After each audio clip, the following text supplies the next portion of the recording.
Staying up when I go out, you gotta know I'm all yours. But when I say what's that about, you start slurring your words. Tell me why you have to seem so distant when I'm holding you. Your fingertips are drifting away, and I fucking love how it hurts. Why do I, baby, why do I love the way you always leave me? Why do I, baby, why do I love the touch but never love the feeling? Why do I, baby, why do I love the way you always leave me? Why do I, baby, why do I love the touch but never love the feeling? Why do I, baby, why do I? Why do I, baby, why do I? Why do I, baby, why do I love the touch but never love the feeling?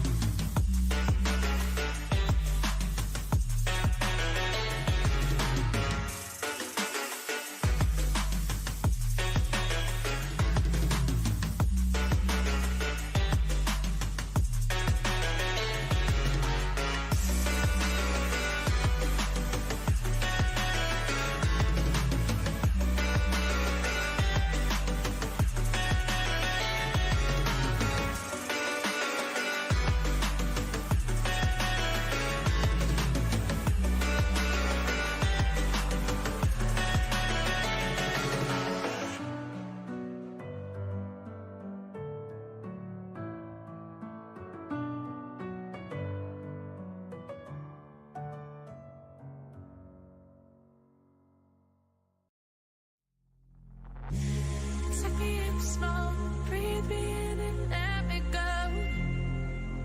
Filling the lumps inside you, and the blackened eyes make my way into your mind.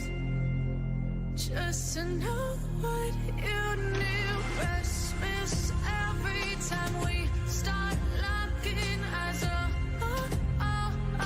Lost control. Oh, it's paradise with honesty, but I'm in the dead of the night.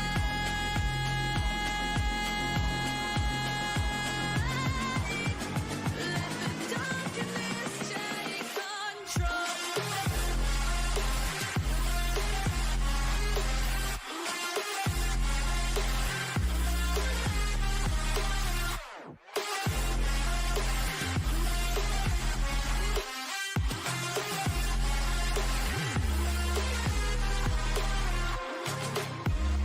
Let the darkness take control. Darkness take control. May the darkness take control.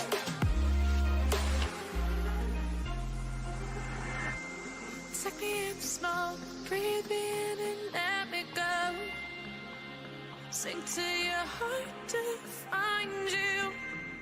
Open up your eyes till you're blinded by the lies, so you can see what you do. Restless every time we start locking eyes.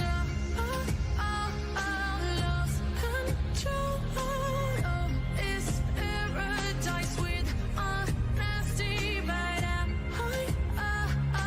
in the dead of the night. Teardrops on the floor. The pain is over. Feel the darkness take control.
1 now.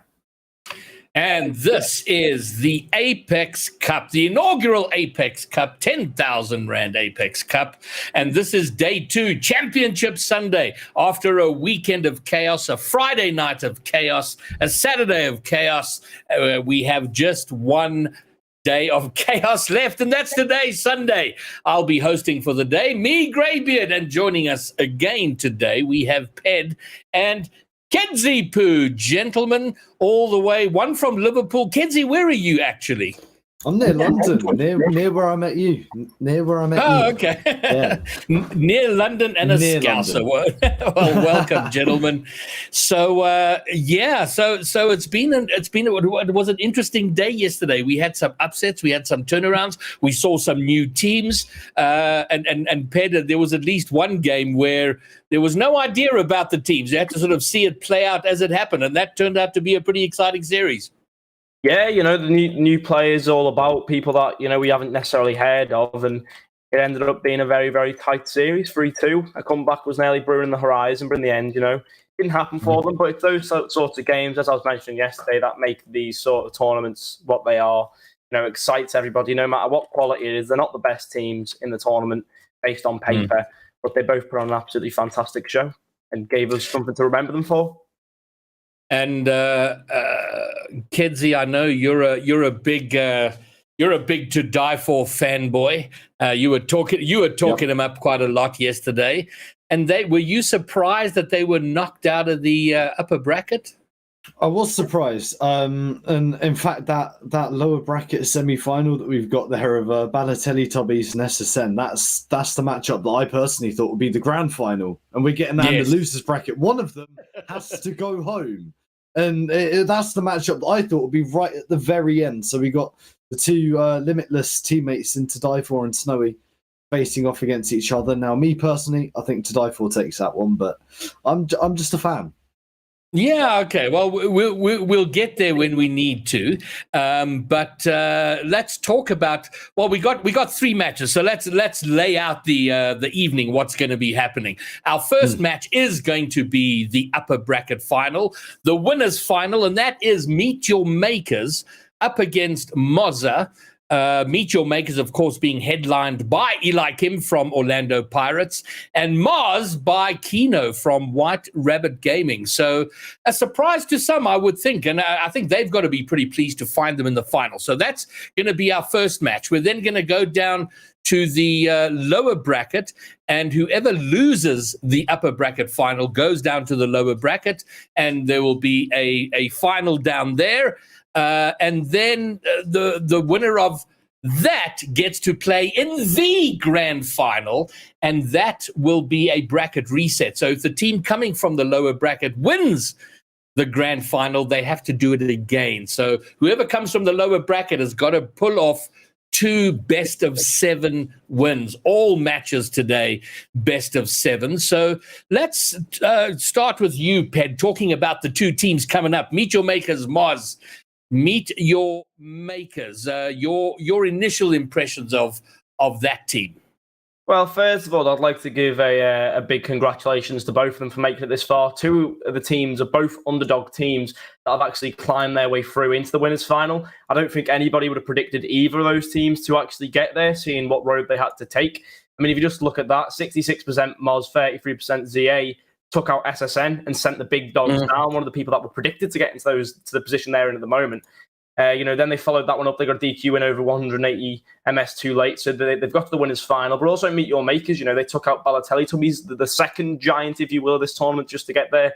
So it's actually going to be one of those games where at the moment, looking at it, both of these teams have taken down big dogs. Both of these teams have performed really well. It's just going to be the case of how they're performing today, how today is, because obviously it's a different day. Yesterday was yesterday's business, that doesn't matter now. It's today that matters. If they've woke up with the same mentality, they've got good sleep in there, they're nice and mentally well to play the game, and I think it's going to be an absolutely incredible series. Yeah, it was. I mean, it was, and you quite rightly point out, Ped, that both of these teams have taken down what we would assume are are big teams. And Kenzie, I don't know if that is because we keep talking about the teams like it's Snowy or To Die For, whoever's headlining the team. But there are players 2 and 3. We spoke about this yesterday, and maybe it was a case on the side of Mars, in the case of side of Meet Your Maker, that the other players, the second and third man, are making better contributions to the overall play. I don't know your thoughts on that interaction. So there's a few things that could fall into that. You've got obviously your hard carry player, your Snowies, your To Die Fors, your Eliakims, your everyone else, all this RLCS talent. And then you've got these, like you say, players 2 and 3. Rocket League is, of course, still a team game. You can't just simply 1v3 your way through a bracket like this. So these players, it's about how confident they're feeling. And maybe these big names like Snowy and To Die For, maybe it's not quite working out as well as I like him. Maybe there's a bit more of a different dynamic there going on that's allowing his teammates to thrive a little bit better. And you've also got to take into account the confidence factor as well. If you're winning games, you're taking out the big teams, that momentum's going to carry through for you. And then now I want to take a bit of a broader view, actually, because one of the things I've really enjoyed about this tournament is the fact that we're getting to see other players that we may not be familiar with, perhaps up-and-coming players we may see featuring in RLCS next season or maybe even later in the later splits. But it also, because there was a bit of a recruitment effort, all of the To Die For, Snowy, Kinos, all of these guys had to go and recruit. And so they had to go and have a look at lower players. And Ped, I'm just wondering your thoughts about the impact that has on the community as a whole, because I think it's, it gets the very senior players who sometimes tend to be a bit ego. They're up there, they're the stars. Now they've got to come down and recruit. They get to see Rocket League at levels below them, and that surely has an impact on the greater community.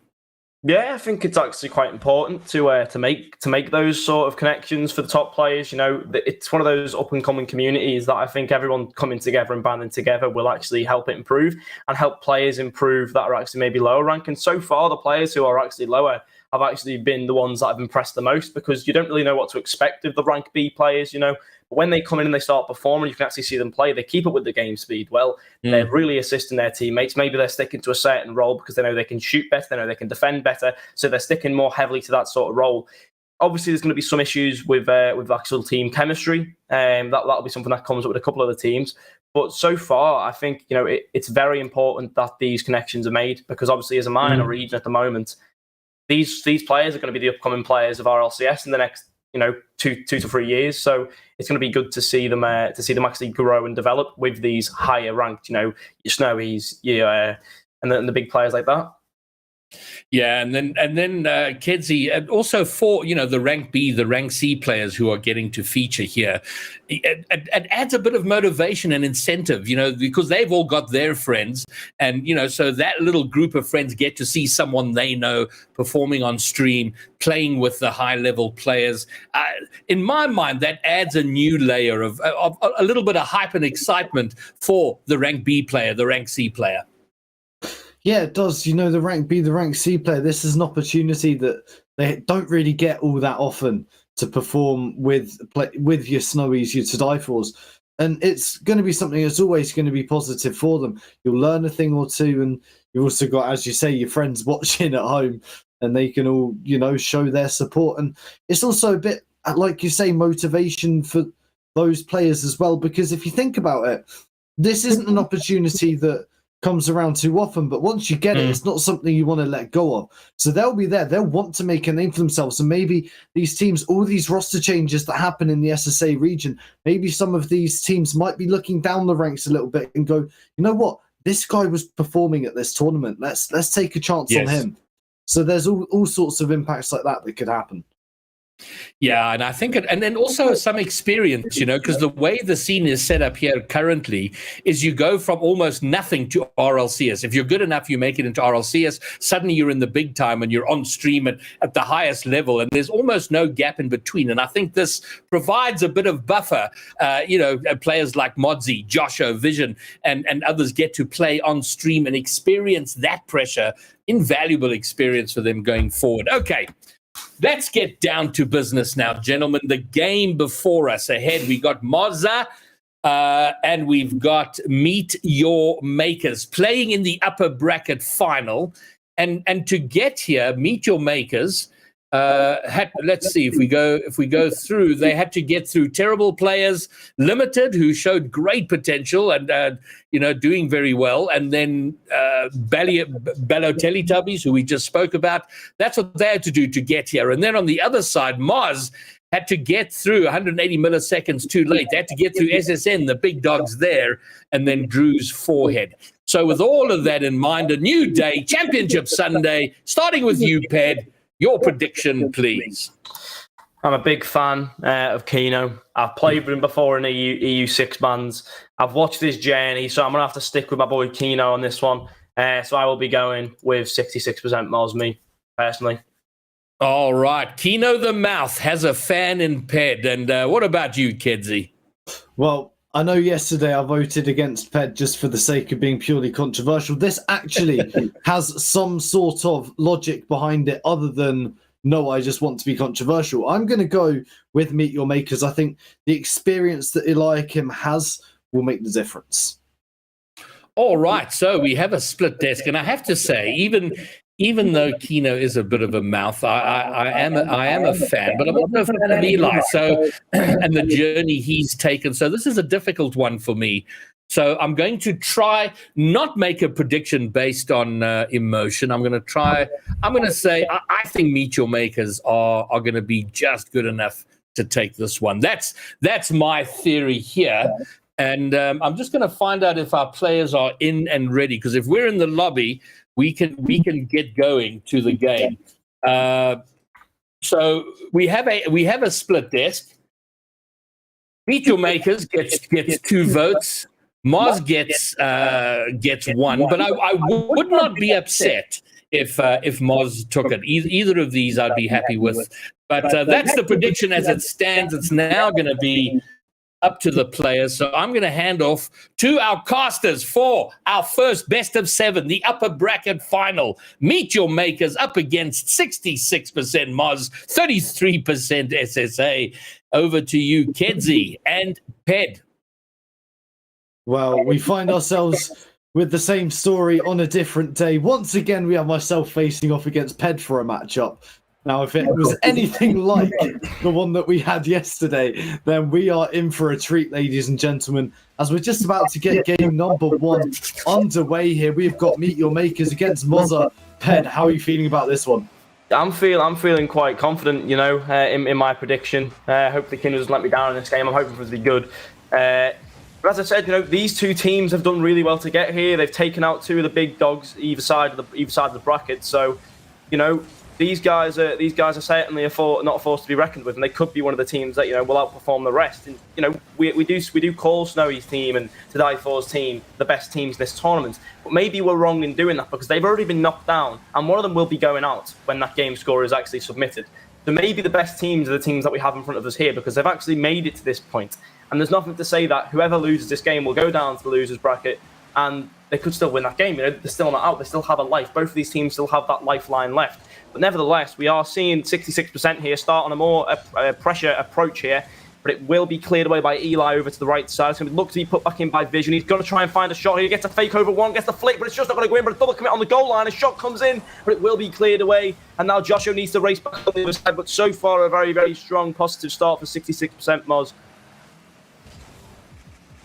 Well, like we have said so many times on the desk this morning, the team is only as good as the sum of its parts. Yeah, there might be the Snowies, the To Die Fors in this tournament, but you can't count out these 2 teams that you have in front of us as like we just keep harping on about.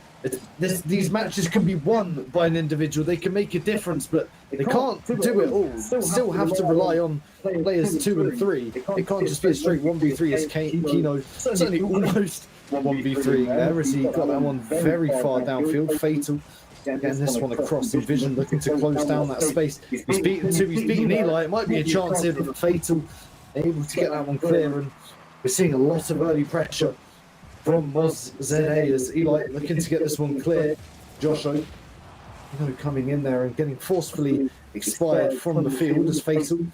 That pass straight to Joshua, and I'm certainly feeling a little bit scared about my prediction, seeing two Meet Your Makers players on the goal line there as Mercy getting that one downfield. But once again, there was a player in the way as Eli putting that into the backboard. It's really starting to go into a bit more end-to-end stuff. Yeah, definitely. I think you can also recognise the difference between these two teams and some of the lower bracket teams we've seen yesterday. They are very much more structured. They are very much more calm and composed. And you can actually tell the difference between this matchup compared to some of the matchups yesterday. Although the skill of the players, wasn't really the difference. It's end-to-end stuff, but it's so hard for the teams to break each other down. Although Eli gets a shot, Joshua gets a save, but it's not really good enough. It's going to go in the top left corner. The initial save was great. He managed to get the touch up, but his positioning of his car just left it too awkward for him to get back and defend that last one. Great placement, though, by Mercy. Getting it in the top left corner. Unsavable, if you ask me. But there you have it. Meet Your Makers. Possibly argumentative, they've been the team under pressure the most this game, but then they've came back and managed to find that goal. So you don't mind that as long as you can hold off and defend for the first minute or so, or the first couple of minutes in their case, and you can come and get that counter-attack goal. Then that is all you need to be able to win these games. It's a very interesting and smart tactic to go for. But now the pressure falls onto 66% Moz, 33% ZA. To actually now find the goal. Oh, and Keno will actually find that goal as soon as I talk. And there you go. 1-1. This game is not over yet. No, this game certainly is not over. In fact, it's only just begun as we found ourselves one goal apiece here. And I would not have this really any other way, as well, we're already seeing an absolute bloodbath of a game number one. Now, if this carries on the way it started, we're in for a treat as Joshua getting that one cleared. Eli knocking that one up towards Mercy, and Keno just stranded underneath that one, but no one in the middle to follow up. Fatal off the backboard. Keno clears. Eli was more than ready to pounce on that one as Keno bringing that one all the way downfield. Mercy, and it's chance now. Meet Your Makers to get out of their defensive third here. Like you say, they've spent a lot of the time going for more counter-attacking opportunities. As far as Moza are concerned, it's all well and good having all of the pressure and all of these chances, but at the end of the day, it's not about how many shots you have, it's about how many goals you score, and Mercy doing exactly that. That was probably the most sloppy piece of play we've seen in the game. Great bump on the goal line, double commit in the goal as well. And that is the first time we've really seen Meet Your Makers be able to confuse and throw their opponents Moza there, because it just seemed like their structure had completely declined. One bump can do that. We spoke about it yesterday, a demo and a bump. That can cause teams to go out of space, but now they're crumbling, and Mercy has actually now found himself up to a hat-trick. Really, really good playing, really, really good offensive play. And again, you see the players on Moza just aren't able to get that ball clear. They aren't able to get that ball clear, and they are panicking. You can see the panic now coming in the final minutes. 3-1 is the score. Mercy on a hat-trick for Meet Your Makers. Meet Your Makers off to a dream start in this game number one. Eli Fatal now looking for that backboard, and Mercy, the star of the show so far, looking to get that one in field. Eli waiting, but not able to get any sort of angle on that one. Granted, it wasn't exactly easy as Mercy getting demoed by Keno, but Eli, he's got a chance at an open net here, but Joshua back in the nick of time, able to save. Eli putting that one in field. Keno able to clear, and we're seeing a lot of more of a midfield battle. We saw that early pressure from Moza, but now we're seeing things a lot more balanced out, a lot more sort of based on that challenge game in the midfield as Keno with the own goal. And I mean, we saw one more own goal playing yesterday, but we've just had another example of an own goal today. Yeah, really unfortunate bounce down there for him. Not much he could have done in terms of getting out of the way. He just bounced off front of his car, but that should be now game for Meet Your Makers. 4 goals going into XD Mercy's favour as well. What a singular performance from him, Kedzie. Yeah, what a singular performance indeed. He's been the star of the show so far. Keno looking to craft out some sort of last-ditch opportunity, maybe just to break that momentum, but it will be Meet Your Makers that take game number one. And it's certainly not over yet in this series. It's probably a little bit closer than a 4-1 scoreline would suggest, but at the end of the day, like I say, it's not about how many chances you get. It's about how many goals you score. And Mercy, just need I say more with that end game stat line? 6 shots, 4 goals. And, that's all you really have to say in terms of Meet Your Maker's performance. 100%, yeah. You look at the shots overall as well from the two teams. You can actually see based off the two scoreboards as well that Mercy made the big difference, whereas Joshua didn't get any shots. Mercy was the one who separated the shots with 6 shots and 4 goals. That's incredible. If you're on Mozza though and you're looking to get into this game now, you're coming into game number 2. You've just suffered quite a heavy loss there in 4-1. You need to figure out how to not let them penetrate the defensive line. You know, the goal they scored was great, but the shots after that, they weren't very competitive at all. They just keep letting the ball fly into their box, and they aren't really defending it very well. There's nobody ever on the backboard, and if they are on the backboard, they're in the backboard as a 3, not as a 1. They need to start structuring themselves in defense. At the start of the game, it seemed very structured, but then as soon as the game got to around the 2-minute mark, that's when it started to break away. Especially for Mozza. Meet Your Makers did keep it strong the whole way through, though. So I think it's just a case of keeping consistency throughout the whole 5 minutes of the game, and I think they should be able to take a win here. Yeah, well, it is a marathon, not a sprint. Let's keep that one in mind, of course. As far as I'm aware, this is a best of 7. So we do have plenty more Rocket League yet to come, plenty more twists to the tail, as we're about to get game number 2 live for you. As well, Meet Your Makers, they've had a good start, but it's about taking that momentum and carrying it on. As far as Mozza are concerned, it's just about brushing that one aside. You know, they were creating chances. They didn't have many shots, but they were like aggressive. They were trying to take the game to their opponents. It's all well and good having a good plan. It's the execution that was lacking. Eli able to tip that one over to the side. Kino trying to craft out an angle for Vision to have a shot, but nothing doing there as Joshua trying to force his way infield, and immediately, same as game 1, we're seeing Mozza on the front foot. Yeah, it seems to be they start off very, very strong. They start off very aggressive, but hopefully they don't do what they did last game, which was as soon as the tables turn and Meet Your Makers start getting the passes and getting the pressure and getting the offensive, they crumble. They can't do that. They need to keep what they have now up, and they need to score a couple of goals maybe in that first minute or 2 where they have that possession to actually get themselves in front, because if they can get those couple of goals, they will absolutely shake their opponent and Meet Your Makers. You know, if you go a couple of goals down in the first few minutes, you're always going to be a bit shaken and you might not play your best. But here comes Joshua looking to find that shot, but again, Mercy sat there on the goal line, keeping the ball away. Eli looks to carry it on. Now it's going to be taken past Kino. Eli's going to flick it into the middle. No one on his team are there. That just shows how defensive the approach is. They are going 1 man forward and 2 men back at the moment. But here's Kino again. Gets a good 50, but it's going to come off on Joshua's car. Vision picks it up at the back, though, very nicely. Eli sends it back into the mixer. Joshua looks to clear it away. Gets 2 touches on the ball into the middle at Mercy. Heaping the pressure on for Meet Your Makers. Finally cleared away by Kino. And a bad touch from Eli there, arguably. Although no one from the 66% Mozza team actually go for the ball there. Could have been somewhere they could have turned over possession. They just did not seem to challenge it quick enough, and it will be pressure again.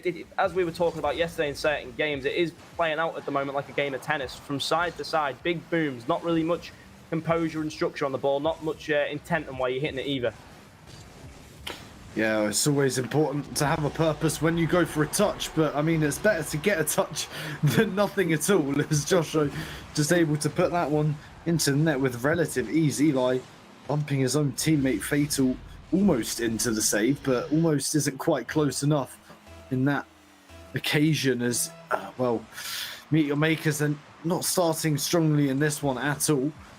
Although, with that being said, that wasn't the case in game number 1 either, as Joshua looking to maybe change the fortunes for Mozza in this game number 2. Already got 1. Eli popping that one up high, going for the air dribble, but charged down again by Joshua. Fatal. Kino just looking to pop that one up high. Mercy, and that one's dropped back down. And Eli now going for a 50-50, but just completely baited.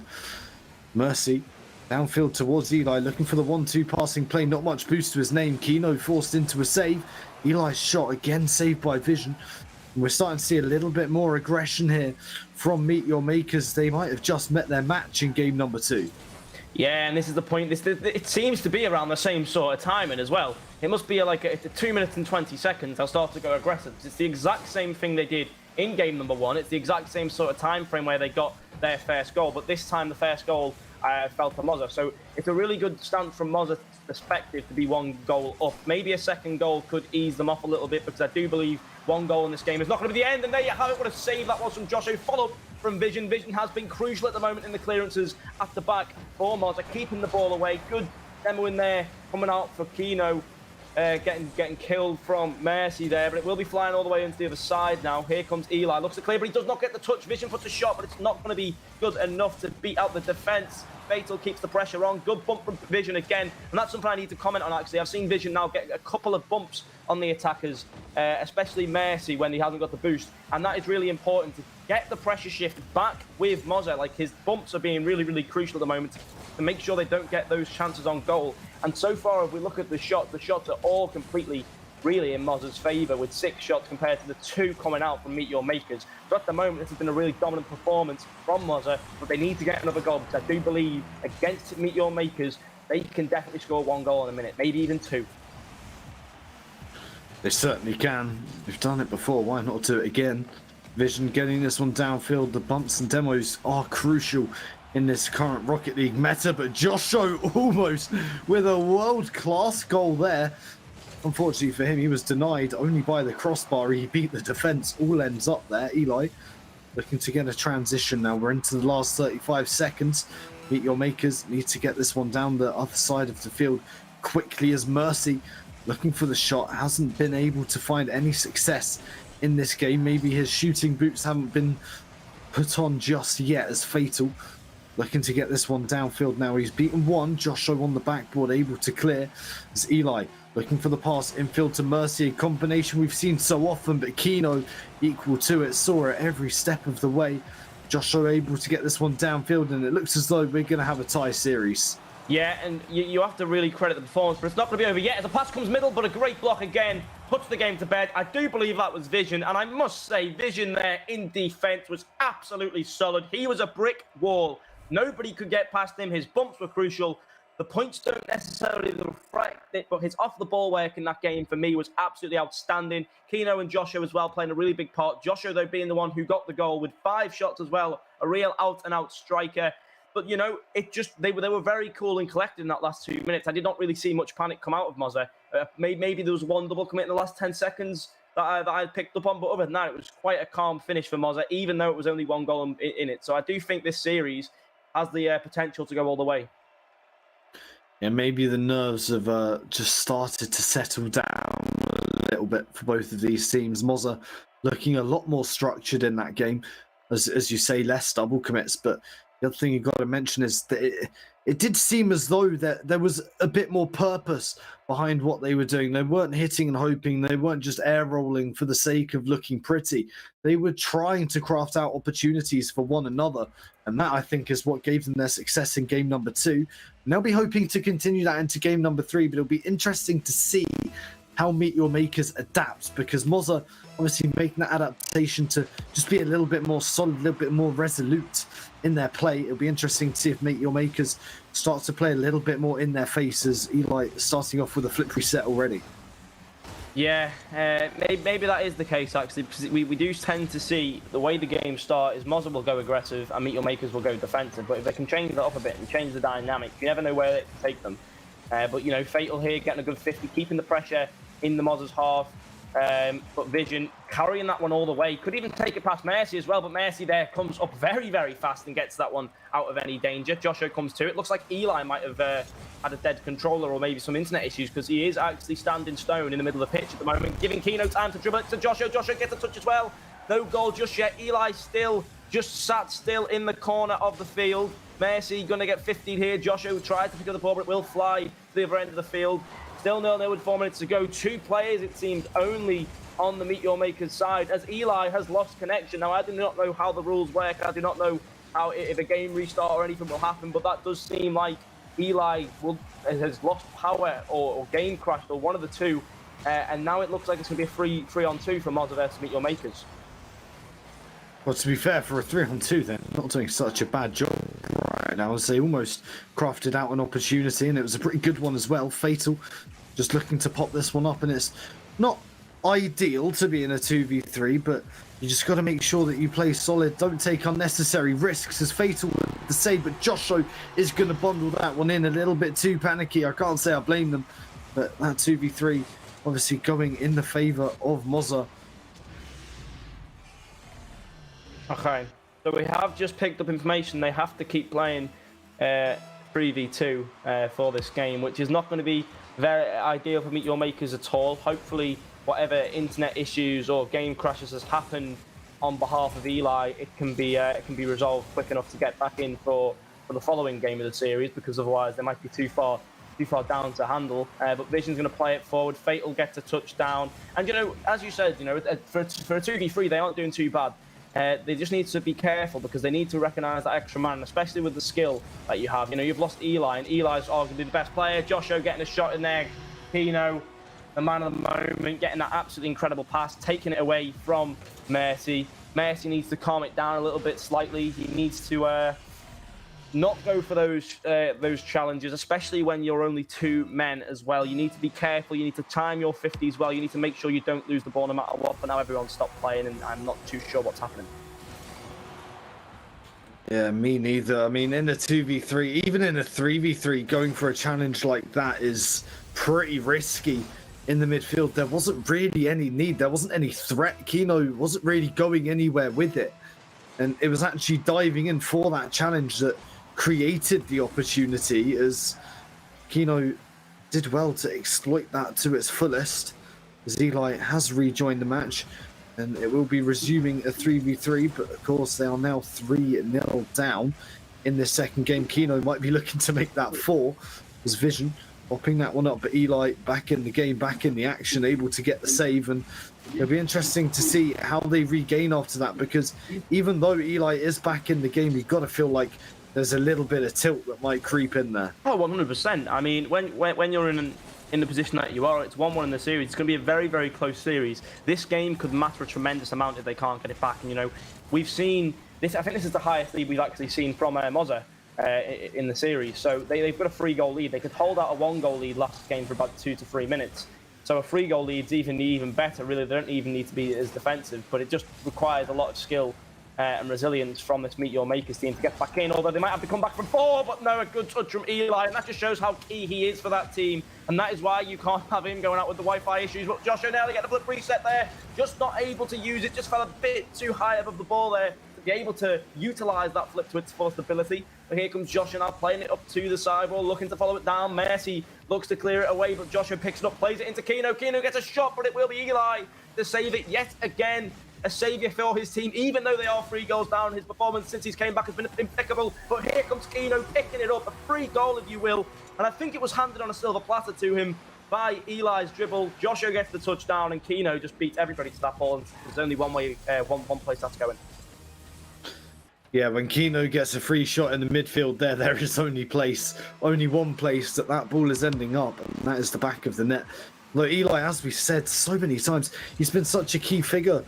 And he's shown exactly how you can use mechanics. Like, we all know Kino has mechanics for days going for these air dribbles, but Eli, with that last-ditch save that we saw a few moments ago on that goal line, showing exactly how you can utilize mechanics, not just offensively, but maybe that wasn't the best showing for him there, as the net wide open for Vision. 5-0 with a minute to go, and this is looking like men against boys in game number 3.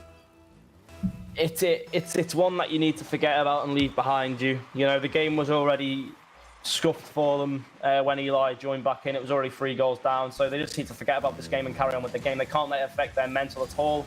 They need to just reset completely and regain for game number 4.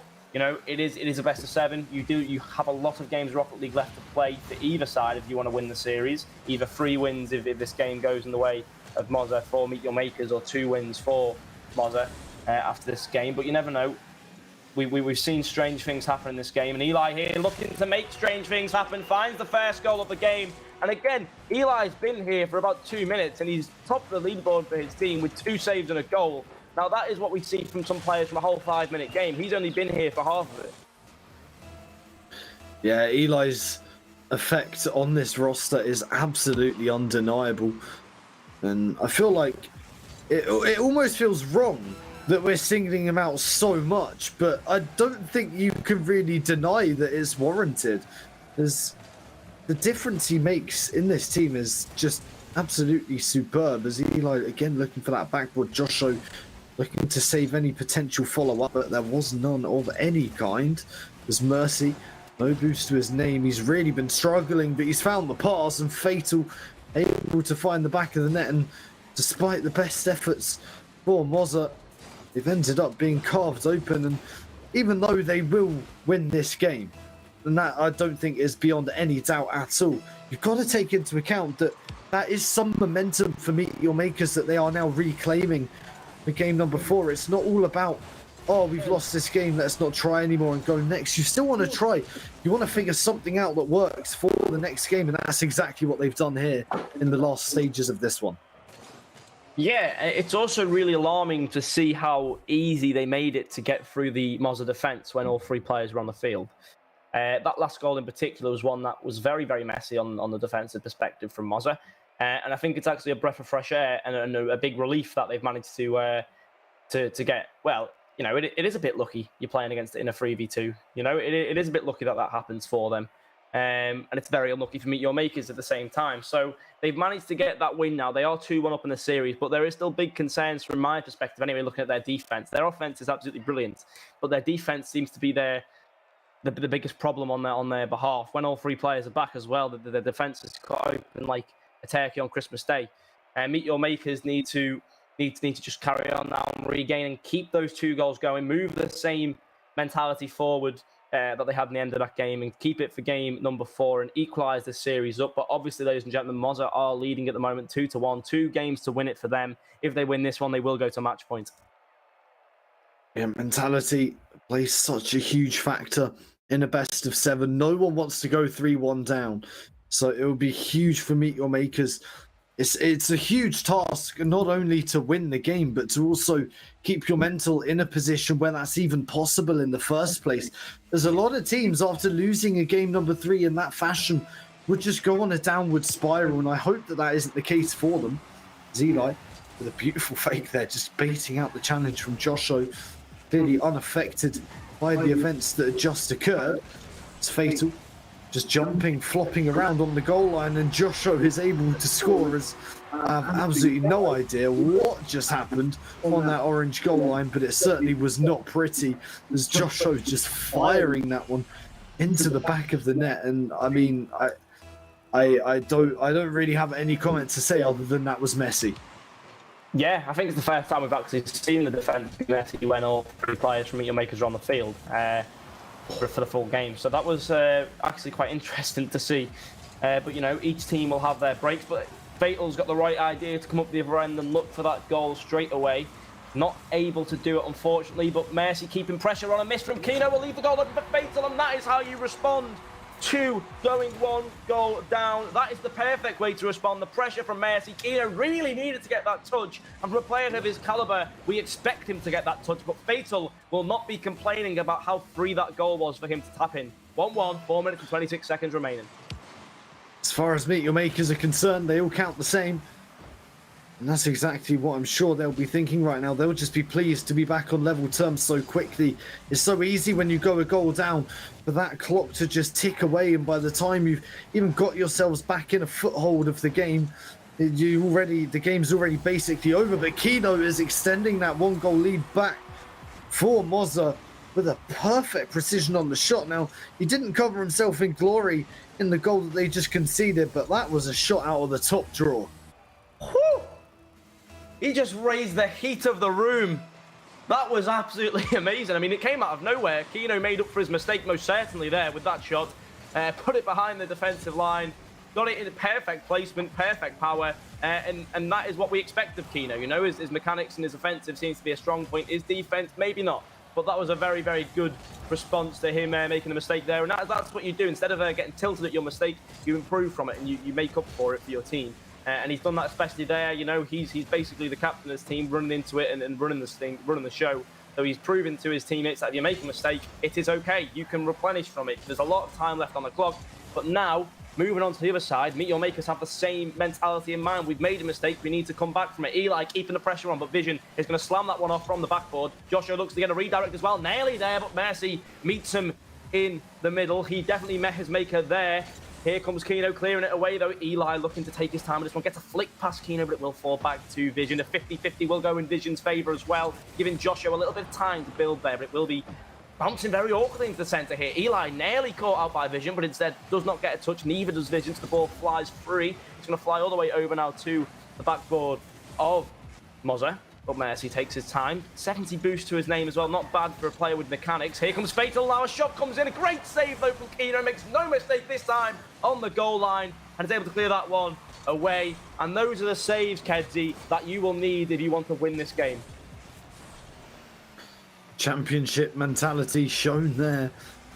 As Mozza, they had their backs against the wall momentarily, and they're not out the woods just yet. As Eli putting that one down, Fatal hasn't read it. Joshua's missed. Mercy misses as well, and a cluster of whiffs has resulted in Vision going down the other end. And it's really been end-to-end stuff in this third game. As Your Makers, I've been calling out for more aggression from them, but I almost feel like I'm seeing a little bit too much, as they've tried almost too hard to create chances. They got too close to the ball. They're not giving themselves time to react. They're not giving each other enough space to do anything with the ball. It's all clustered, all panicky, as Eli looking for that backboard, and he almost finds it, but Mercy doesn't read it. And once again, another example of just not giving yourself enough time. No, that was unlucky in all fairness, but that is exactly what you said. They're not giving themselves enough time to react. They're not getting themselves in the proper position so they can place their shots. And that is a prime example of that. He is too close to the ball, too close to the backboard. So when he actually delivers the end product is nowhere near good enough, and it does end up going wide. Those are the goals that against a team like Mozza, you need to take. Obviously, their defense has been a bit shaky at times, but at the moment, their defense has become quite solid, especially in this game. And to be honest, I am quite disappointed in the way that this Meet Your Makers team has responded after last game. I did expect them to come out firing, and they've not fired in the same way I expected at the moment. But nevertheless, Vision plays it to the side. Keno looks to find this one into the middle. Fatal getting a good challenge in there. We do need to remember, ladies and gentlemen, there is only one goal in this at the moment, but Joshua looking to change that, just puts it miles wide of the goal. Vision looks to redirect it in, but no, too slow. Keno left quite awkwardly here, but hopefully with enough boost able to get good touches, and that was a very expert way to clear the ball. But Eli keeps the pressure on. We are seeing 40 seconds remaining now for a goal to go in on behalf of Meet Your Makers, or for Mozza to be able to hold this game off. And at the moment, I don't think we're in any position to call which team will be able to take this one.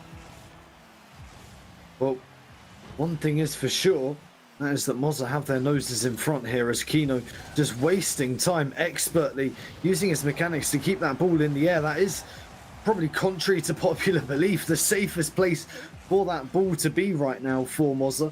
Because obviously the higher in the air it is, the more boost people have to waste and the more effort it really takes to get the ball towards their goal. And that's obviously the end goal for Meet Your Makers. They're going to have to keep this one up on 0 seconds, but Keno wins the race to that one, and it looked like that was never in any doubt, as Mozza find themselves taking game number 4 and ends up on the series point. Yeah, absolutely. Really, really good smart play by the whole of the Mozza team, to be honest, to hold that game out. They seem to be a team that when they have the lead, they are very calm and relaxed, and they will not make many defensive errors, and they can hold that lead for as long as they like. You know, they could hold it all day if they wanted to, especially in that game. Meet Your Makers, though, they are lacking the criticality to score the goals. They are not being expressive enough, maybe at times. They're just leaving the ball a bit too easy. I know you did say that they may be going too aggressive, but I do feel like they need to actually follow up their shots and win that second ball, which I don't think they're doing. I think they're just going for the first shot, trying to test the goalkeeper, and after that, they're just sort of leaving the ball and going back to defend. And that's give a lot of space and a lot of time to players like Keno, to players like Joshua and the Vision. You cannot respect these players that much, otherwise they will do what they just did then. They'll use their mechanics, they'll use their placement, and they'll be able to just abuse your defense completely. They need to be able to hold that pressure. If they lose that pressure and give respect to the Mozza players, they will ultimately lose. But here we are, sat on the game point game for Mozza. If they win this, then they go through for the grand finals. So here we go, ladies and gentlemen. Game number 5 is underway. Timed aggression is what is missing for Meet Your Makers right now as Eli looking to get things underway. Every time I've seen him on the ball in the first 10 seconds of a game, he is trying something mischievous on attack. Going for that musty flick there hasn't quite worked out for them, but I'm not seeing anywhere near enough disruptive play, demos, drive challenges, bumps, even just fake challenges. Everyone seems to be going for the ball every time. It's been very predictable as far as Mozza are concerned. As Eli looking to maybe just shake up the timing there, but Kino has read that to perfection with the ceiling challenge. And Mozza, they look like they're well on course to take this series in their...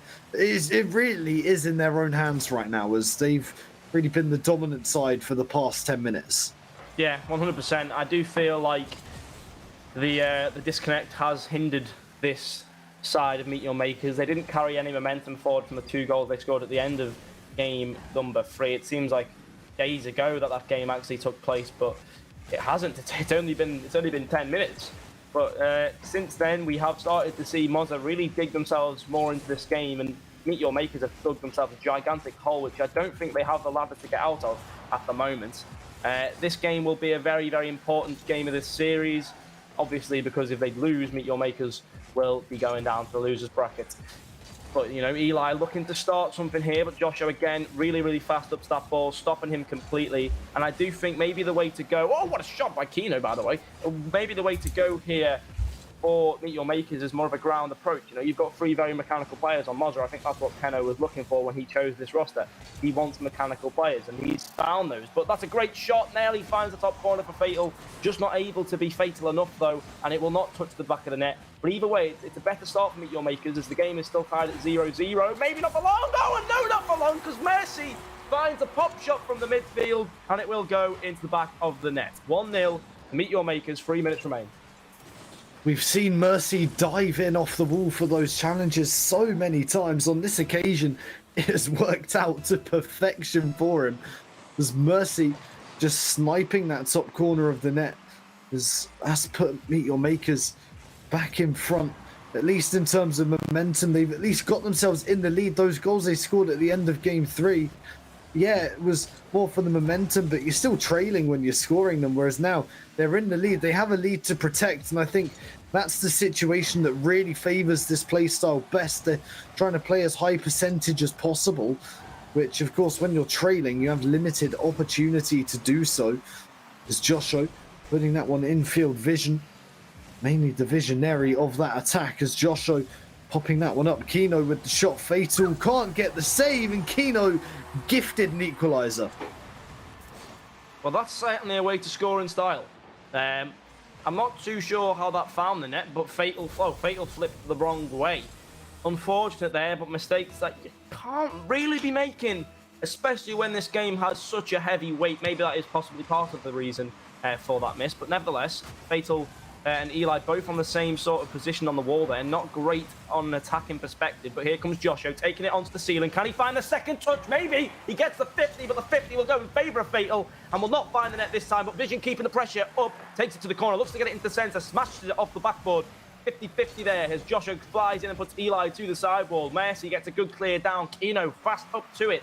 Keeps the ball in the air. There's going to be a time now to take it away. Joshua does come in, but the 50-50 will go the wrong way. Eli takes it to the backboard. Vision looking to get it clear, but he will leave it instead. Kino with a great save there and some triple effort there from the entirety of the Mozza team to get the ball clear.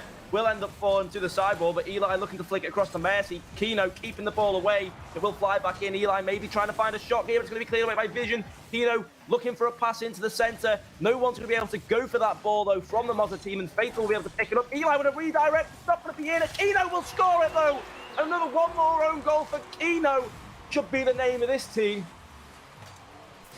Kino, he's so good, he scores at both ends, as he's put that one into the top shelf of his own net. Now, that would have been a world-class shot had that been at the other end of the field, but unfortunately for him, it wasn't. He's enabled friendly fire and shot himself in the foot as Joshua looking to get this one downfield, although he's been challenged very early in the air. But Kino scoring at the other end again. I think Kino is playing a match against himself right now, and he's currently winning 2-1. Yeah, certainly. But again, you've got to look at that. That was too easy for a player like Keno to come in there and score a goal. It wasn't really. They need to make it hard for these Mozza players. They need to make it difficult. But at the moment, it's not being like that. And nearly another shot for Joshua. Good save from Eli. But it's going to be followed up. Eli again. But this time, third time is the charm. And Keno will find his hat-trick for his team. But 4 goals overall in this game. Eli could not save all 3 shots. Yeah, superb effort from Eli, but close but no cigar for him. Let's meet your makers. Might have also just met the end of the road in the upper bracket. Of course, not the end of the road in the tournament. They'll be back in the lower bracket final should they lose this game. And they'll be facing off against, I gather, the winner of Balotelli Tubbies and Limited, if I'm not mistaken. There's Josho. Mercy with the whiff, and that's the nerves creeping in there. There's Keno popping that one against the wall, and you can just see from how he's playing right now. It's so free-flowing, it's so fluid, it's so confident. There's Vision putting that one in the top of the net, but he had an easy job after the chance that Keno created for him. Like, that is incredible. You can see the confidence that Keno has gained in the past 20, 30 minutes, right? He would not have been doing that in the first game, but now he's realised that he has the mechanical ability to do so. He's got that edge over his opponents, and he's yet again created another perfect goal for his team. I mean, look at his performance at the moment. 6 shots, 3 goals, 2 saves, and 1 assist. And the game is still not over. Now, that is an absolutely incredible performance, and that's a performance you need to put in this game. A lot of teams come into their match point game, and they're very nervous, and they're very uncontrolled, and they end up losing. But this team have not done that just yet, and they've got 14 seconds to go, but it does seem like it's going one way. As Vision will tap home another 3 goal, and there's no doubts about where it's going now. And I'm going to say something to you now, Kedzie. I told you so. Yeah, well, I guess an eye for an eye does in fact make the whole world blind, Ped. As I decided to call you out yesterday, and I came out the victor. Maybe I got too confident in myself. Called you out again today, and well, that is indeed why I'm not a betting man. As Keno will see you in the grand final as they end up taking down Meet Your Makers in this upper bracket final. They have secured themselves top 2 minimum. As far as Meet Your Makers are concerned, it's not the end of the road. They'll see themselves in the lower bracket final, but I mean, what a confident performance from Mozza. 100%, but now we will throw it back to the desk. Greybeard, what are your thoughts on that game? Wow. Well, me and you, Ped, we're not doing so good. We're not off to a very good start. But it is Mozza, 60% Moz, 66% Moz. They take it down. What a performance there. And outside, I mean, Keno scoring on both ends, as you pointed out. But Kedzie, outside of Keno, who was a standout player for you? Outside of Keno, I mean, I feel like you've got to say that all 3 of them stood out in particular. It wasn't a Keno carry, as maybe I thought it might be. I think it was a very evenly distributed performance from all of the players. It was a proper team effort. You had both of Vision and Josho contributing on the offense, finishing the chances that Keno created for them. Maybe that was the strategy that they went for, Keno creating these chances for them and allowing his teammates to sort of finish the dinner, if you will. As I mean, they did the job that was asked of them, so that's all you can really say. They all played very well.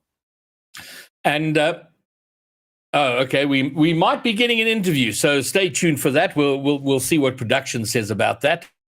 But there was a disconnection from in game 2 or game 3, I think it was, from Eli, which was expected because he had to cut over to other power, and they were obviously just hoping it would happen between games rather than of a game. But I don't know how, I mean, they went on to lose that game, and I don't know if that swung momentum negatively for them, Ped. Yeah, I think it did, because I do think that Meet Your Makers had that sort of hold over the Mozza players. They looked to be the stronger team. They looked to be the most structured team. I do think that disconnect completely panicked them and ruined their mental state, possibly tilt, possibly panic. And I think after that game, they never really recovered from it. You know, the game after that was a very one-sided contest for Mozza, and they took that game in their stride very well. They didn't really respond to it in the way that maybe me and Kedzie would have thought as well, and came back on fire. And they couldn't find many goals or any goals in that game to actually to take it forward. So I do think that had a massive effect on the series, if I'm being honest. All right. Well, I know we're trying to get an interview. I know for sure that Keno won't want to do it. So I think they're maybe Joshua and Vision having a negotiation between themselves on who will take an interview, if there is going to be one. But while we wait on that, let's have a look at where we stand now. So this means Moza move on to the grand finals, the team that took down SSN. But they've got some pretty tough teams ahead of them, whoever they face. And it's one of these three, because our next game is going to be limited up against Balotelli Tubbies in the lower bracket semi-final. The winner of that will then meet your makers in the lower bracket final.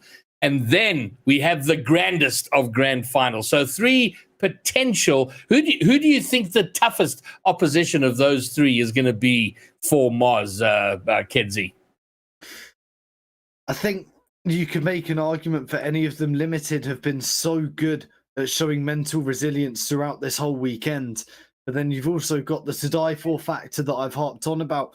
But I feel like if they ended up meeting their makers and having a rematch in the grand final, I think they come out there with a point to prove. So you can make an argument for any three of those teams being a tough matchup, to be honest, in that grand final.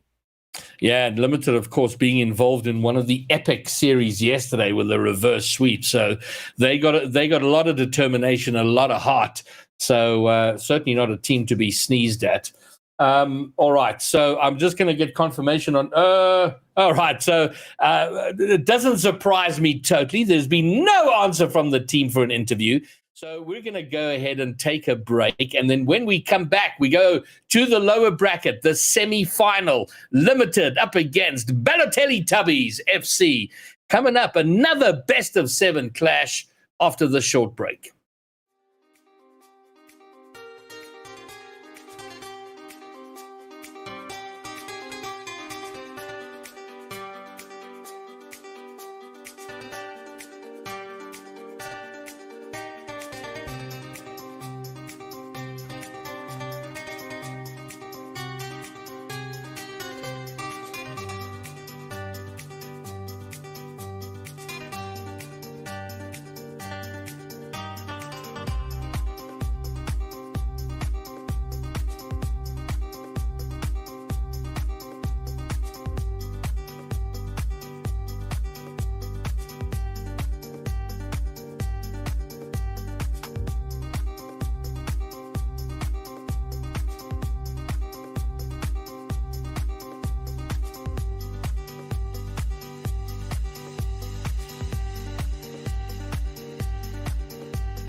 Devil in a red dress. Call 911, I'm a killer. You know I hate to confess. Bang, bang, got my hand on the trigger. The devil in a red dress. Call 911, I'm a killer. You know I hate to confess. Bang, bang, got my hand, bang, got my hand. Call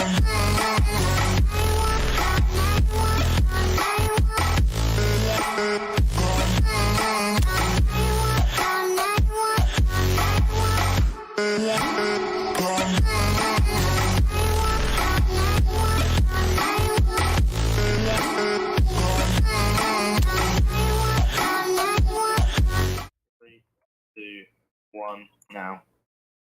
And here we are, back to the action, the Apex Cup, the inaugural Apex Cup Championship Sunday. We've had the upper bracket final, and now we make our way south to the lower bracket, the semi-final. Balotelli Tubbies up against Limited. And this should be based on the performance I've seen of Limited and how good To Die For and his team are. This should be a really good matchup. And first, a massive welcome back from yesterday. Is it my boy Q? Q, welcome back. What it do? I'm excited to get into it. As you mentioned, this is a really exciting matchup. Actually, at the start of the show yesterday, we had mentioned this might be a winner's semifinal matchup, and we're seeing it here in the lower semifinals. So I'm excited to get to it. Yeah, well, the it's all a bit messed up because we did the predicted final. Upper bracket final happened yesterday in the lower bracket, so it's all a bit up in the air now. So off stream, Epidex, who's put on this tournament with Apex, gave a bit of a hot take, Ped, and he's like, he's feeling pretty good about Limited's chances here, Ped. Do you share the optimism? Absolutely not. No. I seen Balotelli Tubbies yesterday. Obviously, I was involved in that cast. They are a team who can perform very well. You know, To Die For is one of the best players in the region, as we've already mentioned. He's absolutely incredible when he gets to his flow. If they can find their flow, then I don't see this series being very close at all. All right, fine. You may have shown your hand as predictions come, but Ped fairly emphatic. I don't know. Are you as emphatic, or do you see room here for Limited to make a good go of it? I mean, so yesterday I had said when I predicted this was going to be the winner semifinal, I thought Limited was going to pull the upset. I'm still going to hang with that pick here. I think it's going to be a really tight series throughout. I think kind of looking back through yesterday, kind of the way I'm a big sandwich fan. I can't lie. We're going to see which way we can roll with it. I do anticipate. Don't be surprised to see it go. I mean, the distance. Yeah, well, I would be very surprised either way if it went down in a sweep. I expect it to be competitive, minimum 4-2. So let's get right into the action. So Ped and Q, take it away. Let's have the lower bracket semifinal. All right, let's go ahead and get on into it. It all comes down to this. For one of these two teams, this is their last chance. Otherwise, they're going to be meeting on to move to meet your makers. Let's go ahead and get down into it. We're going to see Bello Teletubbies in the blue, Limited in the orange. Let's get it. Yeah, very, very exciting game, of course. It's already going to be coming in with a shot there. D-Money getting a good block To Die For. Has time to take the ball away. Gets demoed, though, by Samic there. Gives time for Monarch to get a 50. Looking to push it into the middle, but Physics will just nudge him out the way. D-Money with a slight clearance. Not good enough just yet, though. Here comes To Die For. Another good 50. The pressure, though, really, really pumping in the first 20, 30 seconds for Limited. Yeah, I mean, you're seeing right now they're doing a good job pushing up into the zone, but also you got to say this defense is holding up at least for now. I thought we were going to be seeing Clever Rabbit might get that second touch there and maybe be able to put that into the back of the net instead. Right now, D-Money trying to get the clear, but you can see Sandwich, we had talked about him heading into the show, coming in, trying to see if they can keep control of it, but To Die For has other ideas, pushes it up with the clear here, and you might see coming across on the clear, or on the cross. I thought Physics might be set up, but really good job by Clever Rabbit to at least make sure that it doesn't go across the net. And I think what we might see again, Limited playing really aggressive, really fast. They're very quickly pushing into that opposite side of the field, and Clever Rabbit finds the back of the net. There you go. I mean, very, very good booming clear there from Samic. Monarch picking it up faster than To Die For. You don't see that one too often. To Die For's one of his few mistakes he makes. But there you go, 1-0 already. I mean, I would be lying if I said it wasn't deserved. Limited have really, really pushed themselves on, already getting 3 shots on net, and that shot was the one that went in. But nearly really clever play there from Monarch, nearly taking it out completely, but it's going to come back down now. Here comes Physics looking to get clearance on the backboard. He does miss it, and D-Money, the panic is very, very much there on Balotelli at the moment. All 3 players are sort of disorientated in that goal line. Defense clearly not their strong point here. Physics tries to get a bump in there. D-Money does get the clear in the end onto the sideball. Here comes To Die For, plays it across field. Samic gets a touch, but it's going to be To Die For again to carry on the pressure. Can he find it into the centre now as Samic plays a pass back to Monarch? He looks to get a 50 with Monarch, but Monarch is just too clever for him. Takes it past D-Money too, but Physics now finally gets the touch, keeping the pressure on To Die For. Going to chase this one down to the wall. It's flying up now. Here comes D-Money. Can he put it towards the backboard? No, he cannot. Samic will get the clearance yet again. Another breath of fresh air. Another clearance does come out, but Physics will just pick it up and send it back into the other end. And now an opening comes through, but a great save from Monarch. And the second touch, even better to redirect that one all the way up the other end of the field. And very, very good defense from Limited, to say the least.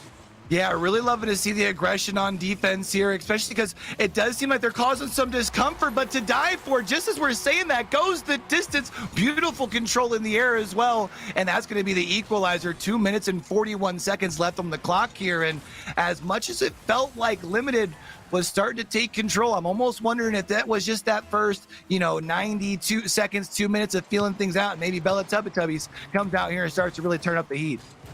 Yeah, wow. I mean, just as I complimented the Limited's defense as well, yeah, and it's the caster's chaos, man. It's typical.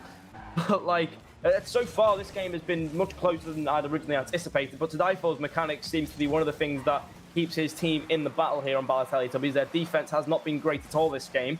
I'm not going to hold back on saying as well that they do need to improve on that aspect, but Monarch, they're looking for the bumps. It's actually really clever the way Limited are playing. They're playing with one player forward, the demo's come out. It was actually a demo, but the defense was cleared. They're sending one player ahead to make sure people jump. Monarch there making people jump. And a great angled shot there on an open net to give the lead back to Limited. And just beautiful teamwork from the past to set things up. And then you had mentioned that demo to clear things up in front as well. It just really feels like they've got that synergy going. But we see a demo here, Physics trying to see if they can make a play towards the net. But we did see that Clever Rabbit had other things in mind. But to dive for, still going to keep this ball over in the offensive zone. And maybe here might be an opportunity for Bella Teletubbies to open things up. But we see it gets just pushed here in the corner. I think we should see Physics beat.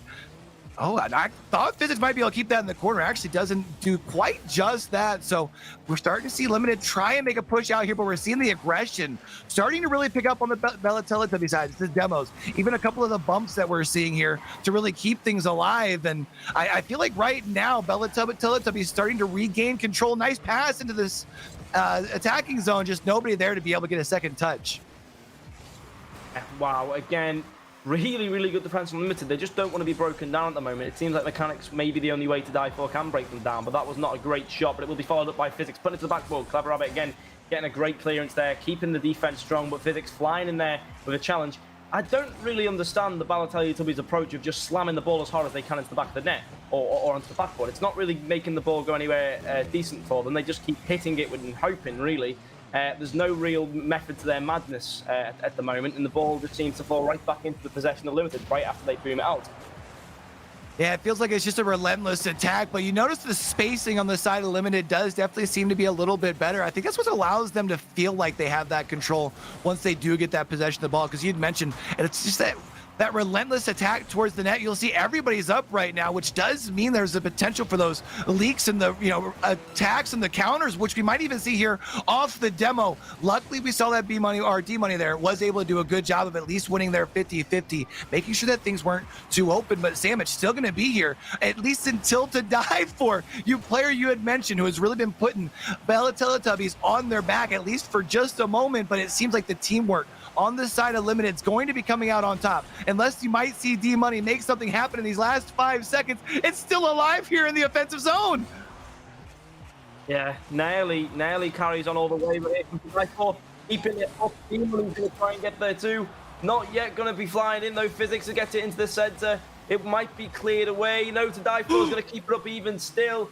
Ever after, now he just needs to find it into the center. It's not going to be there yet. D-Money comes up into the sky. It's going to fly miles without no one is there, but to die for will be there to keep it up. The pressure, fresh air. This one could be going for 5 minutes, but eventually the ball comes to the ground. Unlimited will take game number 1. Man, you saw so much fight there from the Bella Teletubbies there at the beginning with wow, that fight was insane. Wow, yeah, absolutely incredible stuff there from both teams. Limited, though, for the ones who edged it in the end. You do see there with the Clever Rabbit being the main man with 3 saves. He was absolutely crucial on the defense, even on the offense. You know, he was always about. He got that goal to put them ahead, and that is really clever, smart play. I'll tell you, Teletubbies, though, they need to wake up. We know they can play better than that, but we just did not see it at all. To die for there did try his absolute best to carry his mechanics, obviously being the thing that separates him, but he needs the consistency now. He needs to score more of those dribbles because he's not being contested. He's got a lot of time in the air. He needs to use it well. Yeah, I mean, I feel like we saw quite a few things that the Bella Teletubbies can build on there, but if Limited come out and play the game and that they dictate the pace that the way that they were able to there in game 1, even though we saw at time that Bella Teletubbies there were able to kind of start to show that those little flashes, it felt like Limited came out here with a purpose and they're on a mission. 100%, yeah, and they are trying to prove a point, especially to me. I did not think it would be anywhere near as this close, but my prediction's been put in the mud so far. Hopefully, the Balotelli Tubbies can give me something to believe in this game, because last game was a bit dead weight for them. They were beaten in almost every aspect of the field, every 50-50, every challenge, every second ball was not on their favour. And here we see again players just flying past the ball and not actually getting the touch because they're beaten to it by the limited team. But here comes to die for on the right side of the field. Looks to bring it forward. Monarch, though, just going to wait there and take his good old time. Not got a lot of boost to follow it up, though. It will come up now. Double commit from Samic there. Can he get the ball away? Yes, he can. Really, really clever play there. But again, a bit shy from Teletubbies to not challenge that one when a double commit came through. But to die for using the mechanics that I was talking about, getting a flip reset there into the back of the net. That's what we need to see him doing more often. Yeah, I thought Monarch might be doing a really good job. You saw doing a great job shadowing, trying to hold that wall, might be able to get the angle, but I just don't think didn't have enough in the tank to be able to get that nose on it. That's going to be a first goal on the board here for Bella Teletubbies. Just what you're looking for here in game 2 in response to unfortunately walking away with the L in game number 1. Really going to be interested to see here as far as in Bella Teletubbies if they might be able to find a second as Physics goes just a tad bit wide, but D-Money is doing a good job maintaining the control in this offensive zone. You can see it does look like this time around from the side of Bella Teletubbies. They're spacing a little bit better. They're not so much clutch, like pushed up towards the net. They're starting to focus on those rotations, which might allow them to play just a little bit more of that aggression in the offensive zone instead of being too far up. Those passes can create additional pressure instead of just trying to go for the wild shots. Yeah, 100%. I mean, they could be 3-0 up at the moment with the shots they've had if they just place them a slight bit better. But it's definitely better showing from Bella Teletubbies at the moment. Their aggression is really providing a lot of width for them. It's definitely shaken up Limited a slight bit. They aren't being as clean cut with their passes now. Physics there, good block. D-Money a bit late on the rotation out. The die for now looking to chase this one down. Touch is not satisfactory at the moment for Limited. The touches aren't exactly very, very good. Hopefully, though, to die for keeps the ball out here. He does. Physics not going to go for this one. Going to let Samic go up there. Sadai4 looks to take it, but Monarch again proven to be a very fast, dominant player. And a miss on the back foot, but a good touch from Sadai4, keeping that one away from goal. And a very good follow-up from D-Money. Physics now taking his time, playing it into the midfield. D-Money clears it across. It will be cleared right back out into the Bella Teletubbies half, though. Going to fly right back out. Monarch, another big boom forward. Samic looks to redirect it, but it's going to be over the bar. Monarch tries to get there too, but he can't. It's going to be a shot. Great touch out by Physics. And this is going to be a very interesting end to game number 2. Yeah, I thought we were going to see CZ be able to find the back of the net there as that had dropped low. We see this time around, CZ going to get that second touch to at least drop it down a little bit more, but that's before Physics tries to change the direction here. D-Money's going to put it deep into this corner here before Monarch gets a touch on it. You do see right now, again, that spacing on the side of Bella Teletubbies, it feels like just a little bit better than what we had seen in game number 1. And I think that's I was going to say what's allowing them to maintain this possession. But as I say that, Samic goes the distance. But D-Money going to come in with that huge save. You do see CZ comes in with a demo, though, coming out with some aggression. A nice shot on the goal, but Samic has other things in mind. Going to get a second touch here. Tries to progress it up the field. But to die for goes, grabs it off and sends it just the opposite way. And we're now up 2-0 in game number 2. What an incredible goal. I mean, that was absolutely amazing. He took Samic completely out of the game, and Monarch too. He has been the difference of game number 2. Just him singular. He is definitely carrying right now. Both goals being flip resets, both goals being fantastic. And to die for is definitely to die for in this game because he's been absolutely spectacular. We didn't see it as much yesterday, but today he's definitely been the king for his team. But nevertheless, there's still time for the limited roster to get themselves back into this. They just need to carry on. Monarch takes it forward at 50 into the center. It will be taken by to die for yet again, dominating the midfield. It's going to come to the backboard. Here comes CZ, just not able to do too much with it. Physics tries to get it into the center. Monarch takes it out. To die for right back into the mixer. No one's going to be able to get a touch, neither the defense either, and the ball will fall free onto the side. It will be taken by D-Money on a 50, tries to get it into the center. Samic, though, will be able to get this one clear and free, but to die for yet again, keeping that midfield domination going. Physics looks to get a shot back onto the backboard once more. Here comes D-Money, and the midfield is completely controlled by Bella Teletubbies at the moment. And here it is again to die for another 50. It seems like it's just the way to go, and they are going the right way about holding this 2-0 lead. The only problem here, though, now I was going to say if they might not be able to rotate back. There's a nice shot. CZ going to lead that thing off the backboard. Samic's going to try and follow it up. Sends that thing. It hits the top post, but it gets just left outside the goal line there. They are going to be able to clear this thing, and now it might be a chance for Bella Teletubbies to go the opposite way with it. Physics, bang, just like that. 3-0 here for Bella Teletubbies. Yeah, and I did say Once they get in their flow, they will be unstoppable. And I think they have found their flow. I think it's fair to say they have definitely found their flow in this game. Physics now coming to put his name on the score sheet. 42 seconds remain, and we have seen stranger things happen previous. It's not impossible, but with this shift of pressure coming all the way from Balotelli, Tubbies, it does seem unlikely to say the least.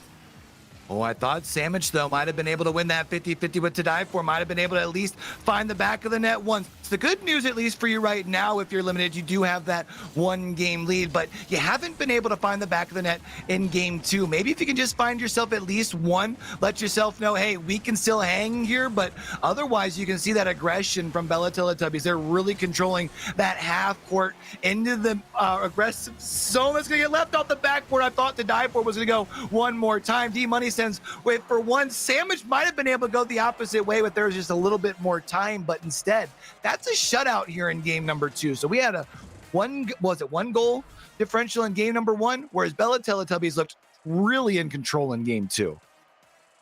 Yeah, well, absolutely. That was the most one-sided I think we've seen possibly throughout the games we've streamed on the tournament. I mean, that was a one-sided match indeed.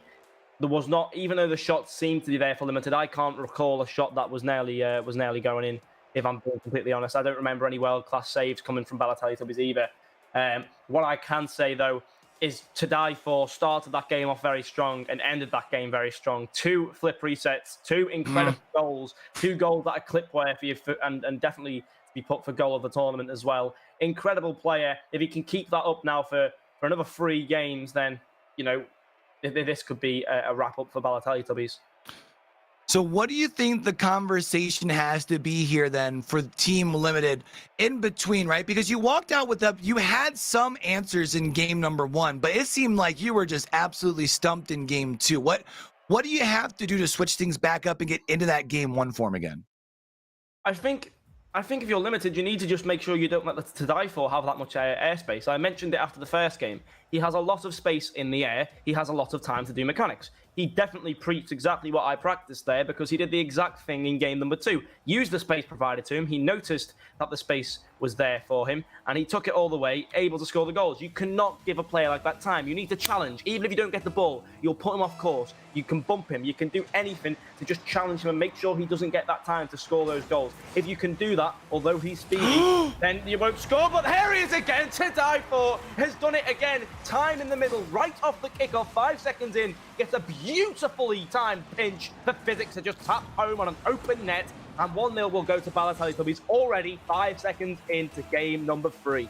Man, you come out in game number 3 and get punched in the mouth just like that. Limited started off hot. Now I'm going to be really looking to see how they respond here. We even just saw a double commit. Neither of them able to get control of that ball, which means there's a wide open net for To Die For to get from distance. And that's now a 2-goal lead just 17 seconds in. It's crazy. It's almost like I have a crystal ball in front of me. I did say as soon as they got their flow, they would be taking it all the way. And this flow is coming down like the Hoover Dam's collapsed, because they are steaming it at the moment.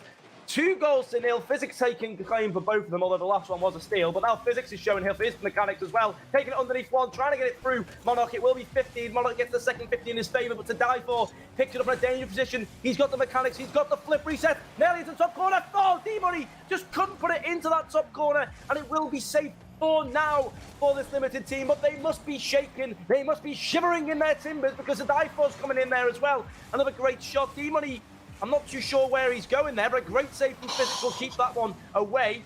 D-Money looks to go for a 50. He does get a touch up with the ball. That's going to be off target. To Die For claims this one and takes it out, recycles the trash, but here it comes now, the pressure shift for Limited. They need to score now, but a great block from D-Money. To Die For needs to run now. If he can get the ball out, he can't though. It's going to come back to Samic for Limited to keep the pressure on, but that was nearly a vital time in the game. Another shot coming in though. Monarch saves it to the side.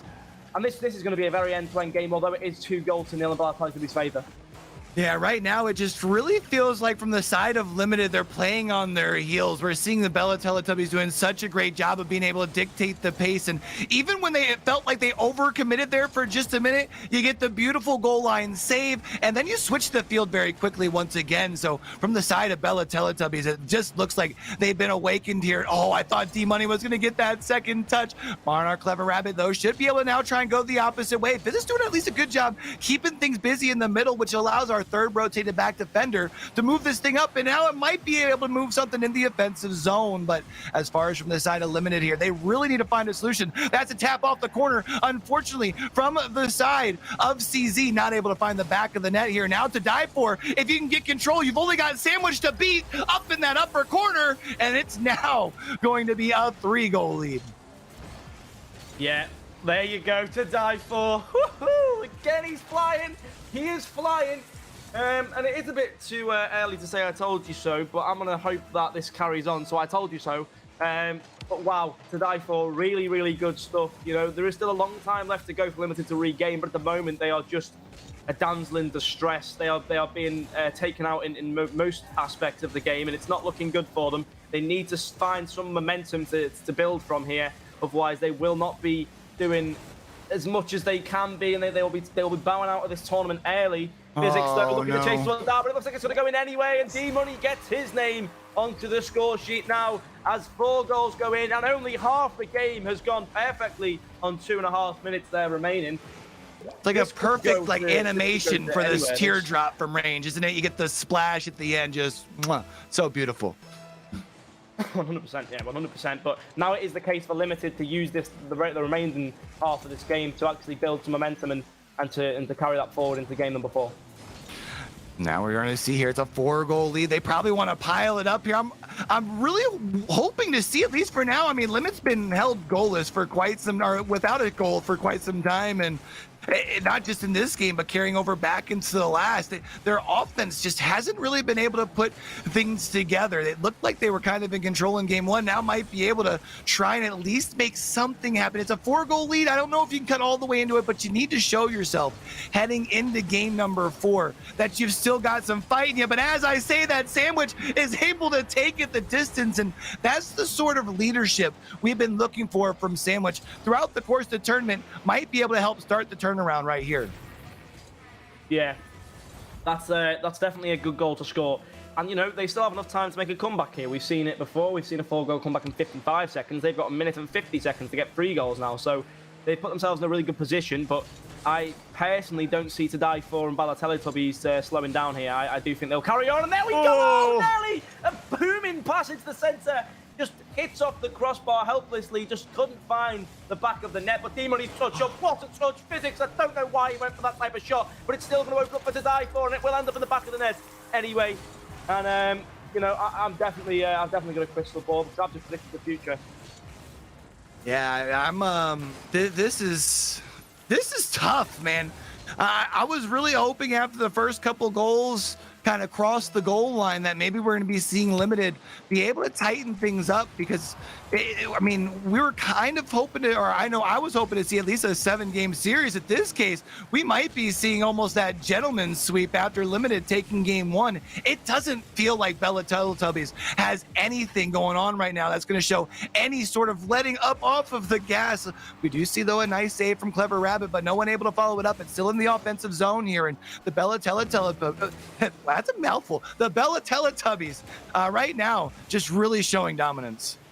Yeah, 100%. Again, you know, they're just keeping their foot on the pedal, as you were saying. They're not letting go at all. They're keeping it going. They're keeping the pressure going. The shots are coming thick and fast, and maybe another one here. It will be another shot. Not a great one, though, and it will come back out. But Physics keeps the possession, keeps the pressure well. Here he comes now. D-Money and Physics in a joint effort, pinch the ball out, putting, again, Limited on the back foot. Samic will have to deal with an awkward bounce here. Instead, he plays it right down to die for. D-Money to chase it up. The speed of these players is immaculate.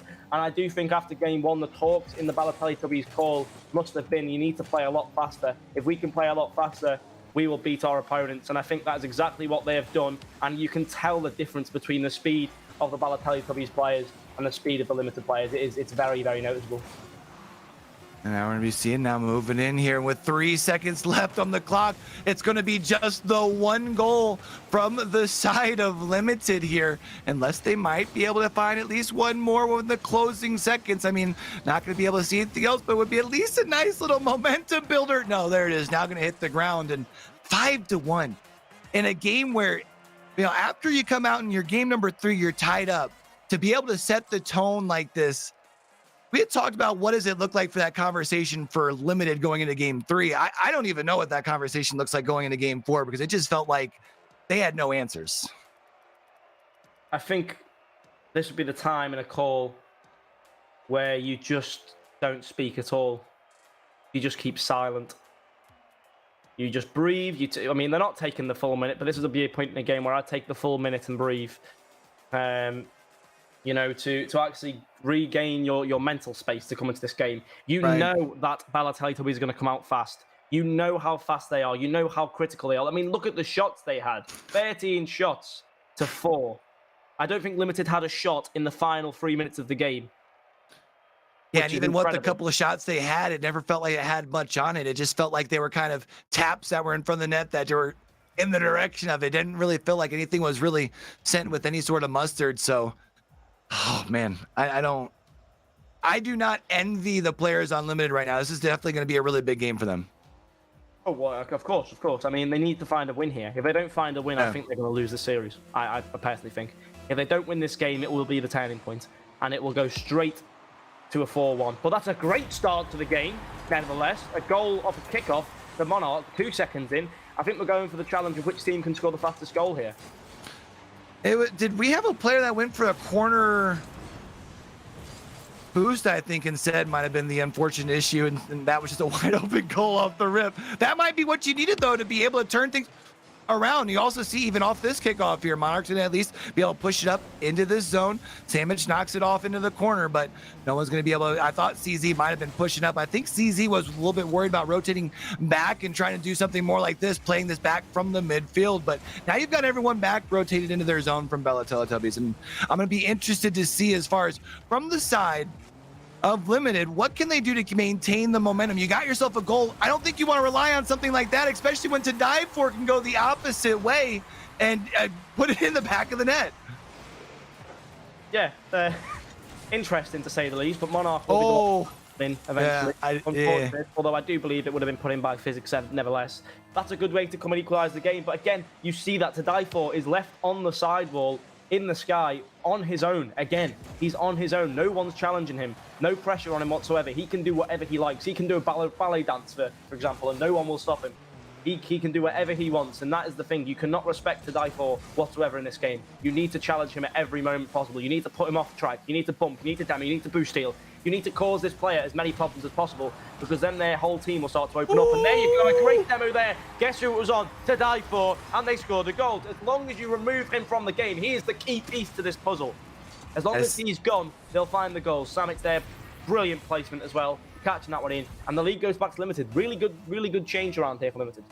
Yeah, that was big there. Just as you would ask, CZ delivers, able to get the clear or get the demo there, and then that just opens up the entirety of the field. Physics not going to be able to get control of the ball there, which does allow Sandwich to maybe look for a clear, but at least for now. Oh no, instead Physics goes the opposite way. A couple taps, leaves it for it To Die For. Unfortunately, it's just a little too high. D-Money does the same, looks for a second touch to at least keep things over on this side. Everyone's so crammed up in this corner, though. Everyone's going to be pretty well deprived of that boost, but instead CZ able to go the opposite way, gets one touch, a second touch, at least to keep things in front of the goal, but unfortunately Physics on defense really just holding firm. Yeah, really good defense there. The first time we've actually seen him do really good defense. No bumps, no demos in the way as well, which did help them. To Die For taking a bit of a bump in there. But he does recover, he does get back. The demo is probably the best thing to do for To Die For, because recoveries is probably one of his strong points. But here comes Samic flying high, puts it to the corner. Shouldn't be a problem for D-Money as he sends it to the other end of the field now. CZ looking to get the read, he finds that perfectly. Physics though keeping the pressure on. It's up to Die For now. To Die For in the air again, uncontested. This time cleared off the backboard by CZ. Physics takes a touch in the center, gets a flick over one, but Samic following up very, very nicely. But D-Money, again, keeping the pressure shift in the favor of this team. What a save from Monarch, but to die for's there now. Good 50 down. Can anybody take advantage of this? Physics puts a shot on, but it was not powerful enough, and it will be cleared again. D-Money looking to carry on this attack. Gets a good inch, but CZ will be able to clear this one once and for all, forcing to die for to make a good touch. And just look at the boost conservation for to die for. He's very careful with the boost that he has. He does not use it all. He keeps 60 boost to his second touch on the dribble. That's the kind of thing that separates a good player from a great player. Just having all those ducks in a row. Yeah, really. I mean, just getting everything going here and keeping things alive. Now, we do see very briefly, at least I thought we were to see, as far as from the side of Bella Teletubbies going into the offensive zone, and there it is. Yeah, Physics able to find the back of the net. That's going to be the equalizer. And just as it looked like Limited was starting to turn things around here in game number 4, we're all tied up. There's plenty of time left still on the clock, though. 2 minutes, 4 seconds. But with the way that we know that Bella Teletubbies over the course of the series has really been able to maintain that control, if I'm Limited, I'm looking to score quick. Yeah, 100%. I mean, just incredible stuff from Physics as well. It's so easy to miss a shot from that angle, and he placed it perfectly, kept calm and composed. And I think that's the story of this team. They are calm and they're composed, and Physics again! The die for's not even on the pitch this game because Physics is taking it all by himself, and a great shot into the top corner again. Monarch could not get there, too fast for his liking. And there you have it. The goal that was scored quickly was in favor of Teletubbies, and I think now they need to see this series out. Yeah, I mean, I feel we had mentioned heading into this game the importance of this series, but just like that, from the 50-yard line there, we see Clever Rabbit going to be able to drive it home, able to capitalize on a wide open net. That's what you needed to do. If you had tried to maybe gain control and unfortunately gotten bumped or demoed on the way there, it would have been a totally different story. It really deflates things more, instead making it easy. Yeah, I don't really understand how D-Money has done that. He's given it on a silver platter there for Monarch, so he needs to be careful with those touches. But again, back to a tight game, and that's a very fair representation of how this game has gone. To be honest, it has been end to end. It's been exciting, but there we go to die for. We'll pick on it to the team pinch to finish it off, finishing it with style. Both teams are making lots and lots of mistakes here as well. A bump, a double commit, whatever happened there, I'm not too sure. But to die for and D-Money will finish that one off 4-3. This could go to 6 goals apiece. Yeah, I mean, right now we're seeing on the offensive side from Bella Teletubbies. I love that. I don't know if they saw Clever Rabbit rotate from the back. That's why they committed to kind of that second bump, but worked out just in their favor. And now they can keep the pressure in the offensive zone just like that from Physics. And now a 1-goal lead made it into a 2-goal lead. We're at, what were we, tied at 2 with like just over 2 minutes left? And now it's 5-3. This is crazy. Yeah, really good stuff again to die for, creating it, Physics scoring it, Physics now meeting his hat trick. 5 shots, 3 goals and 2 saves. Solid performance from Physics, especially. To die for, though, needs to keep going, not letting your foot off the gas, and Physics will find another shot, and what a save from Samic there, keeping that one away. That was a very important thing for that game there. D-Money, though, going to keep the pressure going. Samic gets the clear, but he doesn't have boost, giving time now for Physics to take the touch. Gets a good 50 as well. Can Samic beat anyone to the ball? Yes, he can. Uncontested as well. The die for nearly scoring an own goal there, but wow. It is things like that that sets the die for apart from other players. The car switch to an Octane was clearly a very, very smart decision. Because since he's done it, he's been absolutely incredible with mechanics. Do you see that player you're just talking about to die for leaves it up for Physics? An absolute beautiful assist, and they have now doubled up the score of Limited here in game number 4, and it really just feels like it's Bella Teletubbies' world, and Limited's just playing in it. What a goal! Like you could see what was happening before it even got there. I mean, there was only one place that ball was going to go. To die for, not even being greedy for goals this game. His assists have been absolutely perfect. 4 assists. What a good performance from him. A team player, not just the goal scorer, not just the star of the show, but his assists here have definitely proven vital. But CZ is not over yet. Gets a goal in there. It's still technically possible, a kickoff goal. And the remaining seconds here to get this game back equal. If it happens, it will probably be one of the craziest comebacks we've seen in the entirety of this tournament so far. Even more crazy than the 4-0 one, I do believe, just off the base basis of Balotelli-Tubby's skill. But the goal will have to go in the next 6 seconds, I believe, to even make that remotely possible.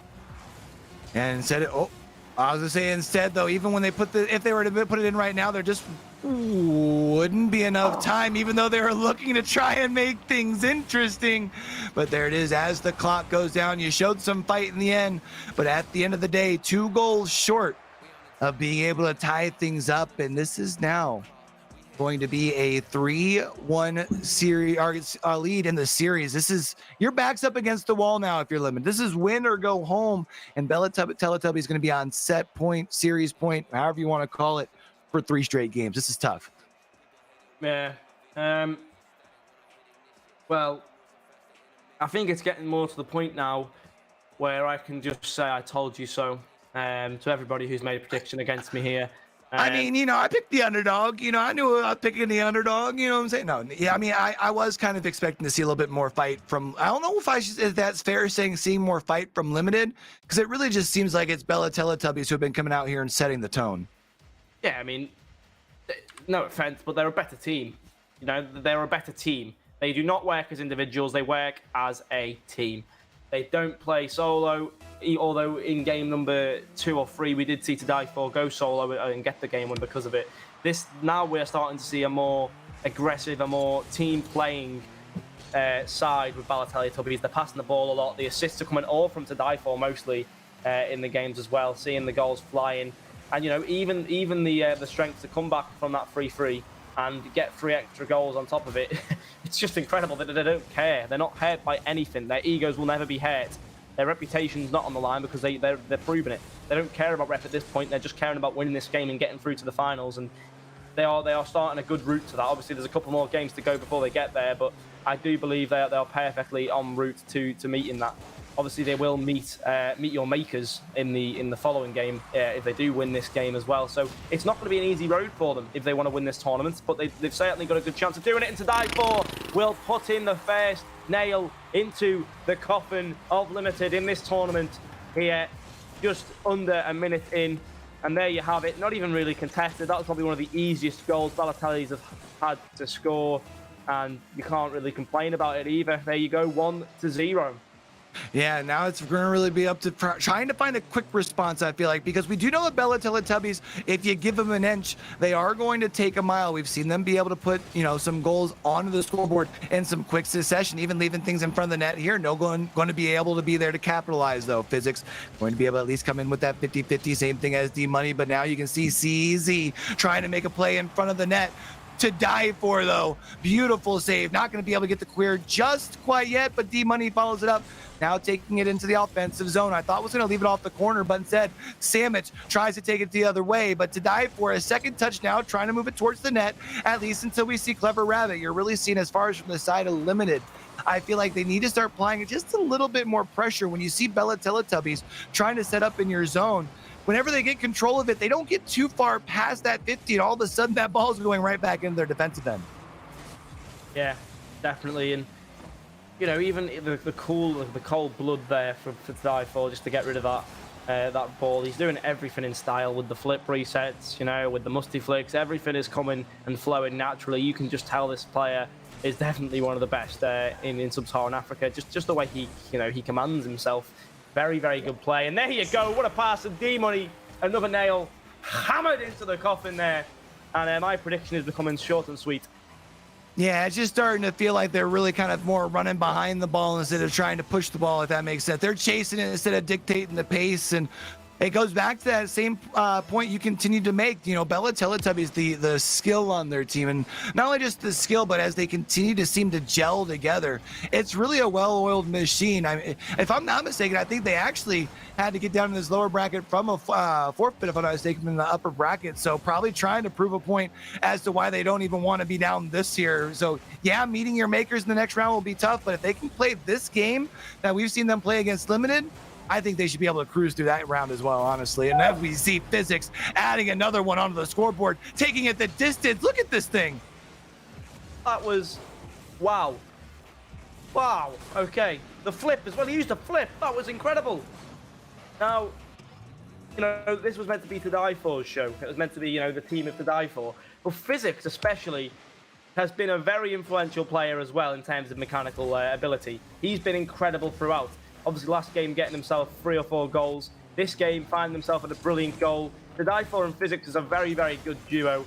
And I think it might be a duo. It's a match-winning duo. It's a tournament-winning duo, in fact. If they can keep the speed up and they can keep the same way they're playing up, I have no reason to see why they won't win the tournament. Because so far, it's the best display of a team I have seen in the tournament from last game and this game. It is the best display of a team I've seen at all, actually, even yesterday. So if they can keep how they're playing up and they can keep the momentum, they don't get tired, and they keep it going. Obviously, there's still a long way to go. I have no reason to think why they couldn't win this tournament. Yeah, I mean, they'll have that momentum of being able to play basically 3 straight games, right? Whereas if they were to play their way into that grand final, 66 mods, 33% ZA, they'll been sitting for a little bit. So you mentioned it's going to be a long road, but if they can continue to play in this sort of game, I'd be excited to see it. As far as let's not jump too far ahead of ourselves, there's still a chance for Limited to even turn things around. They're going to have to do it quickly, though, because it's now a 3-goal lead here. 1:20 seconds left. I thought that was going to find its way in. I thought maybe even after it went off the high side that maybe CZ was going to be able to follow it up, but that defense on the side of Bella Teletubbies stands tough. Yeah, 100%. Bella Teletubbies, they've kept it up the whole game, you know. Maybe not the first and second game of the series, but ever since then they've been dominant. And there you go again, to die for, too easy. Makes it look so easy, takes the ball off them, puts another one in the coffin. I think Limited are destroyed. Mentally, I think they've already lost in their heads. It's like the victory lap. It almost felt like, right? You do the nice little quick whoop, and there's no one else there. You just follow the ball right on into the goal, and it's 4-0 here when we were really looking for Limited to try and find a response. And even though it looks like they're trying to play with a little bit more of a sense of urgency, even through that, Bella Teletubbies here, just, you mentioned, playing their best game. And I don't want to keep beating the same points back in, but man, they just look impressive. Yeah, they do. I mean, it looks like a tournament-winning team, as I said. They the way they're playing right now, the flow they've got themselves into, if they can keep it up, as I've said, there's no one that can stop them. I mean, all 3 players are providing very well. The passes, the touches, they're all flowing very nicely. And there's another one. Physics gets a great bump. To Die For gets his hat-trick. 5-0. This has been a very dispersed series. You know, I did say it at the start. I said as soon as they find their flow, there's no way they're losing this game. My prediction, they've gone strong. 2 out of 2 today, by the way, in predictions. So everyone who went against me, including you, AIPX, yeah, you know, put me on your bets. Have them do your pick'ems here. We do see the last 10 seconds going to be coming through here, and man, it's just, I mean, there's going to be at least one here for ZZ. Not going to be a shutout, but unless you know, I don't know, score 3 goals in 5 seconds. Is that even possible? I don't even know, but it's just going to be one last victory lap here for Bella Teletubbies. I do think I got a question for you, because if Bella Teletubbies do end up going the distance here, they're going to play it through potentially 3 series. At what point do you have to worry about fatigue versus staying warm? Well, you've got to remember as well, they will need to, if they go the next series and win, they have a bracket reset if they want to win the tournament. True, so that could be potential 4 series, right? Yeah. They've got so long left to play.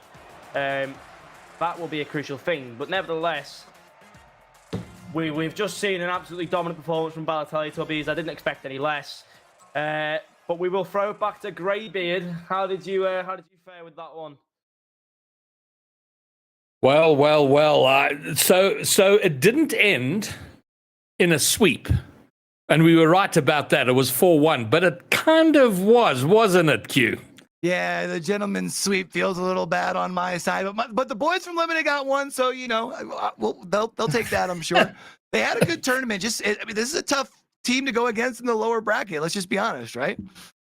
They're a very, very tough team. There's no question of that, and there's much been said about To Die For. But let's talk about Ped. How much of it was it the To Die For show? Certainly, game 2. There's no question there. But he just seemed to be. He sort of found his gear today. It seemed. He's like an army general. he will command his soldiers to victory. And he did exactly that just then. I mean, the game 2 is where he started the show himself. And then as soon as the confidence was shining in To Die For, then physics got involved. Then we started to see D-Money creep up and get involved as well. So I think To Die For was really the commanding factor for that team. I think he was the one who started the movement, and then the other 2 players sort of jumped on after that. But he was the one to make the difference for that team, most definitely, even with the assists in game number 4. 4 assists. He was absolutely incredible. You can't fault him at all. All right. Well, I think it was.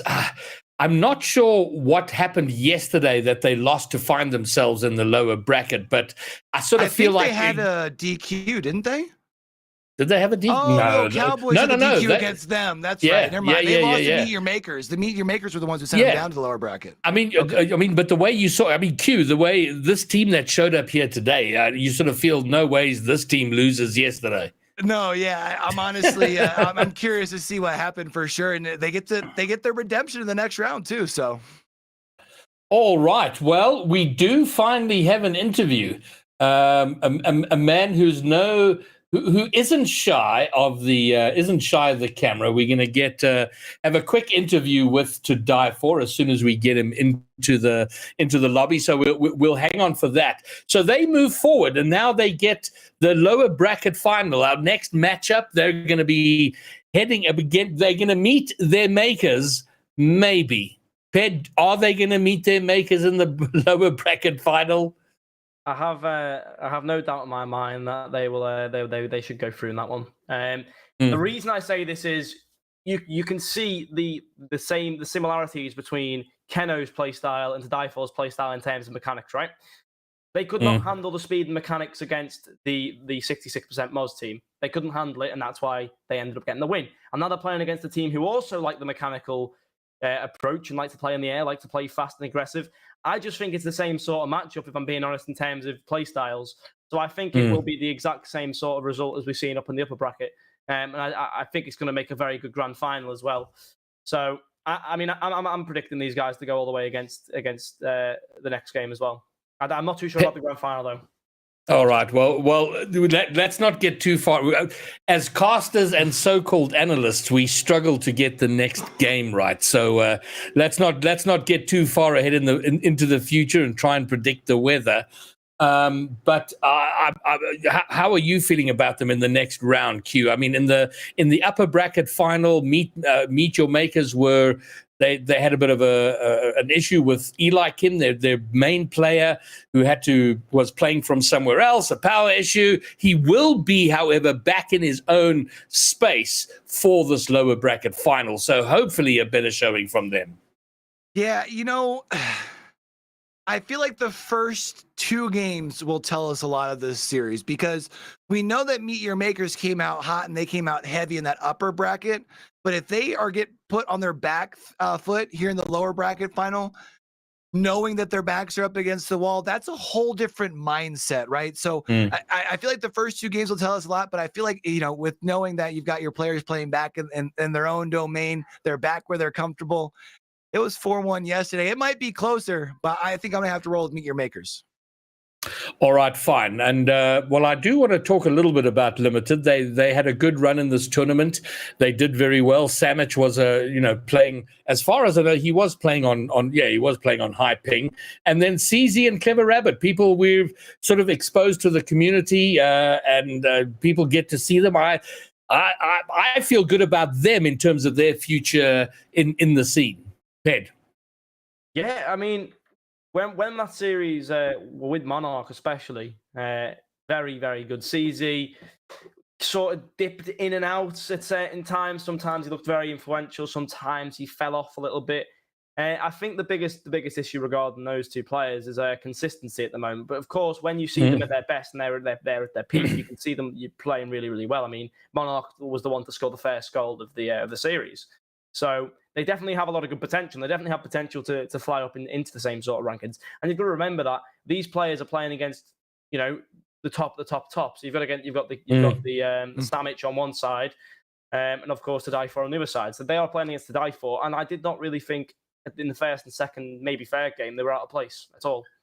Well, that's the key thing. I mean, how awesome for them to be playing against the likes of Snowy, To Die For, and these high level players. It's great for their own personal experience.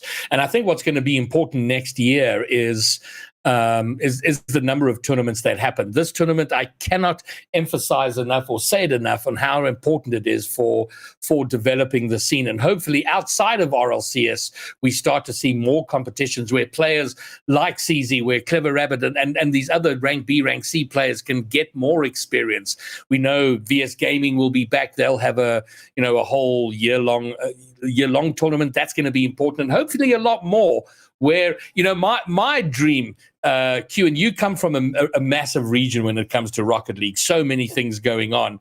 But my dream is that, you have a 10, 20, 30,000 Rand tournament, which is just not worth the effort for the very high levels players to play. So that gives a chance to develop a true bubble scene in the region. Yeah, I think that's one thing that I think you can even see across just the board multiple when you talk about just esports in general, right? You mentioned over here in NA, usually a bigger scene. I know I also work out like the APAC region for Apex, and the smaller scenes, when you start to see the community come together and build like the competitive scene, and really it's that whole "it takes a village" concept, right? And when you see that child that is the real growth and community of just the competitive scene start to grow and blossom, it's such a fun thing to watch. And you'd mentioned we've seen a couple players even in this tournament that maybe haven't been known. They've gotten to step up on a big stage. They've shown not only everyone else, but they've also shown themselves that they're able to hang, which is probably the most important thing. Yeah, I couldn't agree with you more. And I do know that there is a bit of a groundswell. It needs to be so much bigger, but okay, great. Almost weekly, I come across young players, 13, 14, 15 years old, right, who just want to be pros. So, so it is a growing, developing scene. Okay, so I think we have To Die For, if I'm not mistaken, for an interview. Is he with us? I don't see him in the Discord, but he's probably in the Ninja with his camera. Is he with us, Jay? Can you guys hear me? Yeah, I can hear him. We'll just have to guess Discord for a second and switch to Video Ninja. I think we can hear him. We can hear him through the Video Ninja, I believe. Okay. Well, then, Ped, you go with the question because I can't hear him through the Ninja. So, To Die For, hello, welcome, and Ped, you can shoot with the question if we're ready for that. Yeah, brilliant. So obviously you guys got that win in the end. What was the thoughts after the first game though, suffering the loss in the first game? If I'm gonna be honest, we kind of went into that series expecting to win, so we were just having fun because we were kind of stressed. I mean, not stressed, like tired from the loss, because we played a very long series against Snowy. Unfortunate series, we had to play again, So when we played again, you're a bit tired and stuff. So yeah, but then we just focused up and won the series. Yeah, that's absolutely brilliant. I'm going to pass the question over to Q now. Yeah, I was kind of curious. So we had saw that at least early. It looked like maybe Limited was able to find a couple of answers, but then y'all were really able to lock it down. Was that just more about you guys kind of finding things out, or you had kind of mentioned y'all walked into the game expecting to win? Did you just kind of need to get humbled real quick and then put your best foot forward? I'm kind of curious. Yeah, I think so, because obviously Sandwich is playing on 200 ping, so we didn't expect much from him. And then obviously gave us a rude awakening, So then, yeah, we had to step up. Perfect. I mean, obviously, in the end, you had a very dominant performance, but yourself in game number 2, you got those 2 flip reset goals. You were the one who really started the movement. Did you become more confident after that game? Because obviously we started to see mechanics and more aggressive play come from the whole team and not just yourself. Did that give your team and yourself confidence? Yeah, I think it did. But as I said, we were pretty confident from the start, just kind of sleeping. Yeah, that's all. Right answer.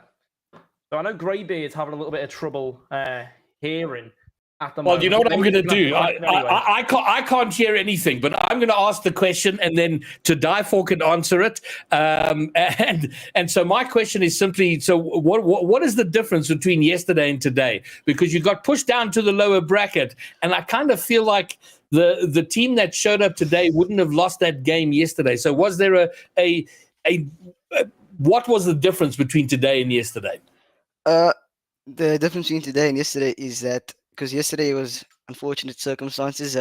Our rank B player D Money, he had load shedding or something like that. His power tripped, so then he was playing on a UPS, and his UPS was low battery, so the power supply was very limited. So then he was playing on like 2 FPS and even disconnected during the series. So I think that's a big reason why we lost, because we were playing 2v3, and then Eli's team was just demo chasing us and all that. So it was like very tough to play against him and beat them, but he still managed to take one game.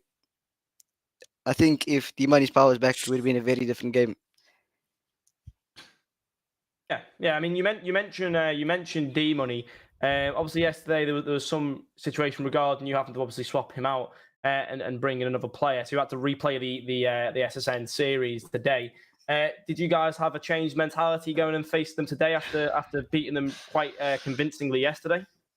Yeah. So obviously, I accepted the fate, so I just moved on because I kind of saw it coming. But like, not gonna mention any names, but like my team was like took a big toll on them. Like Yeah. he was very angry. One of them actually refused to play, so I had to try and convince him.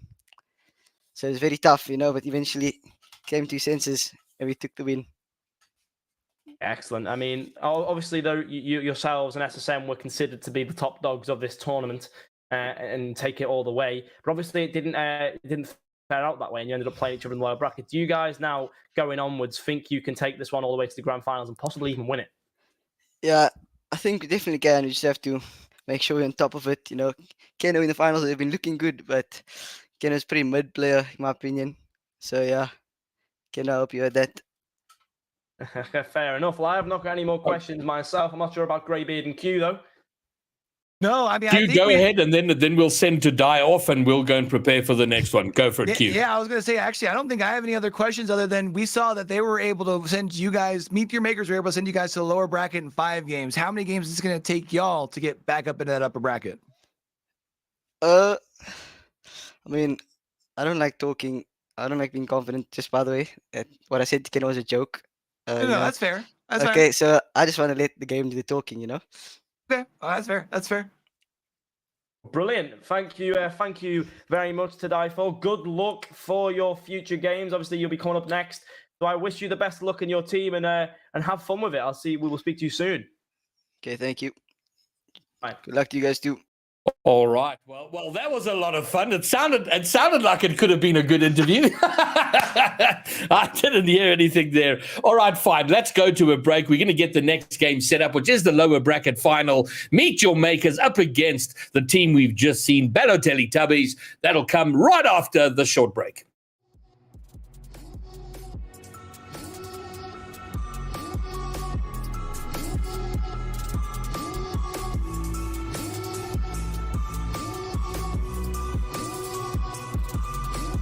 Devil in a red dress. Call 911, I'm a killer. You know I hate to confess. Bang, bang, got my hand on the trigger. Devil in a red dress.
what you want. Let's have a bit of fun till I downfall. My love, if you feel like I do right now, don't say you're on the run to the other side. My love, you say you wanna try, but you never do. Sugar, there's a reason why we lose.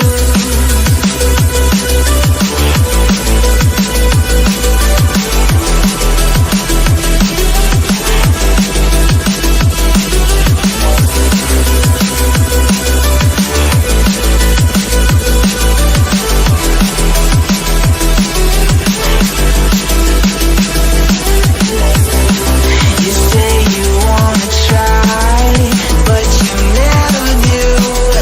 Sugar, there's a reason why we lose.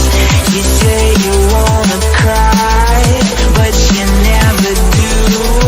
Sugar, there's a reason why we lose.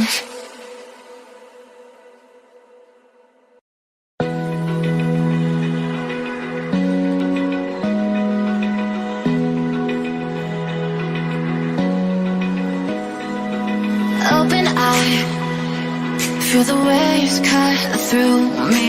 Hypnotized by the sounds I'm breathing in. Hold tight, chemicals collide. Hold tight, hold tight, hold tight. Dripping lights paint the skies, all because of you. Dripping lights paint the skies, only you can make me move.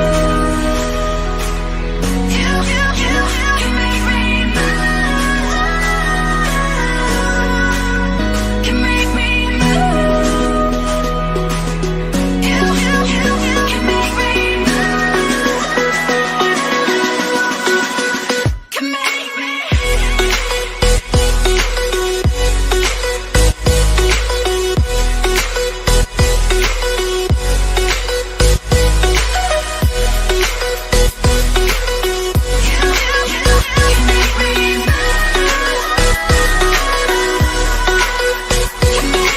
So alive, make it last forever. Stop in time, yeah, I'm surrendering.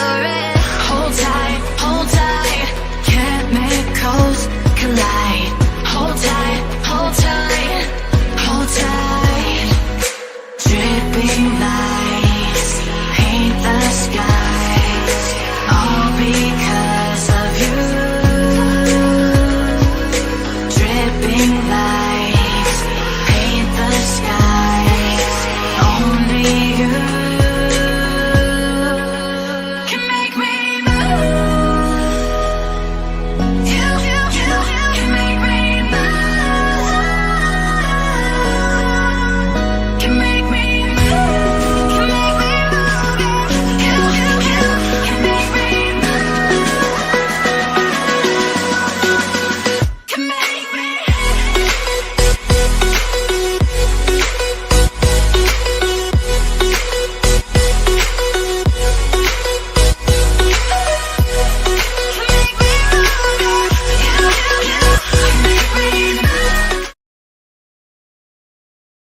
And welcome back. We are nearing the end. We're coming to the last little pointy end. We've got a lower bracket final to get through. We've got a grand final to get through, a potential bracket reset there. And so taking us through that lower bracket is going to be Q once more, but also back in the booth is Kedzie. So, Kedzie, first up, I know you're the big fanboy for To Die For, but the bracket reset, a proper potential issue here, do you think? It is a slight issue, but I feel like with a bracket reset, when a team does take that sort of game number one, you find that they're almost more likely to take that game number 2 because they have that bit of momentum behind them, and it might make that team that has come from the upper bracket second guess a little bit. But before we talk about that, we've got this game ahead of us to talk about, and this is one spicy matchup, a rematch from yesterday. Hopefully this is a full 3v3 for the full duration of it, as To Die For alluded to in his interview. So I'm really looking forward to this one. I think it's going to be a cracker, and we should have an uninterrupted full best of 7 series. And before the break, Q, you kind of alluded, you showed your hand a little bit on who you think's going to take it, but let's get your full thinking and prediction. So I'm thinking it's I do think Meet Your Makers. Actually, I'm gonna switch it up. I'm gonna go away with it. I think Meet Your Makers walks away. I think it's gonna be like a 6 or 7 game series. I think Teletubbies gonna come out in like game number one, look solid. But I feel like Meet Your Makers, I think they probably figured out a thing or two yesterday. And then they've had the chance to watch Teletubbies as they played earlier today and develop a little bit more strategy on top of that, which just leads me to believe over the course of the next 7 games, the longer it goes, it leans more in their favor.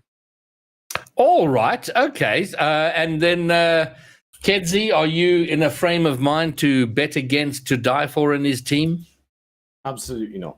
Absolutely not. I'm never in a frame of mind to bet against To Die For. Even when he was in his bravado days against Orlando Pirates, I'd still bet for To Die For. Sure, that's a proper committed fan, my word. But I guess the English are more inclined to that sort of thing because once you take a football team, you never let go, no matter how bad they are and how dismal their seasons are. You hang in there with your teams, so you're more disposed to hanging in there once you've locked on to a favorite. All right. Well, I do think it's going to be very close. My Meet Your Makers, I think absolutely have a chance, but just seeing how well Balotelli Tubbies did in that last series, they are just looking so solid. So I'm kind of hedging my bets a little bit, but I think Balotelli Tubbies do take it in the end. But I agree with what both of you have said, is that I do think it's a competitive series. It's not, neither team is going to take this in a walk. I solidly believe. So we've got the team predictions, but Q, give us a game predictions. You said 6 or 7 games. What's the final game score? I think I'm going 7, mostly because I want to see 7. So I'm hoping that if I can, put my little extra like spice on it, curse, if I can kind of do it that way, as it, you know what I mean? That's what I'm hoping for. But I wouldn't be surprised 6. I don't see it going any less than that, though. Okay, so 4-3, and Kedzie, your firm commitment to Die For and his team. How many games does it take for them to ultimately see victory? You see, my heart would want to say 4. Okay, my brain is telling me 6.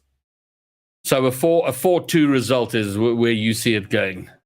Yeah, and I'm not sure I can't remember the map rotation here.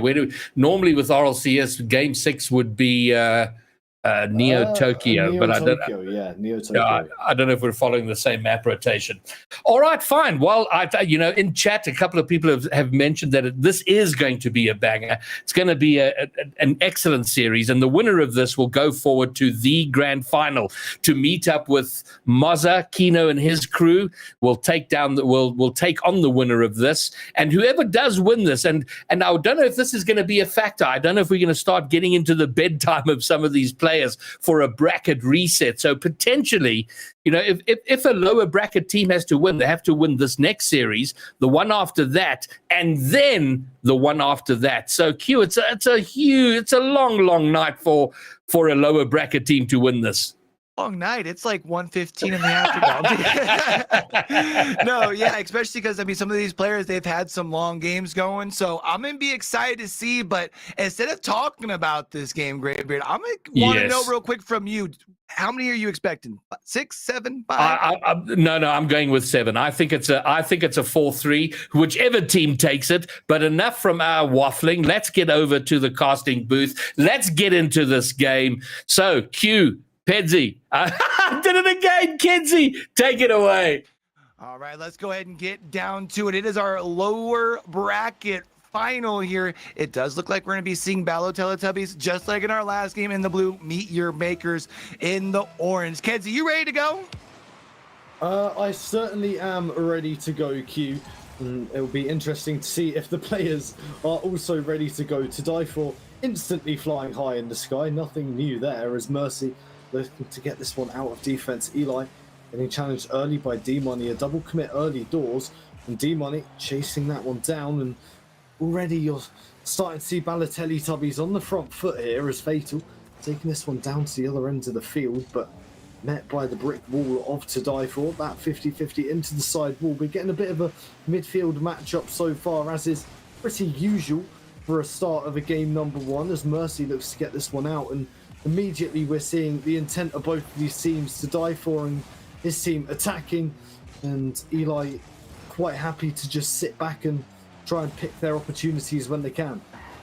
Yeah, but we do see here, a nice shot from To Die For, followed up by D-Money. And that's going to be Bella Teletubbies here on the board first. And this is kind of like I had mentioned, right, in the pregame, right? Potentially seeing Bella Teletubbies starting off early, but the question is, can they keep the momentum going? It only took 55 seconds.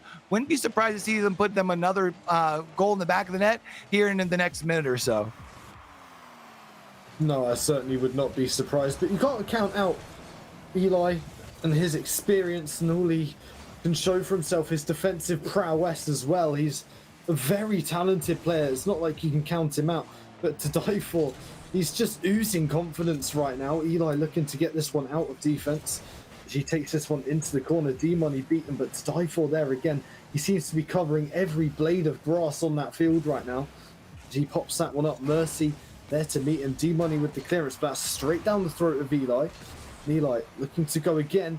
Eli looking for the shot, and he's put that one into the post. To Die For had it covered, but we're starting to see a little bit more aggression there. It's starting to turn up the heat, our Meet Your Makers. And we are seeing they're able to stay in the side of the goal zone, and that's going to be Mercy. Finds the equalizer. So just as much as I was expecting to see Bello Teletubbies find themselves a goal in the next minutes, it's actually going to be Meet Your Makers. We're all tied up at one here. I'm going to be really interested. Now with Meet Your Makers responding earlier than I was expecting them to, if they can take control in game one, this might be big.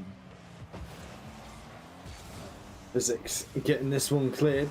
There's Mercy challenging early. Physics able to get that one across, but Fatal cool, calm and collected, just letting that one run over the top. As To Die For in the backfield, popping that one towards Physics, who's going to put that one back down. To Die For going to look for the shot here, but that one just isn't going to be a favourable angle at all for him. As D-Money putting that one into the midfield. I feel like every time I stop talking, a goal happens. So you know what? I'm going to stop talking here. Oh, didn't work that It time. almost worked there just for a moment, but we actually see Physics trying to flip the field here, but doesn't quite maintain that control. You can see from the side of Meet Your Makers, they were playing really aggressive. They seem to be playing a little bit faster, a little bit stronger. That's going to come off of the back ball. Was trying to get that second touch down towards the ground, wasn't able to do so. Instead, it's D-Money going the opposite way. Eli, big save here. Now going to be looking to see if Mercy can try and play this thing off the wall, try and make themselves a shot and goal in their own right, but instead To Die For, the player that we have seen time and time again be able to turn defense into offense, tries to do it, but only for just a quick second.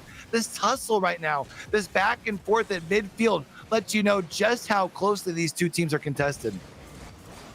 No, it's incredibly close, this one, and it isn't showing any signs of changing as Mercy with the whiff as Fatal looking to start an attack here. To Die For evading the bump and also getting that one cleared. Superb defending from him as he's able to get that one cleared again. He's been the star of the show really so far. The Balotelli sub, he's using all of his experience that he's gained throughout the past season and one split of RLCS as he's going to go for a ceiling shot here. Puts that one down, and Eli read that one like a book. He took that one straight out of the library there as Eli looks across towards Mercy, and that shot's just wide, and we're starting to get a bit more of a bloodbath in game one.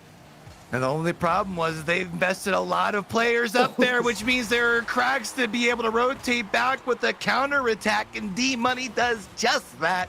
And that's now going to be a goal lead with just 65 seconds left. That was beautiful. Beautiful certainly is the word I'd use for it.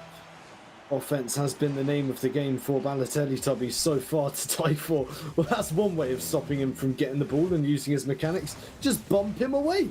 If only it was that simple. Physics going for the long shot. That was saved away by Mercy to die for. Looking to get this one infield, and he's tried it, but Eli ready and waiting on the goal line to die for with no boost. Is it going to be able to turn?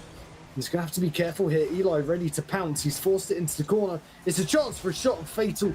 Can't quite get there. It's cleared away by Physics. It's to die for now.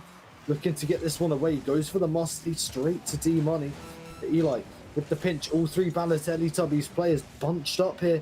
They need to maybe work a little bit on their spacing in the last few seconds of this one. Just make sure they don't give up any cheap goals from overcommitting. This Physics going to go for the shot. That's off the crossbar. Mercy just about by the skin of his teeth gets it cleared. Oh, good job by to die for there to at least get a nose on it, because you've got a couple of seconds here. Oh, that's right on the goal line for Meet Your Makers. You're able to stuff them just like that. And now with time expired, you just got to make sure that you can get this ball to touch the ground. And Balotelli Tubbies will be walking away with a dub here, but you can see fighting and keeping it alive. And oh, wait a minute, to die for is that going to show off, goes the opposite way with it and puts it in the back of the net on the other side of the pitch. To die for adding insult to injury. You know what I would have done? And this is just because I'm not a nice person when I play ranked. I would have just let the ball hit the floor on the goal line, and just to show I did have you there. I did have you. But I'm nice. I didn't score that. That's what I would have done. To die for, I guess he just wanted the goal to add to his tally. 1 goal, 2 assists for him, the star of the show on the side of Balotelli Tubbies.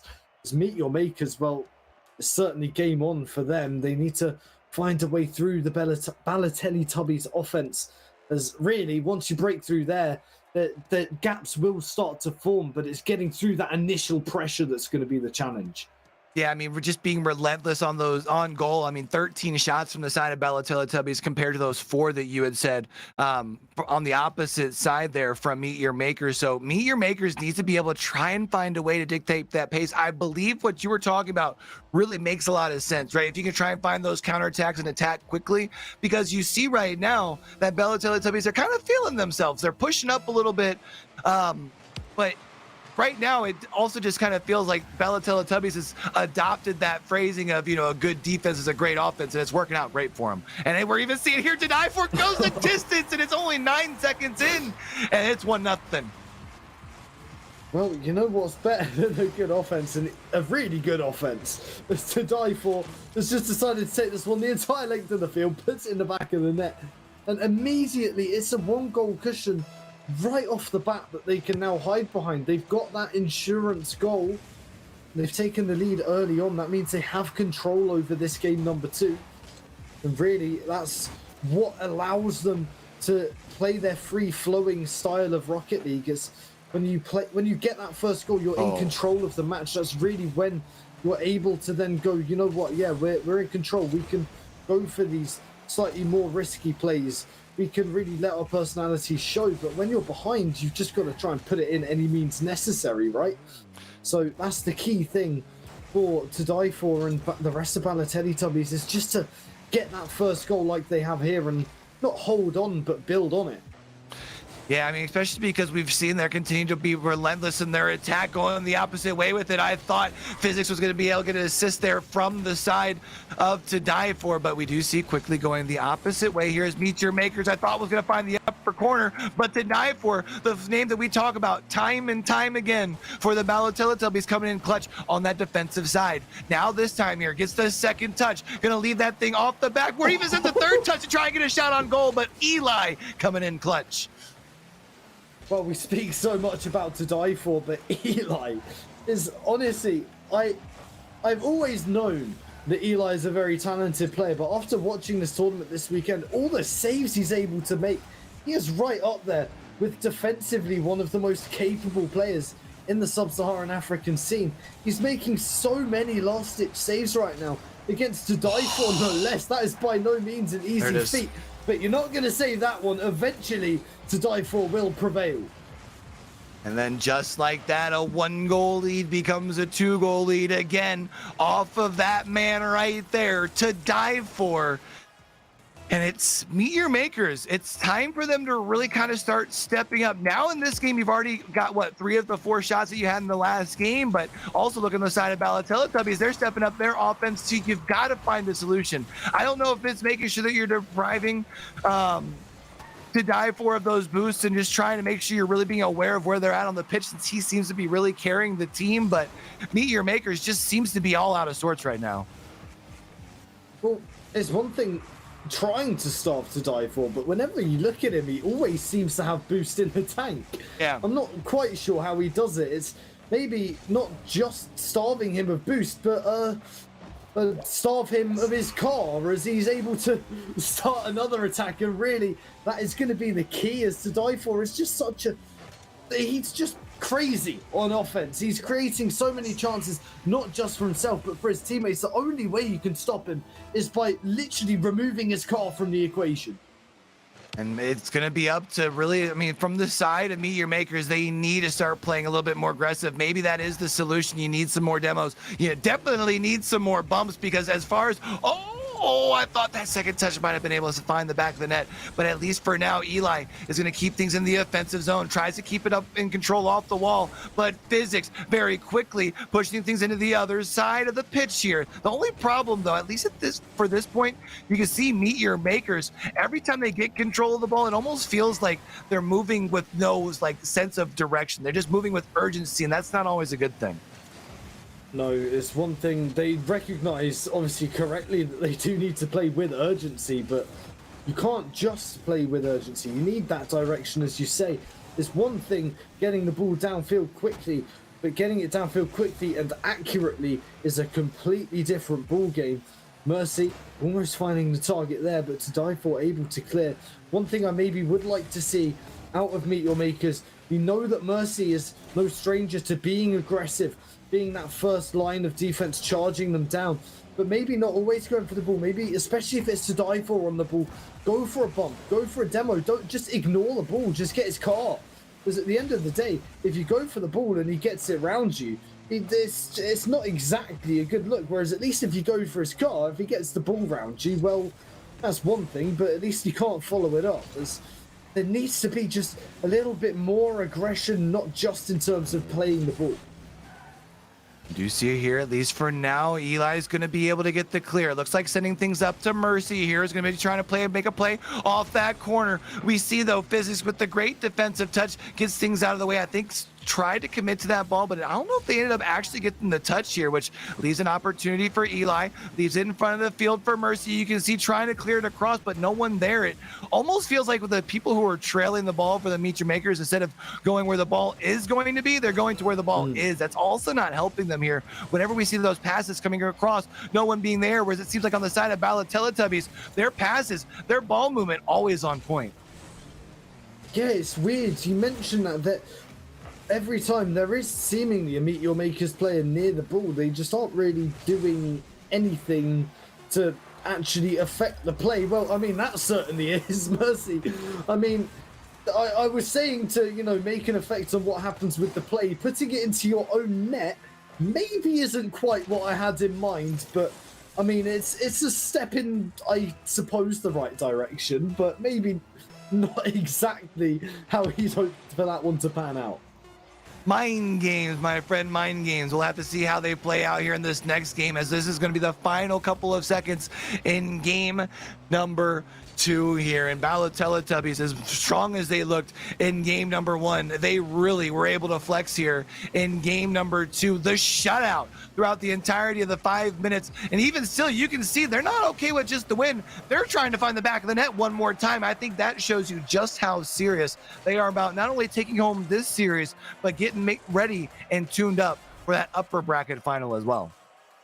Trying to play the mind games, trying to find a way into the heads of Meet Your Makers as if they aren't already. trying to get that last goal on 0 seconds. Like you say, they could just let the ball drop and get the win, but they're not happy with that. They want to keep it going, and they've done so well so far in this series at being the ones in control of this matchup. And really, for Balotelli Tubbies, I just need more of the same out of them. Meet your makers, like I said numerous times throughout that game too, just more aggression, but a different kind.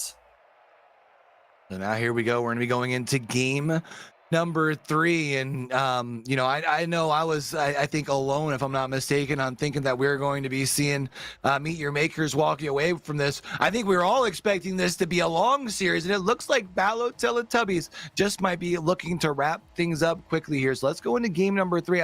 Right now, it feels like this is the time, if you're Meet Your Makers, if you were to start a comeback, it needs to happen in game 3. Absolutely, you cannot afford in a best of 7 to go 3-0 down. You can't really afford to go 2-0 down, but Eli, with a step in the right direction here, getting the first goal within 5 seconds. Eli doing it all himself, just getting the ball down the length of the field off the backboard, following it up, putting it in the top corner. Physics, try as you might, but you're not going to reach it. And that's immediately much better from Meet Your Makers. Yeah, sometimes if you want something done right, you got to do it yourself. Eli able to do everything there. You had mentioned off the wall and then with the goal, but this time around, off of that kickoff, we can see full control, bringing it on the side of Teletubbies. We can see even D-Money going up for that second contest, send things the way to dive for with a nice little bump over, trying to go ahead and get control in the air. Isn't going to be able to do so, but Physics right underneath it finds the back of the net, and we're all tied up, and it's only taken 28 seconds in its entirety for us to get 2 goals. To die for with superb awareness, knowing that he doesn't have to go for the ball there. In fact, going for the ball there would probably have actually cleared it for Meet Your Makers. Going for that bump instead, removing the defender from the equation, allowing for teammate in Physics to have a much easier opportunity to shoot. And that's exactly what separates a good from great player. To die for, you think of the mechanical players, you think of great mechanical players, you always associate them with goals that they can score. But I think what's often overlooked quite a lot, and what has been a huge part of Balotelli Tubby's success so far, is to die for's ability not just to create goals for himself, but to create for his teammates. His Physics with the miss there, and Eli charged down by D-Money from the back. That's always the best way to defend a situation like that. The player rotating back, going in from behind to get the clearance, allowing his teammate to just keep on shadowing. This D-Money faking the challenge, forcing Fatal to go up with the dive for, booming that one downfield, and he's going to put that one off the side wall, go for it again. It's found its way into the middle, but cleared away by Eli. How many times have we said that so far this series, that Eli has just thwarted an attack? Yeah, but now we're seeing everybody cluttered up here in the corner, and I'm starting to get just a little concerned as far as on the spacing for Meet Your Makers. However, Fatal going to be able to at least get the clear for now. We see Physics going to be able to switch the clear things back to D-Money with a nice, beautiful pass. Unfortunately, they missed the second touch, but does get assistance from To Die For. It's going to drop down right in front of the goal. I thought Physics might have been able to make a play, but once again, Eli coming up big on defense. D-Money now on their side here, going to try and see if they can get the clear. It does look like they might be able to put it over all 4. No, instead it's actually Physics keeping things alive. It's interesting here. It feels like almost Teletubbies are more keeping the ball back in their own zone versus where we're normally seeing them being very aggressive with it. Well, patience is key, especially when you're on level terms. You can go chasing that elusive goal and try and take the lead, but you've got to remember, if you push too hard and you concede, you're then behind, and then you've got to do twice the work. So I think Balotelli Tubbies are taking the correct approach right now. They're just waiting for an inevitable opportunity to let their mechanics do the talking here, as Physics maybe encroaching a little bit too far there, and his touch was certainly not the best, but D-Money behind him to help out as Eli has to take this one the length of the field, but Physics charging him down early, and that's so key for these bubble players to charge down the RLCS players as quickly as they can, not give them the space that they'd want, as Fatal gonna take the 1v1 and dispatch it with success. And that's exactly what you're looking for there. It felt like it was about one of those times where we might have felt like Bella Teletubbies, their defense might be able to find that opportunity to quickly strike onto offense, but instead, Meteor Makers now have this lead. What I'm concerned about on the side of Bella Teletubbies, you talked about how they're kind of waiting for those opportunities. I'm worried that they're more, instead of pushing the pressure, they're now more playing not to lose, and that might allow the team from Meteor Makers to start getting more comfortable, allow them to start playing their game, which may allow them to start building some momentum. Something we'll have to keep an eye out for. At least for now, though, 90 seconds left in this game. They still also have to find the back of the net. Otherwise, they're at risk of giving the Meteor Maker squad their first win of the series here. It's always a risk playing not to lose. You always still run that risk of losing, which sounds counterintuitive, but it is a very prevalent thing. Is to die for. Able to get this one cleared. Can he engineer one more opportunity for his teammates? Although it might have to be two more now, as Mercy doubles the lead for Meteor Makers. And we're just seeing now they're able to start to get their groove, and I really feel like Bella Teletubbies, they still have time here in game number 3, but they just don't feel like they're playing with that same sense of urgency. And you got to be concerned if you're a fan of Bella Teletubbies, because you know that, Meteor Makers, once they took control in the upper bracket, they were the reason that Bella Teletubbies got sent down here to begin with. So I don't know if I'd want to be playing any sort of games like that. Meanwhile, though, 50 seconds left. Eli gets a touch off the backboard. Physics with a beautiful bump in front of the goal. Able to get the save, sends it into the corner. Also gets the clear off that here now as well to die for. Trying to play fast, trying to play aggressive, understanding the direness of the situation. They are going to be able to get this ball away from Eli, but Eli's taking all 3 players in order to get the ball stripped from him. That might create an opportunity for our other teammates, but to no avail. It's actually going the opposite way, and I think to die for finds a goal here. Just momentarily thought the chance had gone, seeing Physics underneath the ball with no boost, but D-Money with superb awareness. He didn't actually get the bump, but he forced the pre-jump so early that it allowed the space for Physics to just take aim and fire. But whilst he didn't hit the target, it was by no means a bad effort, and it ended up right down the throat of To Die For, who dispatches. And that is the offense that we've just been waiting to see for all of game number 3, is To Die For left alone on 0 boost on his goal line. Eli trying to add insult to injury, wasting time off the clock, putting it up high. To Die For on 0 seconds isn't going to be able to do it. Mercy can't score it, but they still take the win. And even though that might not have been the purposeful touch on the goal line like you were talking about, regardless, it is still walking away with the dub. That's big for them there. Otherwise, they would have had their backs, against the wall, avoiding the sweep. That's going to be a first win for them here. But I am still concerned a little bit, because when you look at the scoreboard, they haven't really been able to stop the pressure from the Bella Teletubbies, right? They still had 10 shots on goal. Yeah, they've had 10 shots, they've just not been able to score them. But having said that, Meteor Makers also with 10 shots, just distributed very differently, and much more looking at the shots, a much more team approach. But we'll see in game number 4 what the end result of this is. Will we be back to a tied series, or will Bella Teletubbies maybe just step it up a notch here? As I do think that there is that chance that they might. As Bella Teletubbies, we know they have the offensive capabilities to do this, but it's whether or not they have the execution to do so under the pressure of Meteor Makers coming back in the series.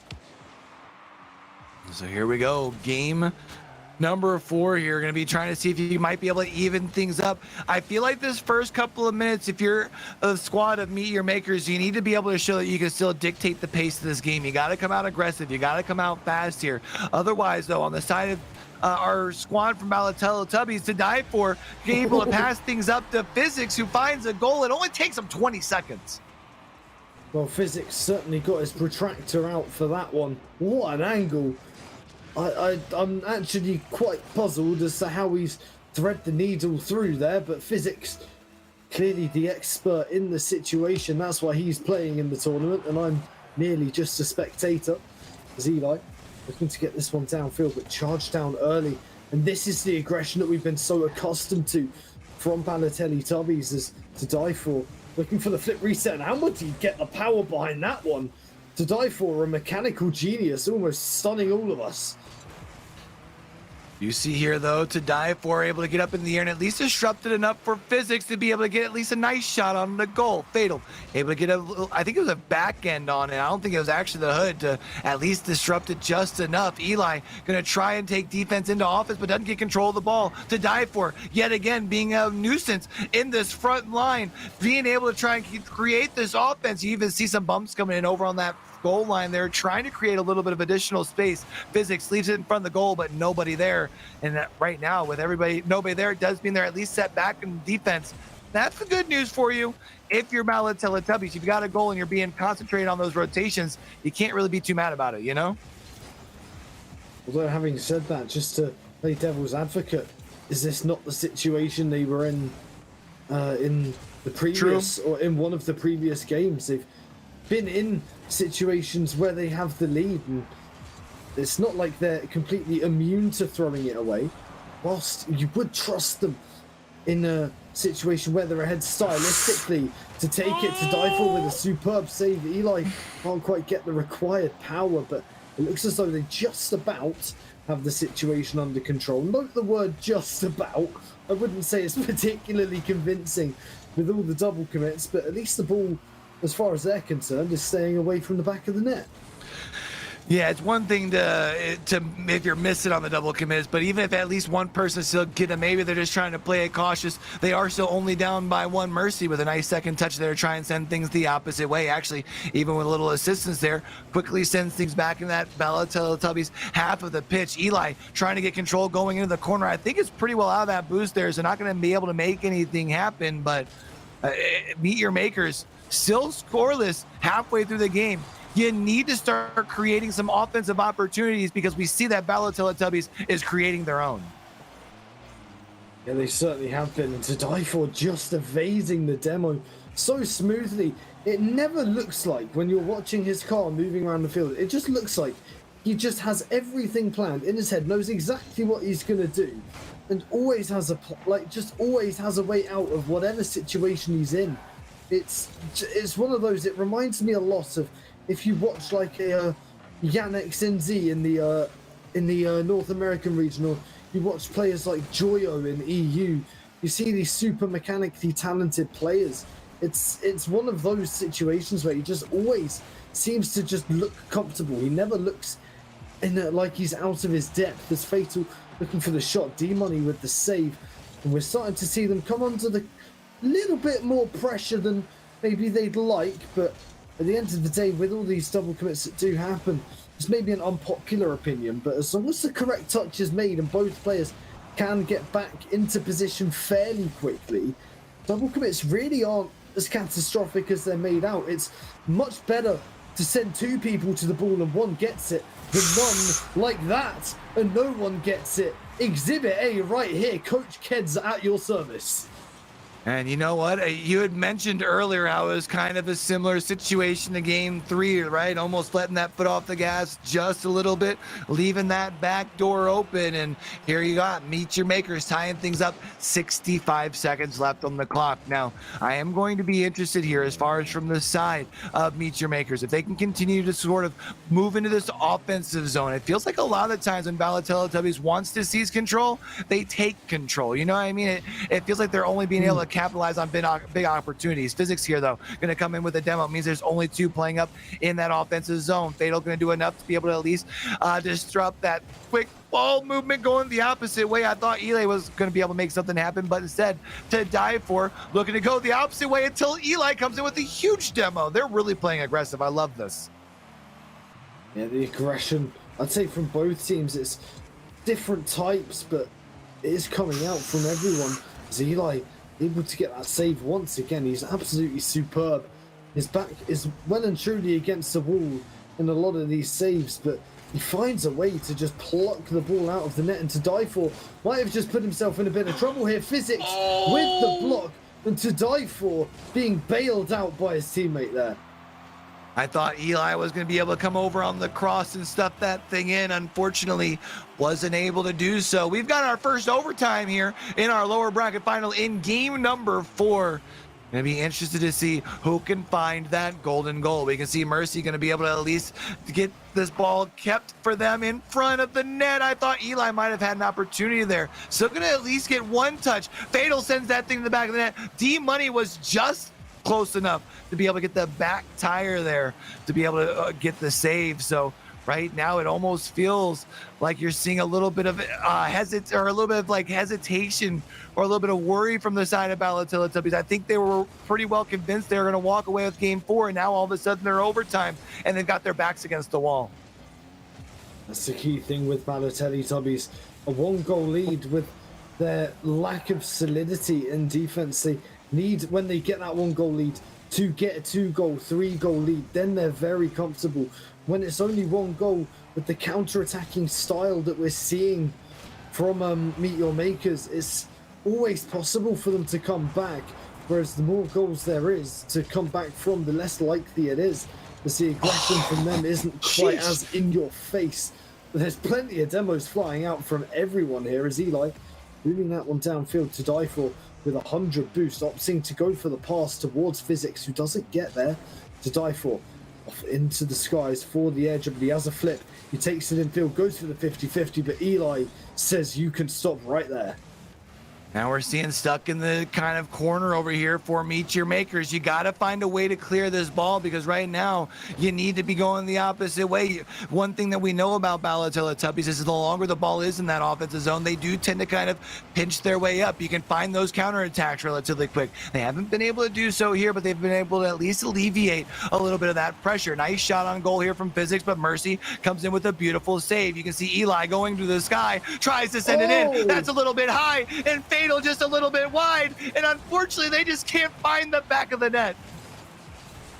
But we talk so much about To Die For's mechanics. Eli is certainly no slouch, almost scoring probably the clip of the tournament if that went in such a tense situation, which is what makes it so impressive. As To Die For trying to force some offense here. He actually does get the boost steal though, which is probably, if not more important than getting that ball into the center of the park with no one there ready for it. To Die For forces the challenge. Eli up in the skies. He's got a flip.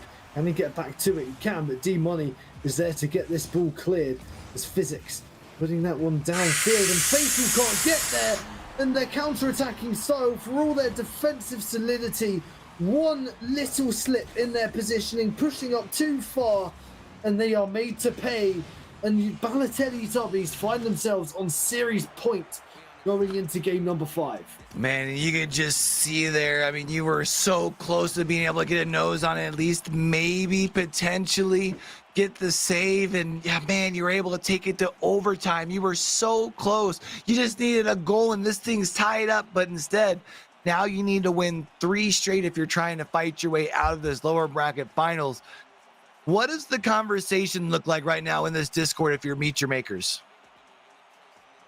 Honestly, my honest opinion of what they're saying is probably let's just stick to our game plan, more of the same. Because realistically, the games that they've lost, barring that game number 2 that was an absolute blowout, they haven't lost badly. Their game plan hasn't been failing. It's the execution of their plan that's been failing.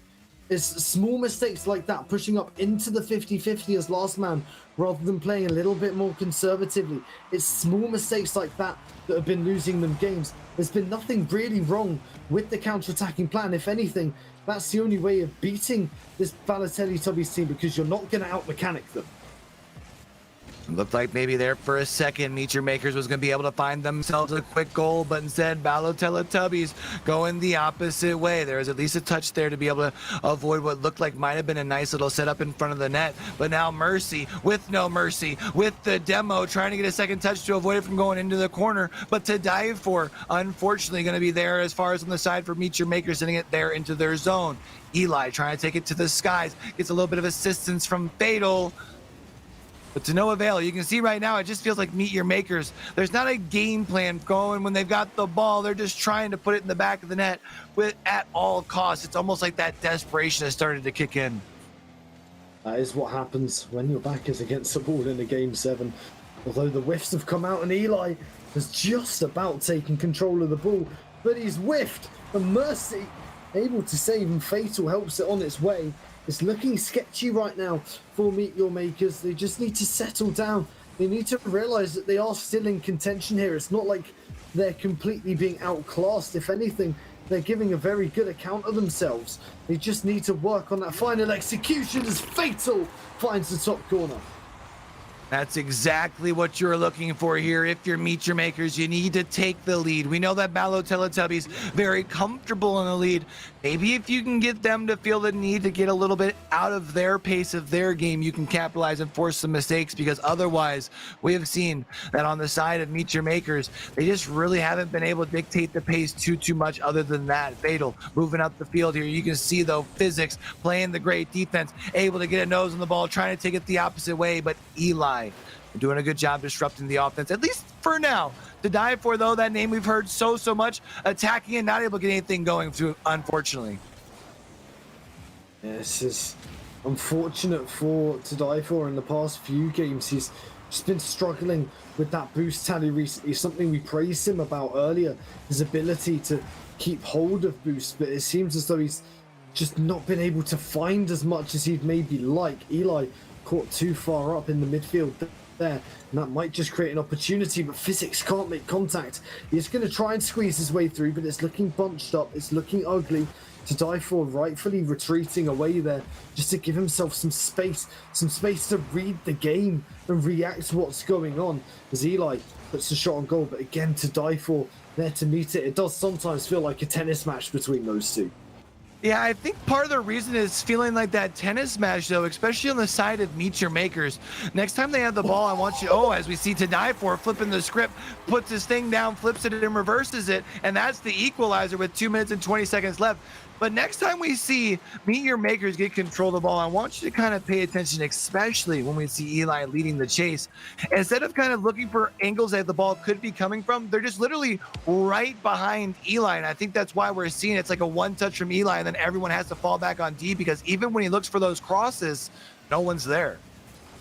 It's something I criticized them for, I believe it was even yesterday, just getting too close to each other. Yeah. And like, they just don't give each other the room to react to what they want to do. And it's almost, they need more aggression, but they also need less at the same time. It's sort of one of those where they're being too aggressive at the wrong time, and when they need to be aggressive, they're not. So they just need to work a little bit on that spacing, give themselves time to react to Die For. Absolutely ruthless, sending that the length of the field, and they are going to be feeling so confident after being given a freebie, and that is really going to shake the mental in the Meet Your Makers camp now. Yeah, that's going to be a really big hit to the mental here for Meet Your Makers. They came out and they took that lead early, and then to lose the lead, not just for the tie, but then to go down on a shot like that, it's going to be really tough. They need to find something. They need to make something happen. Otherwise, they're in their last 90 seconds of play here at the AIPX Cup. But Eli has other things in mind. You can see he was trying to get the ball there at midfield. Unfortunately, wasn't able to maintain that control. That defense from the Teletubbies continues to be stifling here. Physics now going the opposite way. Puts it up just a little bit, not high enough for Eli to avoid touching it. So Eli gets the save, but you can see now Eli trying to turn that defense into offense, sends it ahead, but not without getting intercepted by Physics. Yeah, they just need to hang on for this last minute. And all that you really need for maybe just one last flip in the script is just for Meet Your Makers. It's almost seems counterintuitive, but 1 minute is still actually quite a long time in Rocket League. It's more when you get in that last 20-second territory that you need to go completely gung-ho. They just need to relax and try and work their opportunity, because it is looking messy in the defensive third for Teletubbies right now. It's been by no means clean as Eli. Can he take this one up? He gets the fake, but he's challenged again. And that's more like it, but it looks like too little too late. But Fatal looking to get it across. Eli getting the boost in that back corner, but To Die For's there, putting an end to that attack as Eli, can he take to the skies? No, he goes low, goes for the dribble and charge down again, taking time when he doesn't have any. As Physics going to put that one into the ground, and Teletubbies are in the grand finals. Man, I thought maybe there for a second we were going to start to see just a little bit more fight over on the side of Meet Your Makers. And I got to admit, y'all were right. You know, Ballot Teletubbies, there was no stopping them from ascending back up into that upper bracket, man. And it didn't take them very long either. Remind me, Kedzie, the first game went to Meet Your Makers, right? Or was it the second game they won? No, it was the third game. Yeah, that's right. I think it was the third game. And this final score actually makes my prediction slightly flattering, as I predicted 6 games. It ends up being in 5. I think another 4-1 for this Balotelli Tubbies team, who are looking stronger and stronger, doing very well. I mean, every game seemed quite competitive on its own, except I think it was either the opening or the second game, which was dominated by Balotelli. But other than that, the games themselves were kind of competitive, but always Balotelli Tubbies finding a way to get out in front, Q. Yeah, they're showing that they're here to play today. I know I kept kind of feeling like I was second guessing how good they were. I was expecting the team to overplay them, but I think I have to be on the Balotelli Tubbies wagon here. I think they're going to go up and reset that bracket now in this next round. I'm pretty confident with the way that they're playing. Yeah, well, certainly the Mozza side are going to have their work cut out for them. Kedzie. I mean, listen, you've been behind this To Die For team all the way, so the least surprised would have been you. Maybe the scoreline not as tight as you thought it might be, but they are steamrolling their way into those grand finals. They absolutely did, although they do have a lot to talk about before that grand final, as with the mechanical capability of Kino, he is able to exploit these gaps that are very prevalent on their defense. So if they want to reset that bracket in that grand final, offensively, more of the same, but defensively, they really need to clean it up. All right, well, let's see if they can do that. After this break, we head to the grand finals with a potential bracket reset in store, but that story will unfold after the break.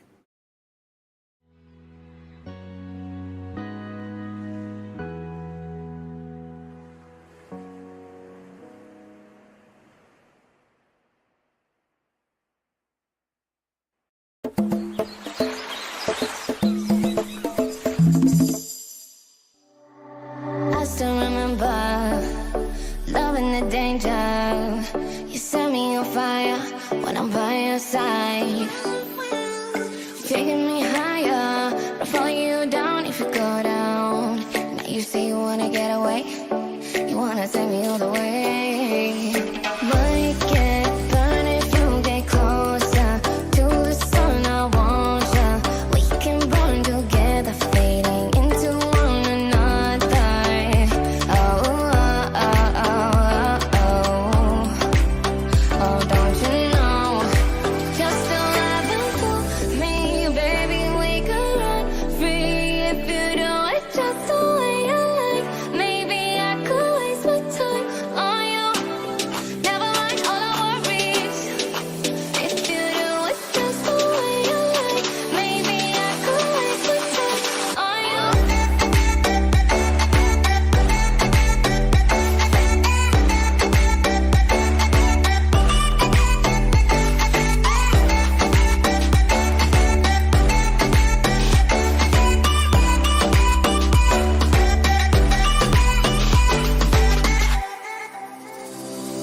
My deepest of secrets, trust you to keep them.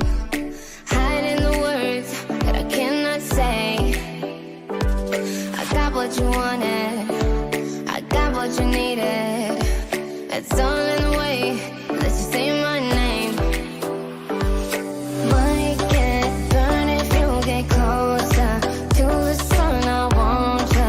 We can burn together, fading into one another. Oh, oh, oh, oh, oh, oh, don't you know? You're still loving for me, baby. We could run free if you do it just the way you like. Maybe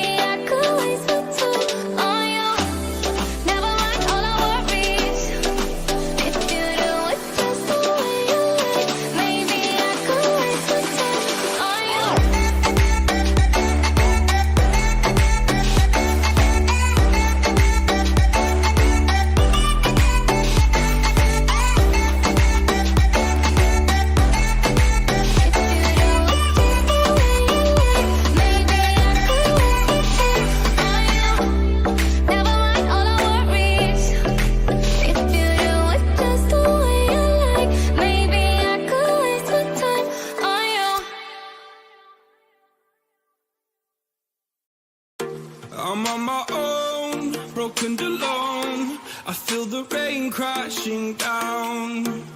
All around this empty town, we're searching for the lost and found. But you don't care, you're unaware. Keep moving like the scars aren't even there. It's in the air, like a blazing flare. Just stare, cause the flames will burn us. I thought you were the one for me. That's why I gave you everything. Held you close by the stormy seas. Oh, you meant the world to me. I used to kiss your head when you cried for me. Hold your hand while the pain was over. Keep you warm by the roaring sea. You meant the world to me.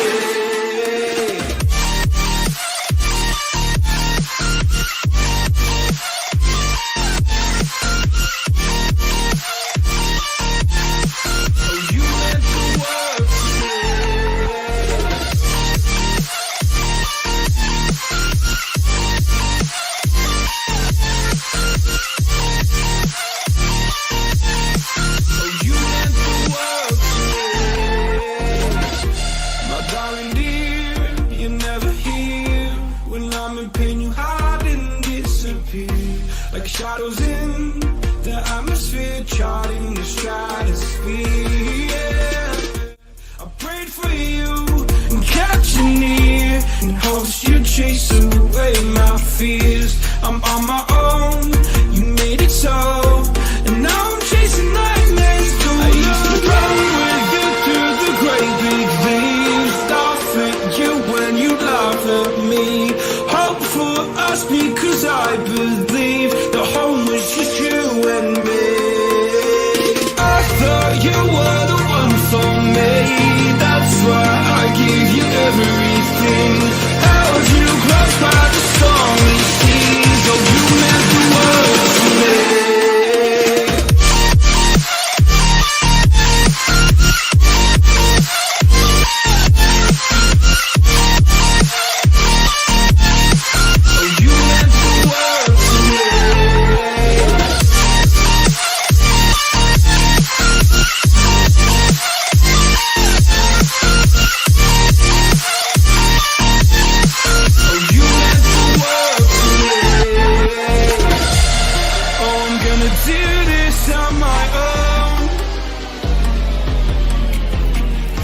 No point in blaming you, you did not know. Oh, I thought you were the one for me. That's why I gave you everything. Held you close by the stormy seas. Oh, you meant the world to me.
Oh, you meant the world to me.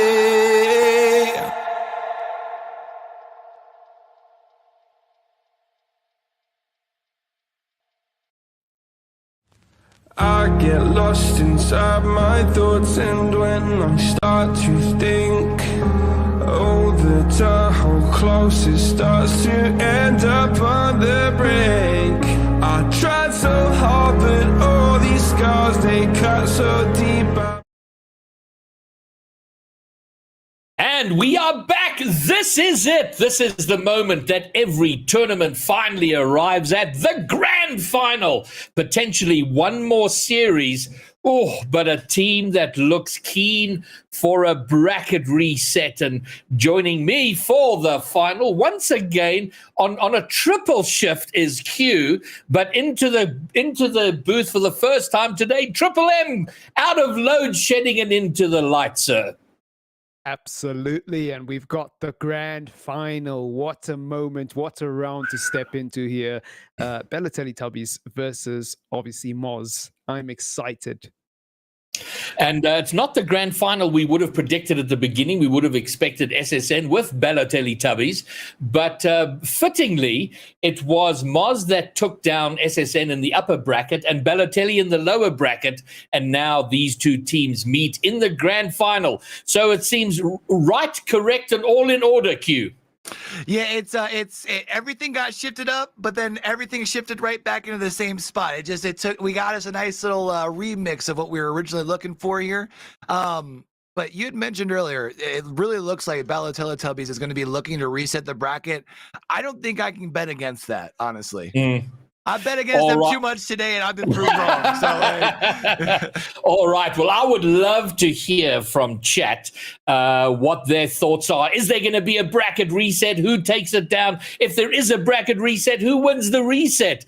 And my only worry about chat is that Kino, who's the big mouth in chat, is currently not there, I would assume. At least I hope not. I hope he's in lobby ready to take down the grand final. So, Triple M, let's hear it from you. This Bella Tele team are scary, but Moz have been a surprise. They've done incredibly well. Who takes the grand final? This is hard because Moz were actually my dark horse and Bella Teletubbies were my favorite to win the That's tournament. true. So I've been put in an awkward situation here, and I don't know. I think I've just got to edge it towards Moz simply because Bella Teletubbies do have to reset the bracket and then do some more, and then some changes. Yeah. So yeah, I'm gonna edge it to Moz. I'm gonna be a little edgy and say they're gonna win this one. All right, Edgy M. What about you, Q?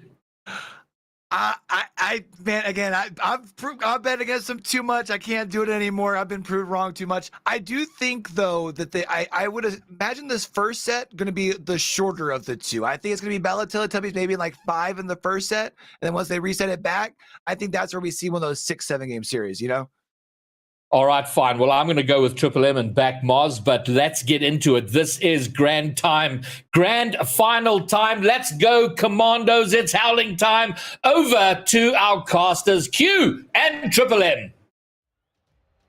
This is really exciting, Q. I imagine you're just excited as I am. Oh man, I am so pumped over here, and especially because I think we're all expecting at least a decent amount of Rocket League, and we know that it's going to be some great high-intensity Rocket League. D-Money getting a shot there early, but Vision at least comes in with the save. But I'm going to be interested to see as far as Bella Teletubbies in the last series that we just watched. Did a very good job of seizing control of the pace early. I'm really interested to see if they're able to do the same thing here against a little bit more aggressive team. Yeah, and I think also just them being in the low bracket is a surprise to begin with, but I suppose it's irrelevant now because they got through. To Die For makes a bit of a mistake there, and Kino gets a goal early on. It's only 28 seconds into the game, but it's a 1-0 lead for Moz, the winners of obviously the winners bracket so far. And the champions-elect, hopefully they can close it out, and we'll see how Bella Teletubbies respond here as they have it all against them in this grand final. We do see at least putting things back into that Bella Teletubby side of the pitch early here is Moz. You can see Joshua here trying to quickly move things back over into that direction. In the last couple of series, one player that we've continued to say over and over again that we have to watch out for is To Die For. Definitely they're going to be leaning on To Die For heavy here in this series, especially already down by a goal and looking to try and go for the reset. So we do see To Die For actually the one that gets the big clear, alleviates a little bit of that pressure on the defensive side. But Bella Teletubbies hasn't really been able to get much going on the offensive side.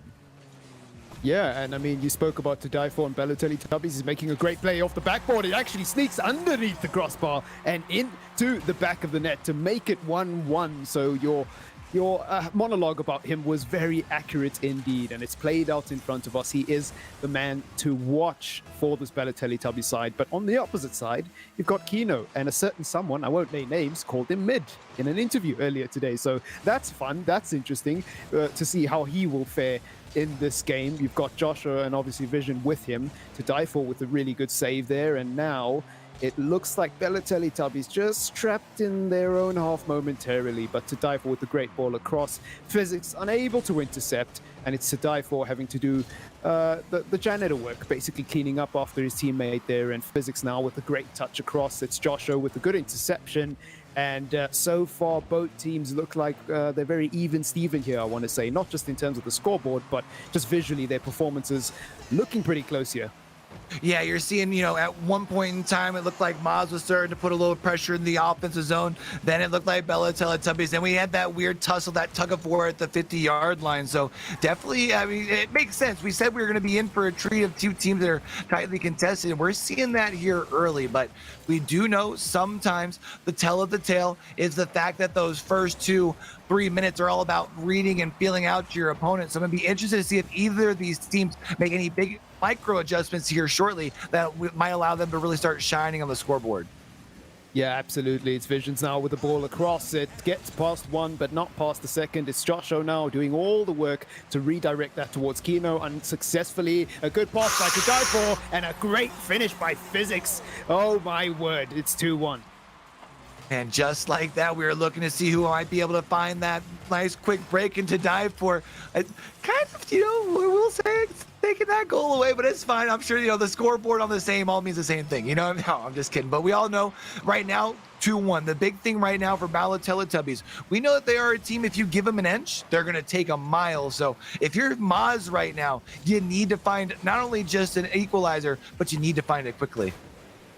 Absolutely, and I echo your sentiments there, because obviously this roster, it's not just to die for, but obviously D-Money, and I would include Physics in that as well. They've had relatively good performances and good showings, despite extenuating circumstances such as load shedding affecting things. I think they've carried themselves and conducted themselves relatively well. And D-Money here going up top, looking for a touch off the backboard, and it's a great reception by Kino, who now can take it the other way. And perhaps looking for a bump there, as he didn't really carry the play on. It's a great save by Joshua, matching the great shot from Physics there. Perhaps he could have been better with the placement. And Kino will score virtually a one-man attack across the field. And, it's 2-2. Yeah, that was very well done. Very quickly going from the defensive side and just going all the way in by themselves. I thought might have had to worry about that contest coming across, but instead we're all knotted up. 90 seconds left to see who's going to be taking our first game here. And it's really been one of those stories where it doesn't feel like it's consistent throughout. One team starts to take control, and then just as quick as it feels like that's the way that the story is going to ride out, it quickly flips the script. Yeah, absolutely. And just under 70 seconds to go in this game. It's a good shot, a very probing shot there by Visions, as he can't get it into the back of the net. It's D-Money now, goes all the way up, uses all his boost and gets nothing in return. A pretty poor investment. It's Physics now who'll give chase. It's Kino, who looking to play a piercing ball to the middle, but unfortunately it's not to be. To die for, what can he conjure up here? It's a great, I was going to say it was a great dribble, but Kino recovered fantastically well there. And even Steven here, these teams are matching each other, although Vision with an almost, he's almost made a mess of that, I was going to say. And it's Joshua who follows it up and makes it 3-2. Yeah, doing a great job. I thought maybe D-Money was going to be able to get the clear, but Joshua just sitting back, relaxing, waiting to see if they were needed, and there it is. 37 seconds now for Balotelli Tubbies to try and find an equalizer, try and find a response, because here, as much as we talked about the back and forth of the pace, here recently it almost feels like Maz really starting to take control, got their hands on the steering wheel, and they're not going to let up. As for now, 25 seconds to die for, needs to try and get this clear, push up into the offensive zone, passes it up to Physics, who leaves it off the backboard. Unfortunately, to die for, can't get that thing down. It looks like Ma's going to take it the other way. Yeah, and this is, well, for many people, probably a surprising scoreline in game number 2 with 8 seconds to go. It's Moz who are up 3-2, but a great pass from D-Money and a great save matching the shot from Physics there.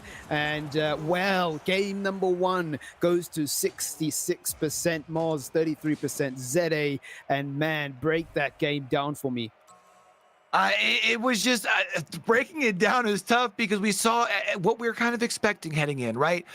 Two teams that are so tightly contested. It felt like, though, especially when you look at on the scoreboard, it feels, as much as we talked about sometimes Balotelli was taking control, look at the shots. 5 shots compared to the 8 on the opposite side. I didn't feel like Maz put that many shots on the goal personally. I'm kind of surprised that tally is that high.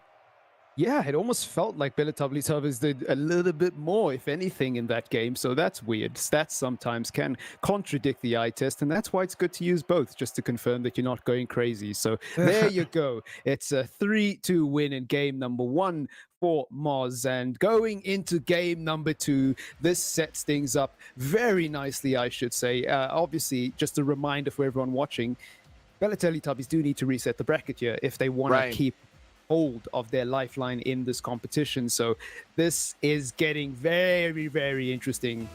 3 seconds to go for the first kickoff here in game number 2. It's D-Money and Visions tussling it out at the beginning to die for now with the ball across, and it's matched with a great reception there. Ooh. And Physics with the follow-up. It's 1-0 with 8 seconds gone. Yeah, just great teamwork all the way around. To die for leaves that down low off the backboard. I think was still expecting to maybe need to, you saw coming over for that second commitment based off of if that demo came in. But man, the teamwork right off the bat. Balotelli coming up with the response that they needed to here in game number 2. Yeah, and it was To Die For who played the initial pass, then Physics played the one off the wall, then To Die For immediately got back into position to put it off the backboard.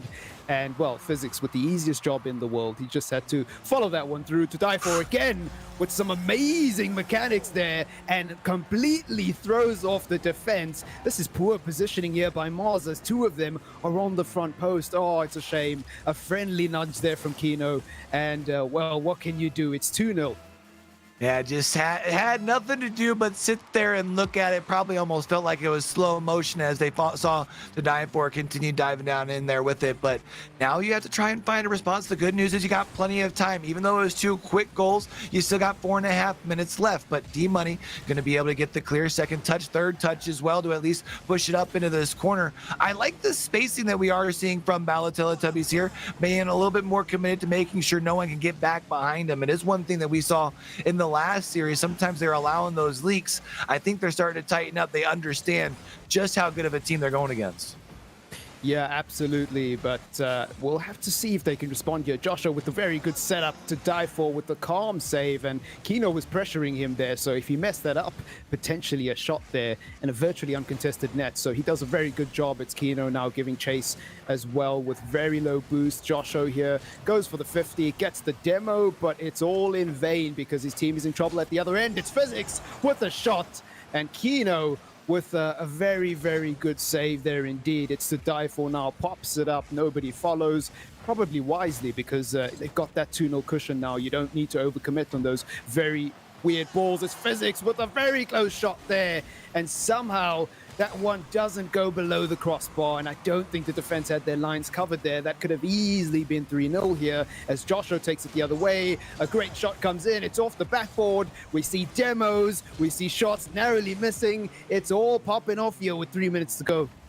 Yeah, unfortunately, though, they weren't able to find even one into the back of the net. As much pressure as they had there. And now it's going to be up to the side of Maz to really see if they can find a way to crack the code, because there's now only 3 minutes left. Now, granted, 3 minutes is still quite a bit of time in Rocket League, but if Balotelli comes down here and finds the back of the net, I was hoping to say just like that, that would be a huge game changer. But instead, now quickly going the opposite way. I thought Joshua might have been able to push it up towards the net, but that really aggressive, in-your-face defense from Balotelli really dictating the pace and the tone.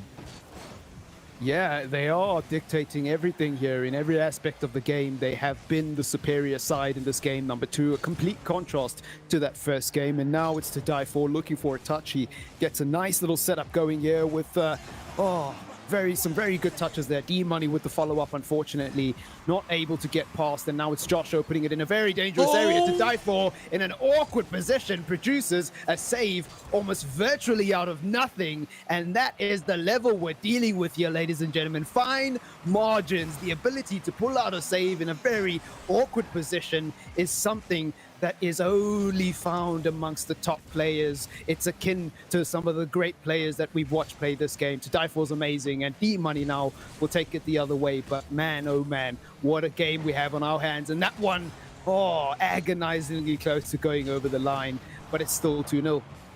We're seeing To Die For getting aggressive, even as you mentioned earlier, those demos, another one clearing at least a little bit of the path temporarily here, but we are seeing Vision getting a little aggressive, moving back up into that offensive zone, trying to keep things up into this corner. You can also see Kino gets that disruption here, so Josh might be able to take this the distance, but one more time, To Die For, the player that we have talked about over and over again throughout the course of the day here for Battle of Teletubbies, really coming in clutch. You love to see the leadership, and if you didn't know To Die For, now you know, definitely. Absolutely. It's Visions now looking for a clear. Kino with a very deft touch there. He's going to have to do some more work here. It's, Bellatelli Tubbies caught on the break. Joshua unable to put it in, but Visions is there and sees into the future. What a great counter-attack there. It's 2-1 with 42 seconds to go. Yeah, that has been the place for pretty well everyone playing against the Battle of Teletubbies today. Their biggest area of opportunity has always been the counterattack, because the Battle of Teletubbies, they do play aggressive, they do play fast, and sometimes once the ball has been up in that offensive zone for so long, even those back lines creep up a little bit and you can leak back, and even in that case, even you come up with the first save, once the your teammates are out of position and you get those wide open nets, that's just easy pickings, especially for players at this point in this tournament. Absolutely. It's Joshua with a very good touch there with the follow it up. It's Kino. And that is an awkward situation when you're forced to make a save one way, but you can't get back to make a save the other way. And To Die For there, caught between a rock and a hard place. And Kino says, thank you very much. It's 2-2 with 15 seconds to go. And we have a potential overtime creeping over the horizon here. I am excited. Oh, you love to see it. I mean, we were hoping to see a nice, highly contested game, and to see overtime here in game 2 definitely would, I mean, really kind of help build the story. But right now, what you're looking for is Battle of Teletubbies. We know that Maz was able to come out with the response earlier. They've kind of come back here in the back half of this game. Are they going to be able to hold firm, or are they going to end up dropping another game? It's going to be really, or dropping a game. I'm being kind of intrigued to see how this plays out, but neither team wanting to let this one touch just quite yet. This one's staying alive. It's going towards the backboard, but that save knocks it away. That's going to go down, and there we go. Let's get into some overtime here, Triple M. Yeah, oh so important kickoff here in game number 2. Remember, Mars are leading the series 1-0 here, and Kino with a dangerous shot that narrowly misses there. And it's Kino again going for the setup, going up into the heavens, and Physics with a good touch, not good enough to get it away, but To Die For is here again on the janitor duties. He's mopping up that defense and making sure he's cleaning up after his teammates. It's D-Money now with another attempt to get it out, but this is good pressure early on. Kino gets past one, almost gets past the second, and it's still 2-2, 34 seconds to go, and Joshua makes it 3-2, and that is a GG. And just like that, I mean, you saw Maz just being absolutely relentless, sending everybody at the net. And every time it seemed like they were able to get the save and maybe look for the clear, there's just another player there to be able to redirect it back towards the goal. It only took them a couple of seconds into overtime, and they're up 2-0 now. We talked about the potential of a reset. Are we maybe potentially worried about a sweep here now?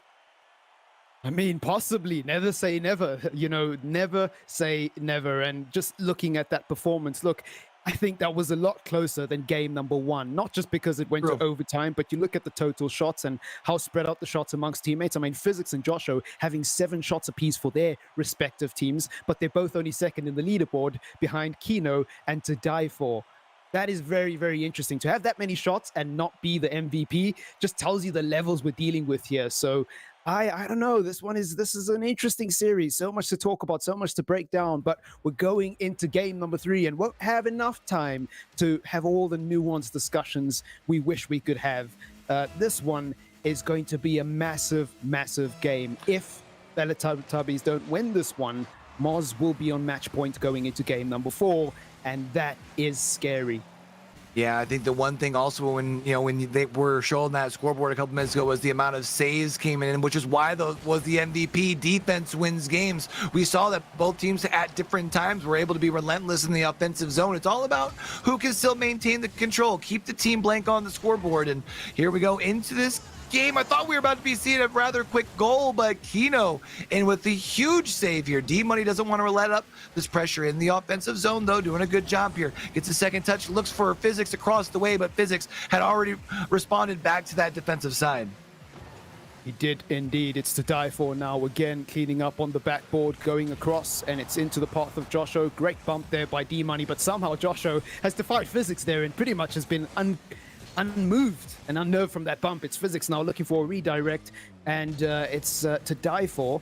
What can he conjure up here? A reset, and it goes in. It's a bump from Physics. I think he deserves an assist for that because that is a high IQ play. What a goal. It's 1-0.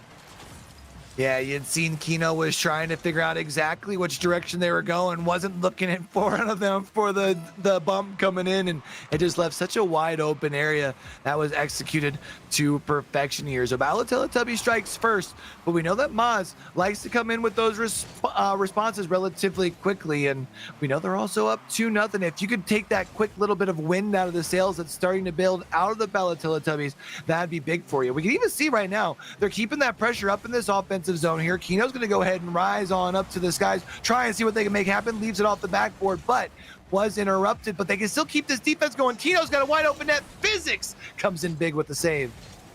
Massive save from Physics in a massive game, a massive series, the grand final of this competition. It's now Physics giving chase backwards. It's to die for with a nice calm touch, but they need to get that offensive pressure going here. A bump coming in from Kino. I mean, they are 1-0 up, to be fair to them, but I don't know. This 1-0 lead is looking way for thin at the moment with all the pressure coming in from Moz. It's to die for off the backboard, and it's D-Money so close, but Physics will follow it up and get a virtually uncontested shot to make it 2-0, and there's that cushion.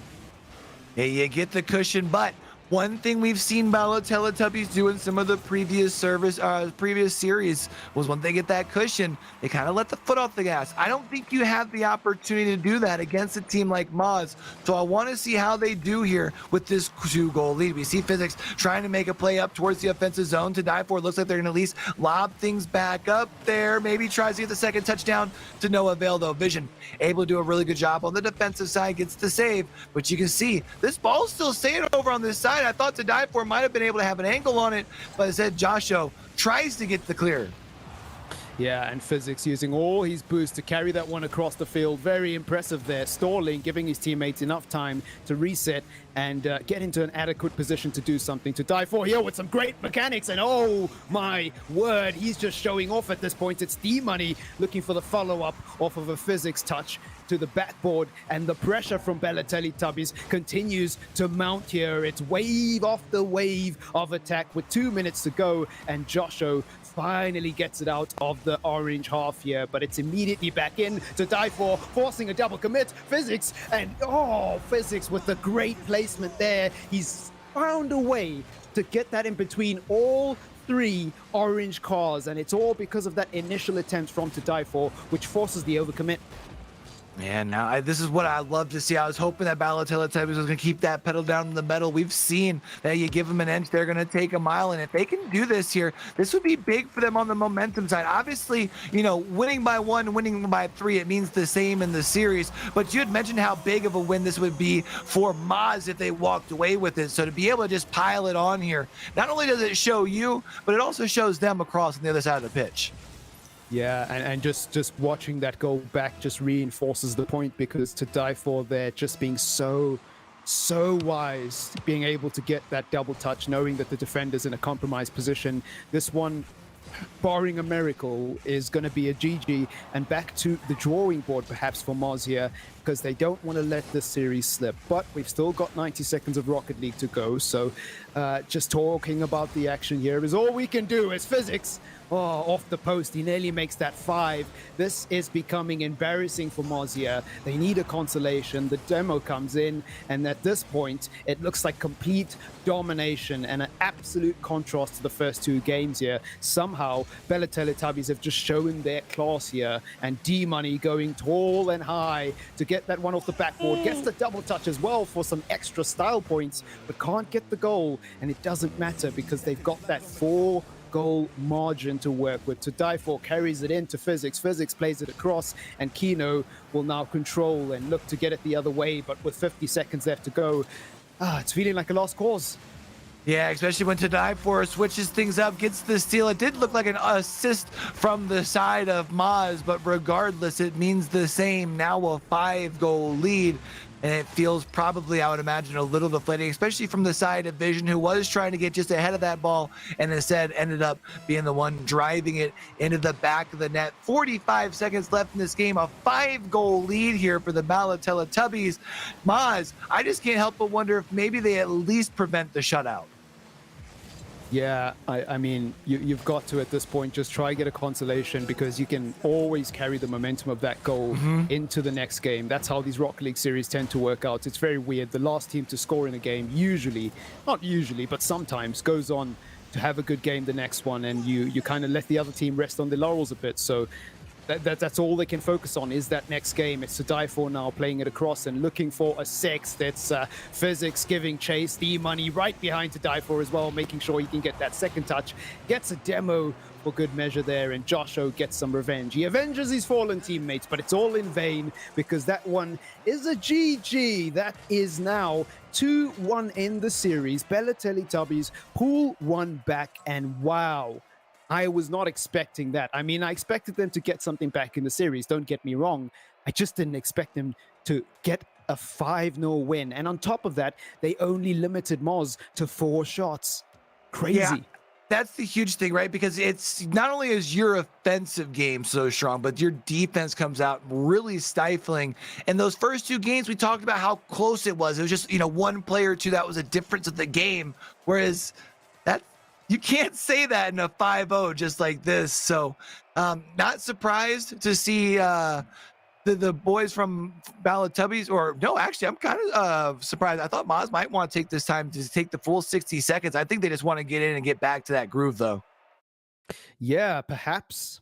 And, you don't want to use a timeout prematurely when you could potentially be dealing with the reset at the end of the day. So True. There's a lot to consider here and a lot at stake. And I guess Moz don't really need to panic, because worst case scenario, they just go to another series. Now, it is difficult to come back after being thwarted 5-0, but they can always go back and rely on that. It's Physics now playing it into D-Money there, who doesn't get the better of Vision. He gets a good touch. It's Physics going on his own backboard there and sets it up inadvertently for Kino to get a shot there and To Die For with a desperate save off the line. So the opening 20 seconds here have been all Moz, and whilst they might not have been able to influence the scoreboard, it's an indication that perhaps they're not feeling as rattled as we thought they might be. They're here to play. They want to get off to a good start, but it's To Die For now, looking to take it the other way, and that's a cheap goal. Visions won't care. He'll take it all day. That one, well, it's a 1-0 lead. Yeah, I heard sometimes it's better to be lucky than good. So sometimes when you get those bumps that are kind of meant to be clears, and then it's just up towards a big old empty net, hey, we take those, baby. That's going to be a 1-goal lead now here for Moz. And especially big because they're looking to respond after a 5-0 beaten last game. Yeah, and I think that's the thing is it's the response, how you respond and how you come back. Although that's a good flick, forces a save out of Kino off the line, and that could have very easily been 1-1. And Bella Teletubbies showing that they can also respond at the other end. Both teams here not showing any signs of dipping in terms of intensity and mentality, and that's what you love to see at this level. It's D-Money now with the great ball across. Visions with a very unorthodox touch there off the backboard, and now it's Kino in an awkward situation. That one is so close close to going over to die for, can't get enough power to get that one over the line, and it will get immediately taken the other way. But, you know, just to touch on something you said earlier, sometimes it is better to be lucky than good, and I think to die for would have wanted some luck there.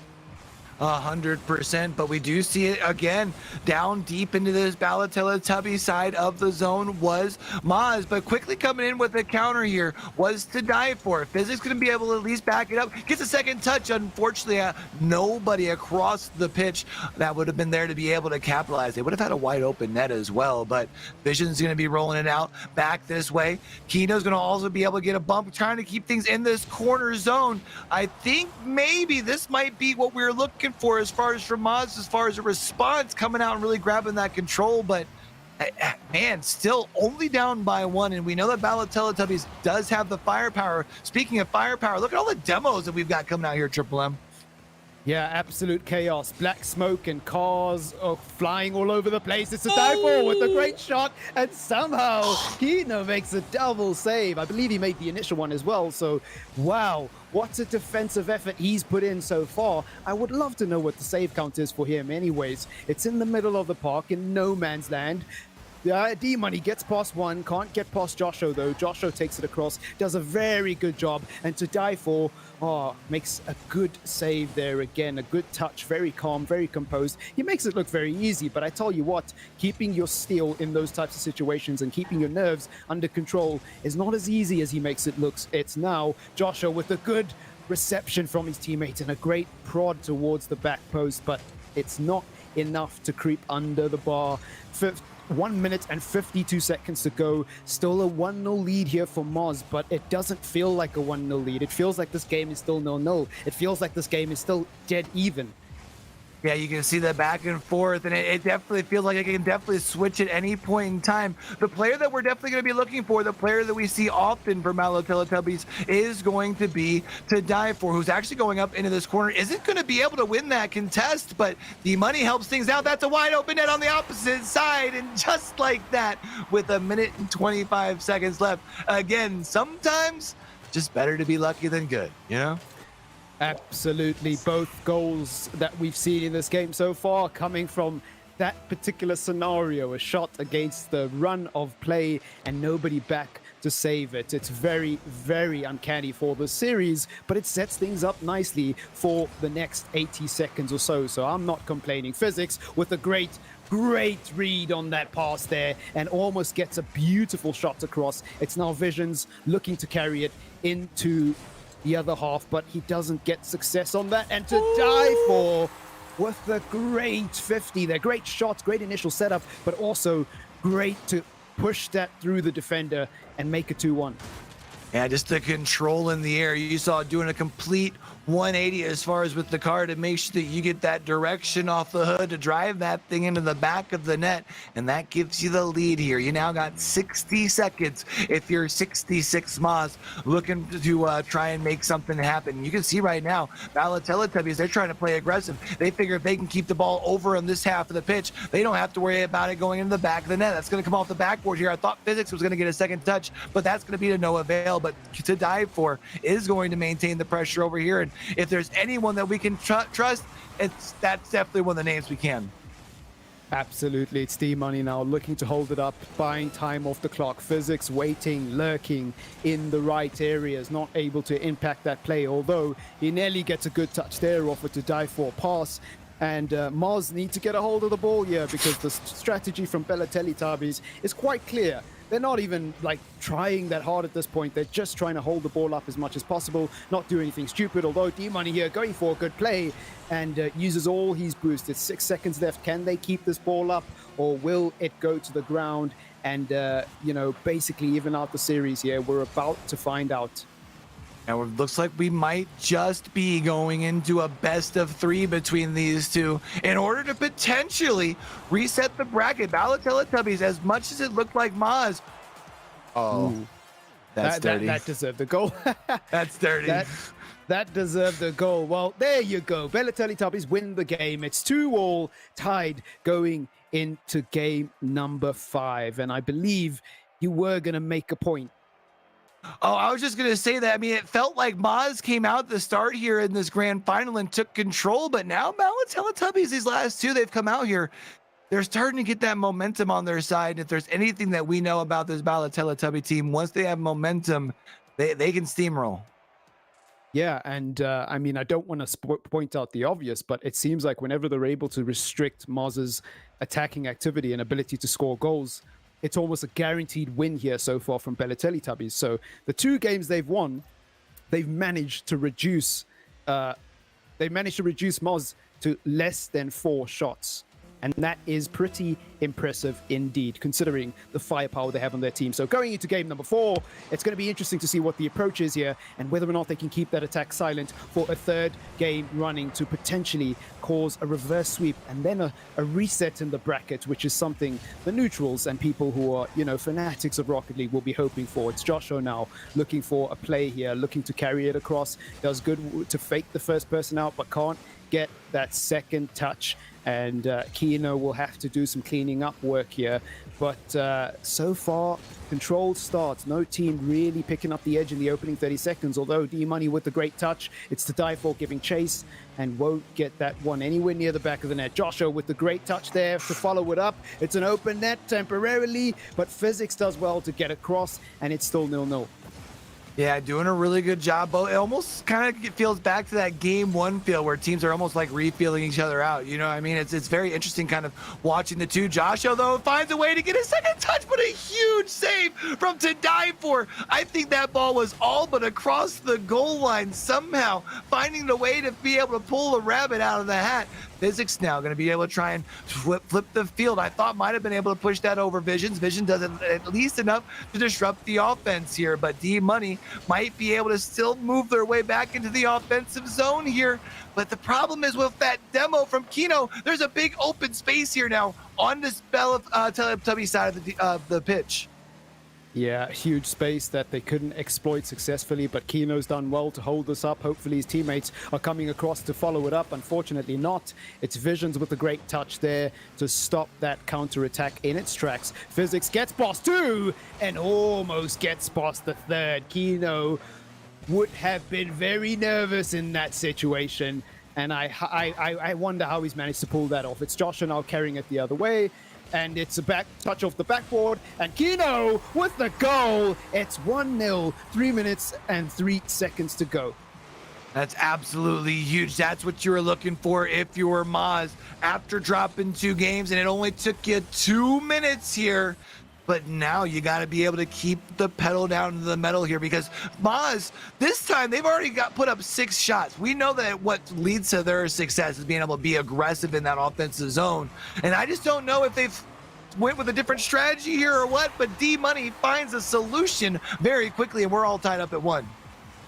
We are all tied up indeed with 2 minutes and 54 seconds to go. That's a great shot from D-Money. Visions, unfortunately, in a very awkward position, dropping virtually to the ground with no way to control his car. And this is getting very interesting. It's all even Steven here in this very important game number 5. Remember, the series is tied up, so this has been a treat, and a great shot coming in, and somehow it's not over the line. For the second time in just one Rocket League game, we might need the intervention of some goal line technology. How is that not crossed? Go on then, explain that one.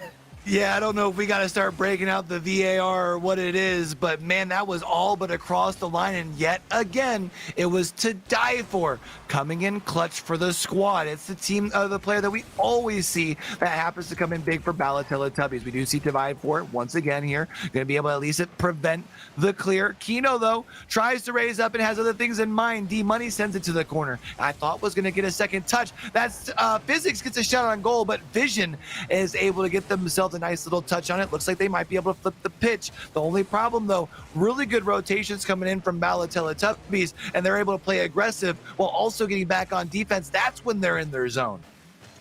Absolutely. 1 minute 50, just under 1 minute and 50 seconds to go. It's Kino with the great touch over. Not very convincing, actually. I take those words back, but Joshua able to clear there. It's To Die For now with a bit of a half flick there. It's Kino with a dangerous shot, and D-Money with a deceivingly good save there. It almost looked like he wasn't going to get to that in time, but somehow has managed to conjure up enough momentum to parry that one away. And Kino will have to try again. This watertight defense from Balotelli Tubbies has served them very good. It's got them back into the thick of things in this series, but will it keep them in this game for long enough? Time will tell. Kino with a good shot.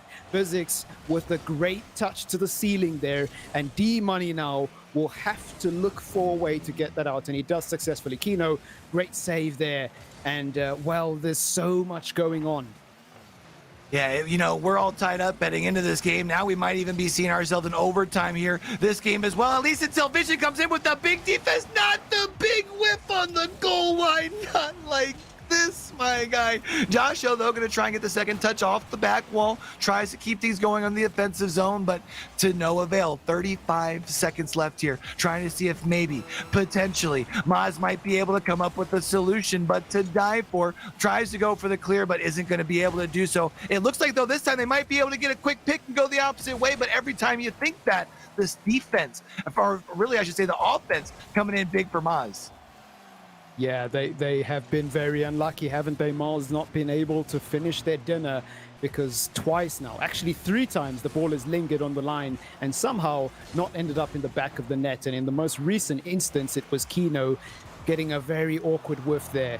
And as a result, we're going into overtime. It's very, very big, I feel. This one could be a momentum swinger as Visions is forced to make an awkward save to die for, almost sneaking this one in there early on and prematurely bringing this overtime to a close, but it's not to be. To die for will get a second bite at the cherry here, and again, Vision with the good touch gets a friendly nudge from Kino. That might put them in a compromising position, but they're able to reorganize because the ball across from Physics is not put into an area. Oh, wow. To die for interrupts my monologue and ends it there and then. Man, just a sniper from distance gets a beautiful angle. Nobody back to even make a play at it. You saw Kino kind of turn the car, but was just probably turning the car. Was like, please be too high, please be too high. And instead drops right up in that upper corner. And Balotelli Tubbies are going to be walking out of game number 5 here with the potential of resetting this bracket.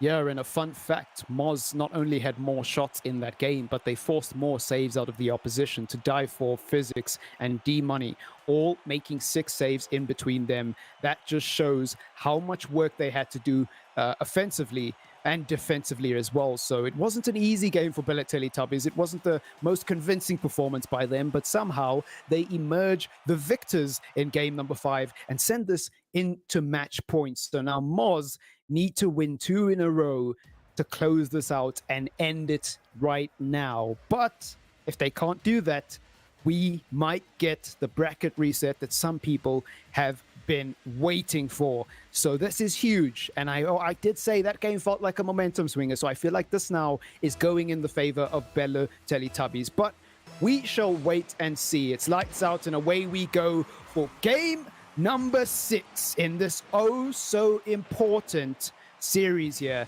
This is the grand final of the AIPX Gaming Cup. It's to die for now with the great touch across. Not very convincing, actually. I keep saying great touch, but it's not. And Joshua punishes the bad touch. It's 1-0 in just 15 seconds. That's big here. That's what you're looking for Maz, because right now your back's up against the wall. You don't want to let this team build even more momentum than they already have, coming off some pretty big series wins to even get to this point here in the grand final. Last thing you want to do is give up your advantage here. So right now, this is a big game. You're able to get that first goal, and you can even see yet again, Kino was trying to get that control and see if they might be able to find number 2, but Physics sends it ahead, sends it up off the backboard. D-Money was looking for it, but unfortunately got knocked away. D-Money was able to find someone off a demo though, so at least gives them a temporary man advantage. It is back in the defensive zone here though for the current time being. For the Balotelli Tubbies, they're moving their way up quick. To die for tries to get the second touch off, sends it across. Nobody there to follow up right in front of the goal, but Physics is going to be able to at least keep things over in their possession here. Yeah, well, and D-Money carrying on the good work there. And to your point, it was a good defensive effort there from the orange team, but not really able to do much here on Moz. It seems like they've spent quite a big amount of time in the opening half defending, since that goal anyways. They scored the goal, and now the run of play is going against them here, and they need to keep up the momentum, and they might hear Visions with the great touch physics, manage to redirect that towards his own board. It's Joshua with the great pass in, Kino with an opportunity to shoot and can't squeeze that in between the defense. He needed to pull out the protractor for that one and do some calculations to get that narrow angle right, and he just couldn't do it. And this one is going the other way. But still 1-0, 30 minutes and 16 seconds to go. Joshua with the touch gets the double, and to die for calmly coming across to deal with that one, setting up an aerial play here. Kino in goal, comes off second best, and it's 1-1 with just over 3 minutes to go.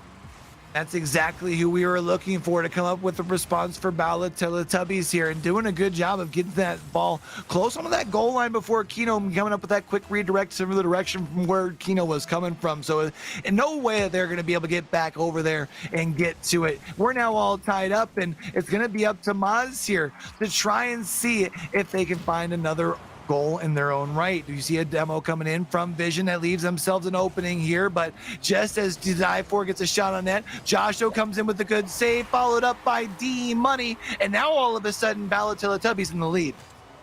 Yeah, Vision has just been too hesitant there. He's caught in an awkward position, and unfortunately not being very productive on that defensive play. And on top of that, Joshua, after just making a save, thought the ball was going the other way, getting ready for the counter, and not able to adequately position himself to save that one. So now this is going to get very interesting, because it is 2-1 to Teletubbies. And remember, it's match point.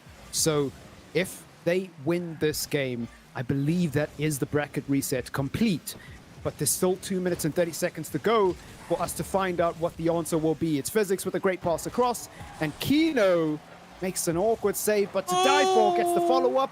D-Money looking for another follow-up, and unfortunately, the watertight defense of Moz there able to keep that one out, but I don't know if they can get it the other way. 20 boost here for Joshua to work with, flicks it up, and Visions does a good job to carry it across, but what can he do beyond that? Not much is the answer. Moz need to mount some sort of pressure here. They need to get control and balance in that midfield and some sort of stability here, because it's been one-way traffic in this game, and I almost feel like that momentum swinger is going to come back to bite them, although Kino makes me eat my words and makes it 2-2 on the spot. Yeah, Kino coming in clutch here, doing a great job following up and able to redirect that thing up into that upper corner. No one there to be able to seal it away. And now it is 2 apiece. 66% Maz, not quite yet ready to reset this bracket, maybe even ready to force a game number 7. We're going to have to wait and see. There's still 1 minute and 40 seconds left. Plenty of time for not just one goal, but maybe even for a couple. We'll have to see how this thing plays out, because we know that both teams seem to be playing very aggressive.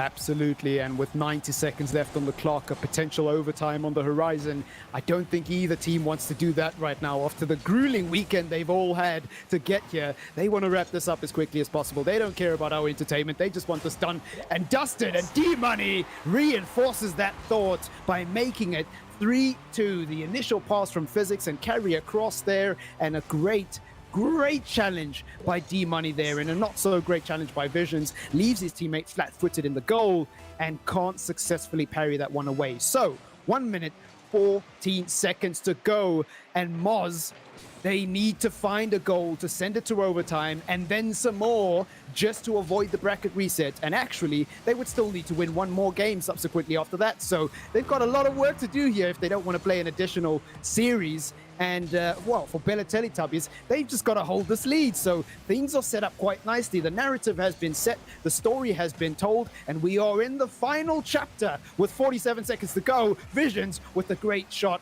and it's matched with a decent save. It's to die for with the flick, and Physics to put the final nail in the proverbial coffin. Barring a miracle, this one's looking like a GG. Yeah, look at that. Just able to pass it themselves off the sidewall, sends it ahead. Physics didn't even need to get a touch on it. That thing was able to find the back of the net, now up by 2, and in all but a victory lap here. Obviously not going to want to let their foot up off the gas, but with a 2-goal lead, you mentioned it, unless there's a miracle, we're going to be running it back in our grand final. It does look like that ball is going to be kind of dangerously close to the front of the net here. So right now, Teletubbies does need to get themselves a clear. Vision gets at least a little bit of a nudge onto it, which allows Kino to get control. The question is, can Kino drop this thing down low? Passes it off to Josho, and now it's a 1-goal game with 18 seconds left on the clock. Well, Moz have finally showed up in this game and have turned it into a 1-goal game of Rocket League. And suddenly, that 18 seconds doesn't seem like a small amount of time. Suddenly, it seems like an absolute eternity here for Teletubbies to hold on. Early demos coming in from Josho. A great pass across. Can he finish it with the second touch? The answer is no. Kino desperately scrambling across to make something out of nothing. It's physics to get there. Oh, what a save by Josho, but it's not enough. It will touch the ground, and Teletubbies reset the bracket. Oh my word, what a game of Rocket League. Wow, I thought we were going to see maybe potentially for a moment Maz pull that thing back when they put that goal across, but Teletubbies, they don't want to play around. They want to reset this bracket. That was amazing. Graybeard, what were you thinking watching that thing?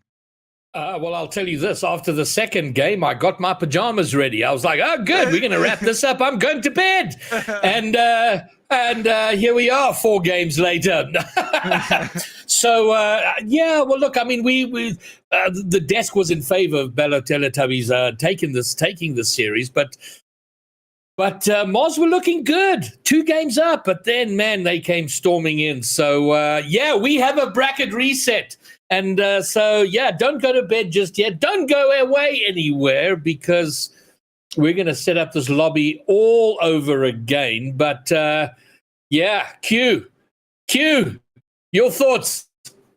Apparently, I'm a curse today. Every team that I seem to start back in, just especially in there too. Again, it looked promising, like you said, off the rip. Taking those first 2 games and they were close, but then Teletubbies, once you give them an inch, they took a mile, putting some big games up, and this is going to be interesting to see what Maz tries to do to come up with a solution here. All right, fine. Well, I tell you what, we're going to take a very, very short break and then get right back into it and see if Teletubbies can do this again and take the grand final, or if Moz will learn from their mistakes and not fall at the finish line. But whatever happens, there is just one more series left to determine the champion of the inaugural AIPX Cup. So let's get, once the players are back from a quick run to the bathroom and back, we will get right into the action for the final best of 7 right after this break.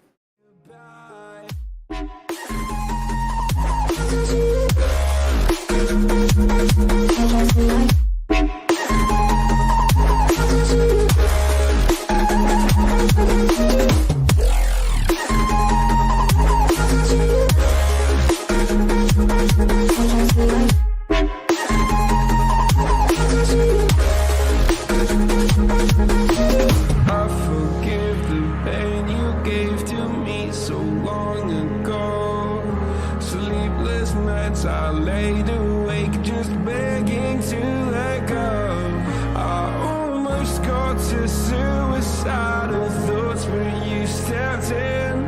An angel sent from heaven showed me how to live again. Now I'm falling and I can't see the ground. Can we stop this gravity?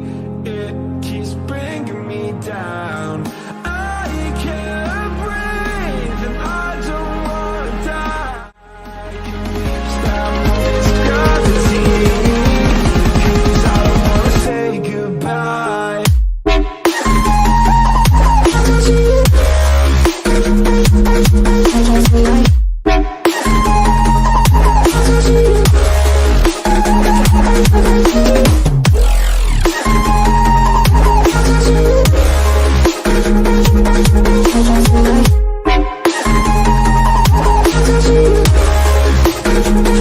My love, I'm gone, I need to be strong. The darkness will try to swallow me.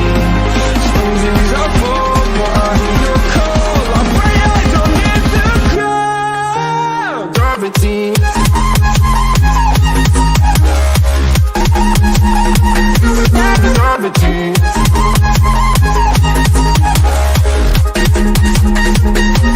Gravity.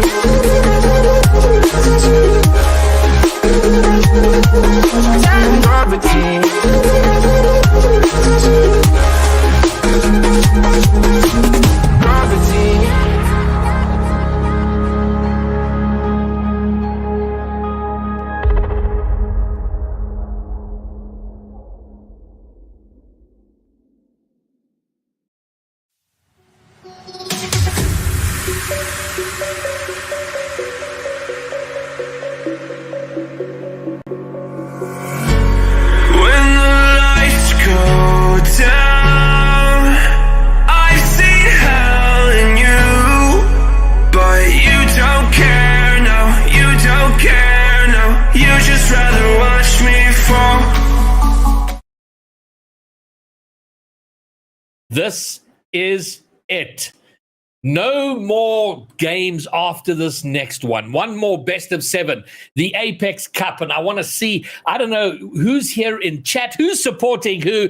Balotelli Tubbies have done a remarkable thing. They've reset the bracket in a 6-game thriller. And it is up to Mars to try and hold on. They are technically now, well, I guess everybody's in the loser bracket. So back for the final of the final once again is Q and Triple M. So we kind of thought the desk was in favor of the reset happening. Here we are. Who has the stamina to see out one more best of 7, Q?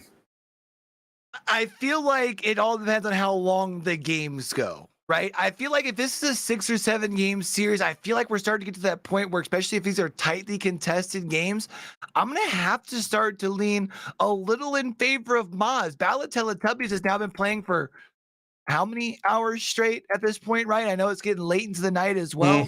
But if it ends up being where these first game is so big because Teletubbies won 4 straight. So Maz needs to come out here. If they want to prolong this series, they need to at least win the first. If they drop 2 and 3, that's fine. We'll readdress it in game 4, but you need game 1. Yeah, well, they did game 1 and game 2. Triple M, it didn't help them out so much, but focus becomes a thing. You know, Rocket League games are short; they're 5 minutes, but they're intense focus. And by this stage, Balotelli Tubbies, this is their 4th best of 7 on the trot. They've got to be feeling it. They got to be feeling it by now. Yeah, absolutely. And that's the only thing Moz have riding in their favor. I mean, we did say if this potentially goes to a bracket reset, which it has, that they still have that safety net, that sort of ability to still be able to fix their mistakes in the previous game. And just on the point about momentum and how quick pace Rocket League is, you only have a little amount of time between games anyways to talk about anything you want to address. So the momentum from games tends to carry over. But hopefully in this break, Moz have sorted out what they need to sort out and maybe can potentially push back in this final series.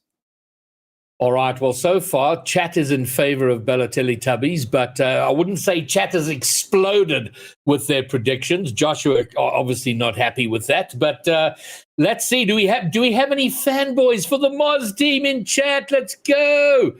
So I think our players should be in the lobby and we can get this going. So very quickly, let's have the predictions. Triple M, who takes it and what's the game score? Betting against Balotelli Tubbies seems very silly, but for the sake of my pride, I'm going to stick with Moz because they are my dark horses. Sure. And I said they were going to win it earlier, even if it went to a reset. So I'm going to die on this hill, even if I die alone.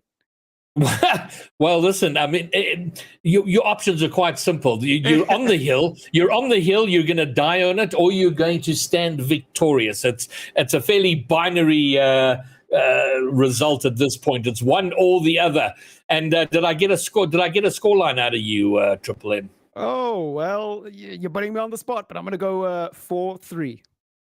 Game 7. 4-3, all the way there. Yeah, boy. Let's go. What you got? I'm good with going 4-3, but man, I bet against Bella Teletubbies too much. I can't bet against them at this point. I'm saying 4-3, but in favor of them. So it looks like we're going 7 regardless. All right, fine. I'm going to be Switzerland. Over to the casters. Triple M. Q, take it away. Yeah, I mean, wow, what a series we have had. What a tournament we have had. So thanks to the production team and everyone involved. Now we finally close it out as we go into the final series. Game number 1 of the final of the final. The last final, I promise. It's to die for. Looking for a touch across. Plays a good ball in. And it's a good touch from D-Money. And Physics with an early goal to set the precedent. It's only been 12 seconds and it's 1-0. And just like that, Bella Teletubbies, just like we've seen them do the last 4 games before the bracket reset, coming out and taking control early. Really going to be looking for Maz to see how fast they can flip the script here, because if Bella Teletubbies does what we've seen them do all day today, I expect them to take this inch that Maz just gave them and extend this thing quite a bit. Absolutely. It's Joshua now going across looking for a ball, and slight bit of trivia. The colors have switched, so now I believe it is Bella Teletubbies in the orange and, yes. Moz in the blue. So there you go. The primary colors of Rocket League to close out the grand final. It's Kino getting a very good touch there, a touch that might be very pivotal. Can they go the other way and make something out of this attack? The answer is no. Physics with some great work there, virtually zero boost, and it's great shot from almost the ceiling, but not actually on the ceiling, by To Die For. 2-0. Just like that, and they've now doubled it up. It only took a minute to extend this lead to 2 here, and man, right now, Bella Teletubbies, it just feels like there's so much in the driver's seat. And right now, you can understand why. I mean, they're played, they're warm. It's really going to be up to Maz, I feel like. You need to steal a couple. And I know we had talked about the importance of game 1, but this is so tough. I mean, at least you can see Kino come the opposite direction, though. You cut this lead in half. Yeah, you cut the lead in half, and more importantly, you keep yourself in the game, and you just ask questions of that defense and let them know that you are still in the series, and actually, you're still in the ascendancy, because despite the reset, you can still take this home. It's To Die For now with a nice little poke, a cheeky poke there over Visions. Won't lead to much, but it's great for the style points, great for the show. And Kino now will look to touch this forward. Josho going on a boost bandit mission there, trying to get boost and trying to get back up to speed. It's now Visions who loses out on that 50, and Josho now will take care of the dead ball. It's going towards the goal. That's looking dangerous. Physics with a follow-up shot. Unfortunately, not able to get that one below the bar. And so far, I want to say it's been very back and forth. And we've seen these teams play for virtually 6 games in the last series. And now the additional game here, almost half a game, I want to say. And, I don't know. Still hard to call.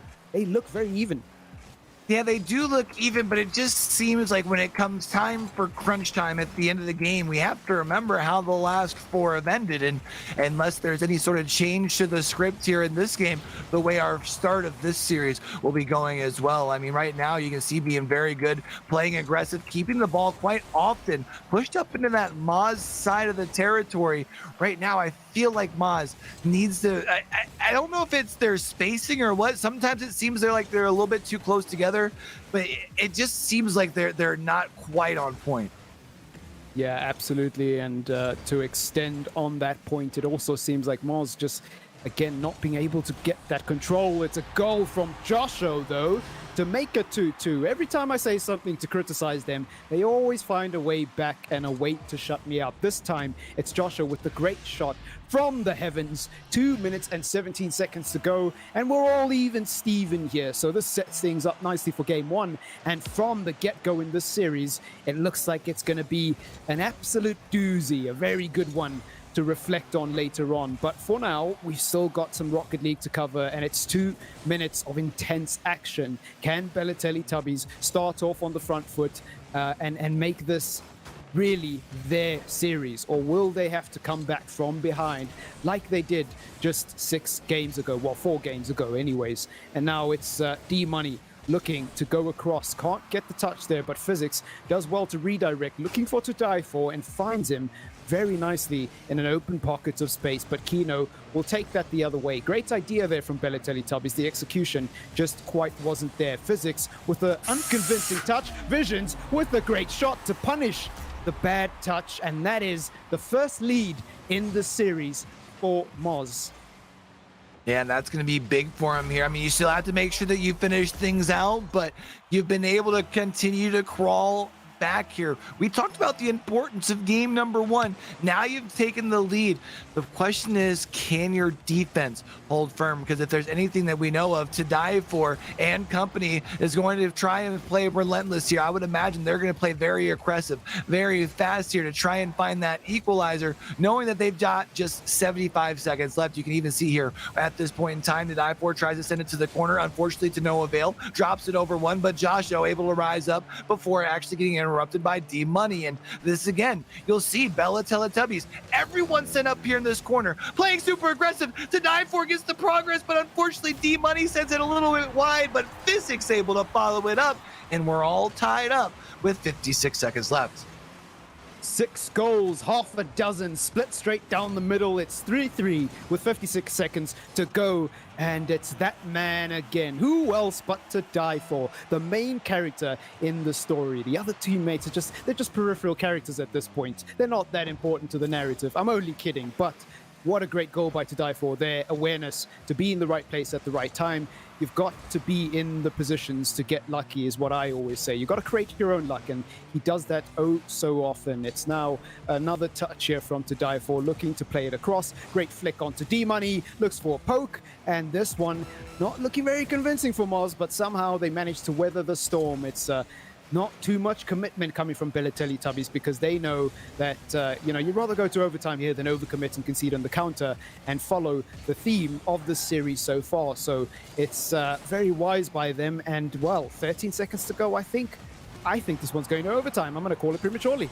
Yeah, it looks like potentially, but you can see here for just a moment, we do have to worry about Joshua. He's going to drop it up off the backboard. It looked like we had an open net, but that ball does hit the ground, and the question becomes, going into overtime here to start off the ran back series, who can strike first? We can see, at least for now, the ball briefly gets pushed up into this Moz side of the territory, but you can see very quickly getting pushed away, at least until To Die For. That player that we talk about oh so much today for Balotelli Tubbies is able to push up. Yeah, Balotelli Tubbies able to push up indeed, but this time they're on the defensive. Kino with the great touch in, and unfortunately it's thwarted by D-Money here, and Physics will be able to take it the other way. Does a good job, but doesn't get that final touch, and Visions is looking the other way. Oh, and To Die For, unable. Actually, sorry, it was Joshua there on the end of that one, looking for the touch, but unfortunately it wasn't to be. Now it's Kino playing it in here, and decides to go for the selfish play there instead of the pass. I wonder if that will come back to bite them. We are in overtime, so next goal wins, and well, that play might come back to haunt them. It's Kino now taking it across, and To Die For with a great ball, looking for Physics, unable to find him. Visions this time again, looking for a ball across. It's Joshua with the great touch, Kino with the great 50, and nobody commits to that one, but Visions finally decides to take initiative, and again, setting up yet another play. That's 3 times in this overtime alone where he's set up an attack, and his teammates have just been unable to find the ball or get into a position to receive here. So Visions putting in a lot of work here and not getting much bang for his buck at the moment. It's To Die For now, looking to start a counter-attack here, and Joshua with a not so convincing save, but I guess it'll do. 3-3. We do see, though, the ball is still down in this Moz side of the territory. Physics trying to make a play there in front of the goal. To Die For going to try and contest Kino and at least bully boy the ball away. There's also a demo that comes in from Joshua, which will give them a man advantage at least temporarily. But To Die For looks for the clear, but to no avail. And we're seeing this tussle, this 50-50. This is the reason why these teams are in the grand finals, so tightly contested. To Die For sends it into the offensive zone. The question is, will anybody be able to follow it up? It looks like at least Money keeps it alive in the corner. Yeah, they did a very good job there to play their way out of trouble. Josho goes onto the backboard, gets a touch, and forces a very good clearance out of Physics. Kino now looking for a setup, goes through a dribble here, looking for a nice flick on there. It's followed up by Joshi, but unable to direct it towards the goal. Visions with a Hail Mary attempt to keep that attack alive, but does well enough to stall this attack. It's Sadaifo who gets bumped out by Josho. That's a very good play there. And Kino tries to carry it across. D-Money with some great intensity there to stop the attack in its tracks. And both teams doing a great job of avoiding the counter. We are now almost 3 minutes deep into overtime, and it's still 3-3. So lots of threes, but Josho doesn't like threes. He's not a fan of it, and he makes it 4-3. And that's big here. We talk about the importance for game number one. Maz, even though they were down 2-0 early, able to fight back, force the overtime, and through 3 minutes of golden goal play, able to come up with the solution here. That's going to be big for them. That's also got to remember that the side of Bala Teletubbies, they won 4 straight. So that's the first time that they've walked away with a dub in some time. Absolutely, and it almost feels like deja vu. I feel like this has happened before. Oh yeah, it did. The first series, Mars went 1-0 up, and they 1-0 up again here. I can't decipher which team was better there, because I feel like they were even for most of that game, especially in overtime. I think that overtime pretty much sums up the entire game, right? Like both teams going back and forth at each other's throats, and really hard to call which team was better. But I guess in terms of the scoreline, Moz right now are in the ascendancy. How long can they keep it that way? We're into game number 2, and well, Bella Teletubbies 1-0 down, but they've been here before, many times before, to earlier this evening and earlier this weekend in general. It's now Visions with a good touch, goes for a setup, and To Die For will take it the other way. Has a nice carry across and almost goes all the way solo dolo, but can't get that one into the back of the net. You see here now, Kino going to be trying to see if they can take it the opposite direction. Gets a second touch up off of the wall, but To Die For tries to switch the directions. Oh, missing it there. It means To Die For's in front of the net. Going to be able to step in the back. It doesn't always necessarily need to look clean as long as it's effective. Yeah, goals are goals are goals are goals, and To Die For won't care. Kino with an awkward touch there and invariably puts it into the back of the net. Unfortunate, really, but they can't let that get to their psychology. They need to just stay switched on, pick up from where they left off in the last game. And I do want to say, unless I'm wrong, it was Bella Teletubbies who went up in the game last game as well. So I think Moz were able to come back from behind. Can they do it again?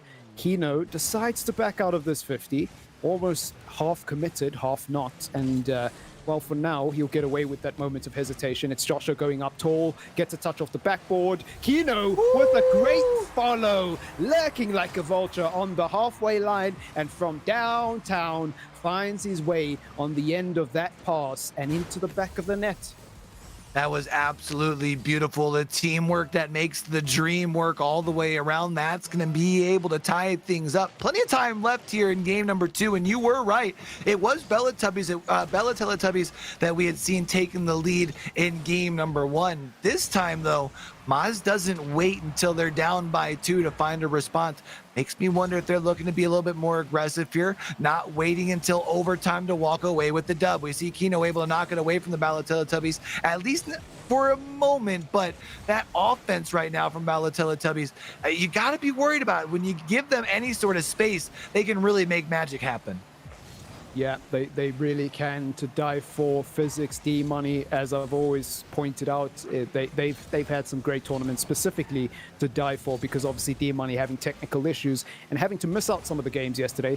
I think you could extend that compliment to Physics as well. He's been relatively good in this competition. It's Kino with the shot from the heavens. It narrowly misses and can't find its way into the back of the net, but Joshua does a great job of keeping their attack alive, and D-Money will take it the other way. Kino with a deft touch and sets it up into a dribble across. Will he find Joshua, or will he go for the shot? He opts to go for the selfish play there, and I can't blame him. That was a good attempt there, but it was thwarted by the defense. Josh and I would take it the other way. He's doing a lot of the donkey work, I want to say, for this Mars team, getting a lot of interceptions in the middle of the park and just setting up attacks. Him and Visions, I want to say, have been leading the line in terms of setting up the attacks. And Kino has just been trying to get on the end of it, trying to go for the mechanical plays, which is to be expected. Yeah, I think, but Kino's been doing a pretty good job of it too, right? Finding those openings and relying on trying to be able to capitalize when the team sets them up. But right now, I love seeing the team play. I feel like on the side of Teletubbies, you mentioned it, a couple of players that have kind of been I don't want to say underappreciated, just we haven't talked about as much. Physics and D-Money both putting in a bunch of great work. And, well, hold on, pass up to Physics. I thought was going to be able to at least clear it into the corner. Instead, keeps it alive down now into their defensive zone. Vision tries to put a shot on that. Physics comes in with the save, but to no avail. Yeah, to no avail indeed. It was a great attempt there, great idea, just no execution. It's a good pass, and D-Money on the money gets the lead back for Bella Teletubbies. It's 2-1 with 1:40 to go. Well. This is interesting. Moz find themselves in a very similar predicament here. They still are yet to take a lead in game number 2, and they were unable to take a lead in game number 1 as well, all the way until deep into overtime. So the patterns seem to be repeating themselves here. Oh, that is that a back pass? Oh, I think that was a back touch by D-Money, almost resulting in an own goal. But he will try to forget that ever happened there. And, well, they'll be talking about that for some time. You see Joshua tries to get that second touch off the wall. Luckily, Kino's still around. D-Money tries to get the clear. Is successful in at least sending it up into that Maz half of the pitch. In Physics, one of those players that you mentioned kind of been underrated. I thought was going to tag that thing up into the upper corner, but to die for, doing a great job lurking in the shadows. And just like that, the 1-goal lead now extended into a 2-goal lead. And I think the time is not on the side for Mats here. It definitely isn't, but they have made mountains out of hills in the past, and I wouldn't be surprised if this is another one of those cases. But Bella Teletubbies looking pretty comfortable here, and it's difficult to see a way back for Moz. It's to die for with a great challenge, and all 3 of the Moz players caught on the front post, but somehow Kino able to make a good save there. Physics with another shot. It goes the opposite way of Kino, who is scrambling across in desperation to try get that one. And Joshua does well, gets past 2, can't get past the 3rd. And Kino now will have to continue the work. Does well to hold it up, but can't do enough to keep the attack alive. And they're back to defending Moz. They've only got 25 seconds left and counting to put this one in the back of the net. And so far, all they're doing is really defending here. Joshua with some really questionable touches there, but he's playing with fire there. He's actually dancing with the devil, and somehow he gets away with it.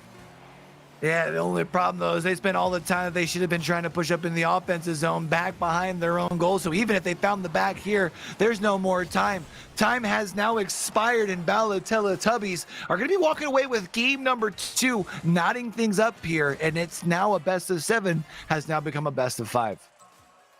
Absolutely. So in terms of the shots total, Bella Teletubbies with 9 shots, 4 for Physics and to die for a piece. Great performances from both of them, but D-Money coming in clutch with a big goal there as well, also getting 2 saves. So in terms of defensive contributions, probably the best player on Bella Teletubbies in that last game. And on the side of Moz, well, not too much to talk about, and they really need to get their heads back into the game as we head into game number 3.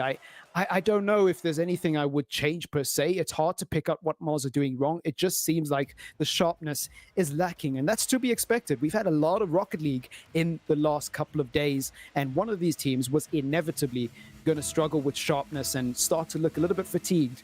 And dare I say it, Moz, they're looking a bit under the pace here, although it's a good start here. Josho gets it into the back of the net, and once again, almost as if he's watching the stream and he's got a vendetta against me. Yeah, very quickly comes out with the response showing that, hey, we're still awake, we're still alive and well. And I was actually about to piggyback off your point, because as much as we wouldn't be surprised to see either of these teams feeling the fatigue today, it's not the team who is now in their, 4th series today? Would that be right from the side of Bella Teletubbies? They're still holding strong. Yeah, they came all the way through the losers bracket, had a lot of work to do, I think 4 best of 7s and almost a 5th best of 7, because that last series could have easily gone to a best of 7. So I think that's, 5 series that really didn't need to go to difference, but did. And so it would be understandable if they were feeling sharp, but they look like they're in the ascendancy. And to die for, looking for a good play there and forces a good save out. It's Joshua now looking for his second goal. Can't get over D-Money there, but does well to get into the final third. It's Kino with the ball across, and Joshi will have to make a U-turn and improvise here. Try find a way to get that ball into the middle. It's Kino who does well to produce a shot out of nothing, but it's not going to trouble the defense. Visions with another setup, and Kino, he's hit that straight towards the keeper and straight into the path of, I believe, it was D-Money. And Tadaifo's been demoed, so he's temporarily in the ER. But he's back now, and, that should have been a goal.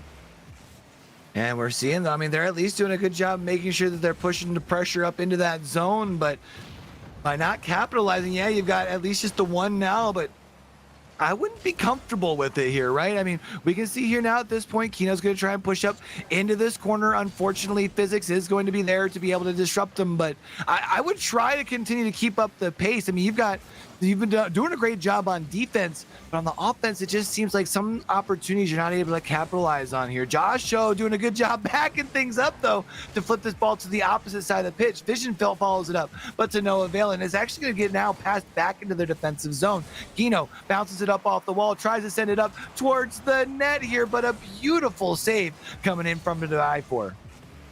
Yeah, great save indeed. It's now a lot of work here for Moz to do. They have got the lead, so that's nice, but you almost feel like a 1-0 lead in this series is virtually worth nothing. It's not really worth anything because both of these teams are capable of scoring lots of goals, so 1-0 lead just doesn't seem like enough based on the patterns we've seen. And to die for, almost providing spectacular evidence for the point I was making, but can't get into the back of the net. Kino with a great flick and almost gets past to die for there. But he's been around long enough not to get beaten by those. It's a good touch by Visions, great flick on by Josho, and this is some beautiful improvisation here from Moz to hold up the ball. They're eating away at that clock. Still 2 minutes and 20 seconds to go, but with every attack... Oh, wow! And Josho, I don't know where he's pulled that one out from, but what a shot. He's found his shooting boots.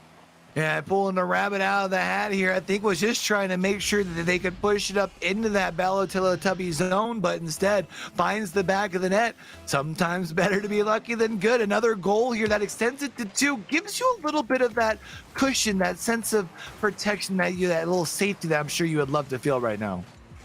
Absolutely. Speaking of safety nets, it's still level at 1-1 in the series so far, so not the end of the world, but 2 minutes to go, and you almost feel, well, D-Money with the shot there, and he's made a game out of this because it's now just a 1-goal game, and to my point earlier, 1-0 lead just isn't enough because of this right here, so it's good that Moz were able to score at the other end, but I don't know, I feel like they need one more here. Yeah, the one definitely doesn't feel like it's enough because we do know the Balotelli do have that ability, not only just to put pressure, but be able to score in bunches here. Comes up off the backboard. I think was looking for potentially to die for to be rotating up from the backfield, but the die for was in that better defensive position, and understandably so. You don't want to allow too much as far as on those leaks coming through from defense to offense. Physics at least gets a touch, keeps it off the backboard. D-Money not going to be able to follow it up, but to die for, once again, the teammate they're looking for gets another touch just to put that shot too high. Absolutely stunning. How he's managed to pull a save out of virtually nothing there is very, very, very inexplicable. But what should we expect at this point? It is to die for after all. Joshua plays it across into the path of to die for. He gets demoed because they're sick of seeing him pulling out stops and doing so much defensive work. And, Joshua now just trying to hold it up here. Moz need to hang on. 58 seconds to go. My dark horses for the tournament, and a lot of other people saying that they could have been in with a shout. Now people are starting to see that this team can play Rocket League, but can they close it out? 45 seconds to go. Joshua again with another so important touch to keep the attack alive. It's going to force a touch out of to die for. Not the most convincing of clearances, but he does a very good job to get it out of their half temporarily. But it's back in that defensive zone of the Bellatelli Tubbies very quickly here, and they just keep eating away at that clock. It almost seems like an intentional strategy. They're not even committing many men forward here. It's always 2 in the half and 1 on the halfway line, just making sure they're not overcommitting and just making sure they keep banging the ball forward here. The strategy is very simple, and so far, all 3 players are following it to the T. It's only 5 seconds left here. If you're Balotelli Tubbies, you need to find a solution. Otherwise, this is going to be Maz walking away with game number 3 here. And that's going to be big. Gives them their first... That's their first time we really feel like over the course of a game, I feel like they've had full control. I feel like at times we've felt like they kind of more capitalize on big opportunities, but you can see, right? Look at that. 7 shots on goal compared to 2 from the Balotelli Tubbies. That's insane. That's absolutely insane. I mean, to die for and D-Money only getting the only 2 shots on target there. Physics having no part in that game offensively. He really struggled to get the setups, the redirects, the passes that we've seen from him into that game to influence the scoreboard. And Moz showing that they're capable of controlling a game against what was many people's best team in this tournament alongside SSN, who are now out. So this is a really good showing here. And it's funny because if you didn't know any better, you'd probably assume that Mars was the one who came to the losers bracket and Bellatelli Tubbies were the one with the easy route to the final. But so far, it's going against the script, isn't it? And that's been the theme of this weekend. And that's why this AIPX Gaming Cup has been so entertaining. It's been a genuinely great experience. It's Physics now looking for a play. Visions with a great interception there, living up to his namesake with some great vision. And it's D-Money playing that one into the ground and awkwardly dealing with that one. Kino with the shot to die for. This time won't need to make a save because his teammate D-Money gets across quite adequately. Josho now looking for a touch, gets the better of to die for. Physics caught flash-footed and reversing towards the ball. That one did not look convincing at all. He was just praying that that one went over the line, and the Rocket League gods have obliged. Now we're going to be seeing here Balotelli Tubbies I thought was going to be able to try and start moving back up into that zone. Isn't going to be the case, though, just over the top of D-Money and Josho going the distance. And it's going to be Maz after winning game number 3 on the board first in game number 2. That was beautiful. That was beautiful indeed. And it looks like Maz are slowly starting to gain that sharpness back. And you can tell by the quickness of their counterattacks and how quickly they were able to play those piercing balls across the field. It's Physics now with a great setup here. And, I think it was D-Money trying to follow that up, but he gets a demo on Josho instead of going for the ball there. And unfortunately, that's not to be a goal for Bellatelli Tubbies, but Physics playing a ball across now will give chase to his own service, gets it off the backboard, and it was a really good setup. I think a slight miscommunication there because I reckon D-Money could have gotten on the end of that ball from Physics, but unfortunately not able to read it. But D-Money trying to make up for it here, looking for a touch, gets a bump, doing everything in his power to set it up, and to die for does the rest and says, thank you very much. It's 1-1. Yeah, able to kind of do that good job coming from the back, doing that lurker position, and just finds the opportunity to be able to drive on in and drives it up too high for anyone to be able to get a nose on. And we're all tied up here. A goal apiece, 3 minutes and 30 seconds left. Now, it has kind of felt like Maz has really started to show up and show out these last couple of games here, but I don't want that to discredit Balotelli Tubbies either. They've been playing a pretty solid game in their own right. This time they've already gotten more shots on goal than we saw over the collective, I think, last game here, but Maz still out shooting them, still doing a good job of dictating the pace and keeping the ball up in the zone just like that. Kino finds the back of the net. Yeah, and your point is evidenced by this excellent goal. It's Joshi with the ball across, D-Money with an awkward touch off the ceiling, and Kino with a fantastic read, by the way. What a player he is, and able to find the back of the net there. And Bellatelli Tubbies with another small obstacle in their way. It hasn't been an easy road to get here through the losers bracket, and on top of that, they've had to reset the bracket, and now in the follow-up series, they are down in game number 3. It's a lot of work. Actually, game number 4, pardon me. So it's a lot of work for them to do. Josho with a great ball across. Kino looking for a follow-up, and he does a good job of it. To die for caught awkward as he's just respawned, and Physics has to do all the work. And what a good job he's done. But can they get it up the other end? To die for with the poke, not enough. Yeah, we're going to be seeing. Oh, I thought we were going to see Kino going in with the clear. Joshua at least able to tap it away from the goal once again. But to die for it keeps the drive alive, sends it now to the back of the net. And we're all tied up into a piece to die for. Just the one that you always can rely on for the side of Bala Teletubbies when they need it the most. Look at that. Even comes in with the bump on Kino. Oh, my goodness. Yeah, I was about to point that out. You took the words right out of my mouth. Kino won't be too happy about that one there. It's Joshua now looking for an early response off kickoff. Kino going for another ball in. And one thing Mars have been very good at in this game so far is responding to everything that Bala Teletubbies have been able to provide. That one somehow doesn't go in the back of the net. Kino will be fuming with that one. Somehow Bala Teletubbies get away with one there and might take their first lead of this game. If they can just keep this attack alive, Physics off the backboard does a great shot to produce some service out of a very awkward situation there. It's D-Money. Ooh, not very graceful there, unable to get something going, but it's Physics in a good position now, looking for the pinch to dive for, trying to make something happen, steals the boost instead, and plays the role of the boost bandit there, and will now have something to do, but can't get enough of a touch on it to flick it over the defense. Kino will take it the other way. And we see, though, Joshua quickly tries to push things up here. Isn't going to be able to follow up from Kino, though. Unfortunately, Bala Teletubbies trying to regain possession. Physics gets a shot on the goal, but Vision comes in with a big save to die for. Gets that second touch off the sidewall. Tries to send it up. Isn't going to be able to do anything with it. At least not for now. We're all tied up with 70 seconds left apiece. I'm really looking forward to Maz to try and see if they can find a solution, because I feel like if you tie things up and move into a best of 3 against the team of Bala Teletubbies, that almost feels like an additional win for them. Wouldn't you agree?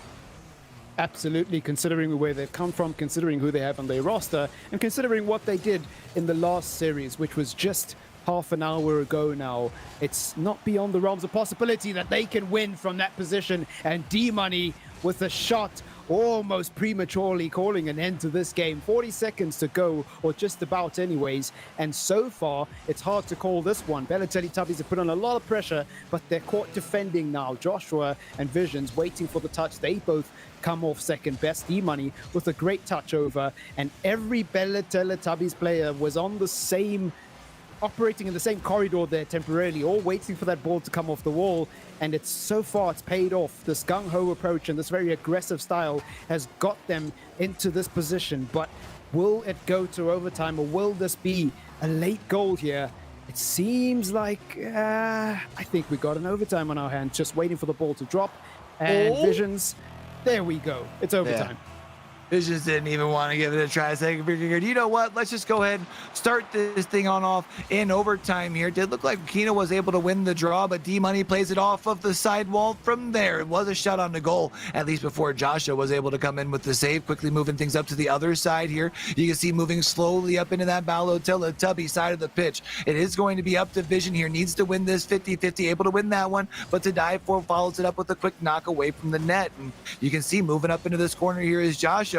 Bala Teletubbies, if they can move up past here, they might have a leak on the opposite side, but instead, Kino has other things in mind, dropping it down. Big save coming in for die for.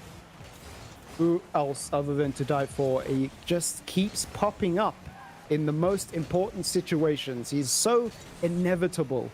It's just like hard to count him out of anything, because he's just always there. Defensively, offensively, in the midfield, he's involved. He's pulling the strings. He is the puppet master of Bala Teletubbies and in control here. Although it is Mars looking for a response here. Joshua plays it across into open space to give himself enough time to chase. It's now to die for, into Physics, into to die for again. And what a beautiful moment of interplay. And it's not over yet, but Kino puts a premature end to what could have been a special goal. To die for again on the end of yet another chance. And it's now D-Money looking for a shot. To die for continues the work, and great telepathy between both of them there. They read the trajectory of that ball in almost perfect synchronicity. But 1 minute and 30 seconds gone in overtime, and it's still 2-2.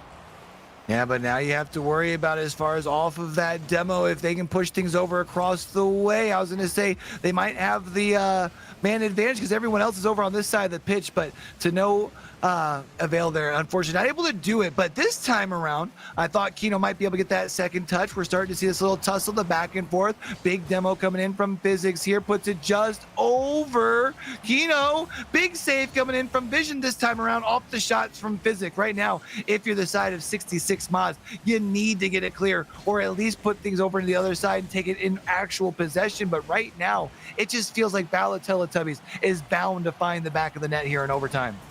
It looks that way, doesn't it? Although a counterattack is brewing, and on the horizon is a great opportunity, but it was so close. This overtime ain't ending anytime soon. Josho has a second bite at the cherry. It's Kino with the great follow to dive for with the control and with the trap. Josho with the 50 successfully gets it to the backboard. Visions gets a complete whiff on that one, or maybe a fake. Maybe he's playing 4D chess. Who knows? Didn't work out anyways. It's Kino now with the pinch, and Joshua with the pinch, pardon me, and Kino with the follow-up touch. That one is looking dangerous, and oh my word.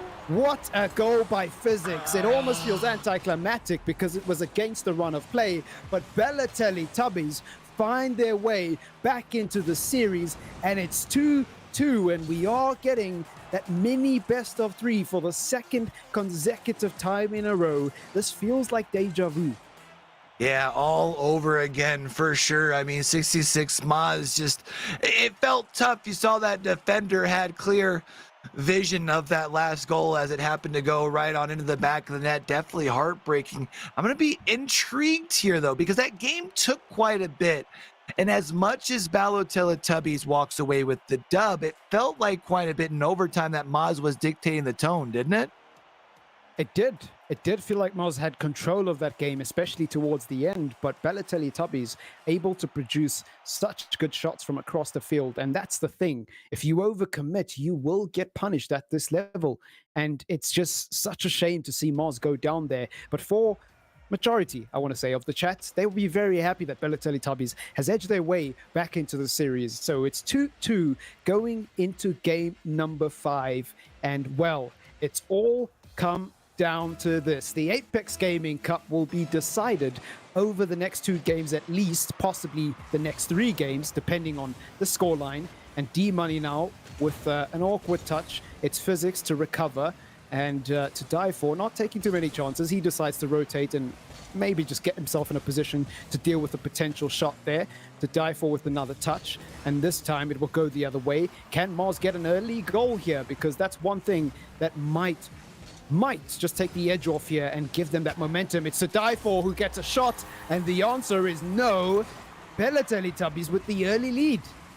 Yeah, that's going to be a big heartbreaker on the side of Maz because, I mean, just a very quick goal, and they know that right now, yeah, I mean, the series is what it is. They're in a best of 3 here now, but you don't want to give them too much control. It feels like almost a mistake there, and those mistakes can be, so costly. Got demo on either side here. That's a big shot, though, and now Teletubbies are now going to be up by 2.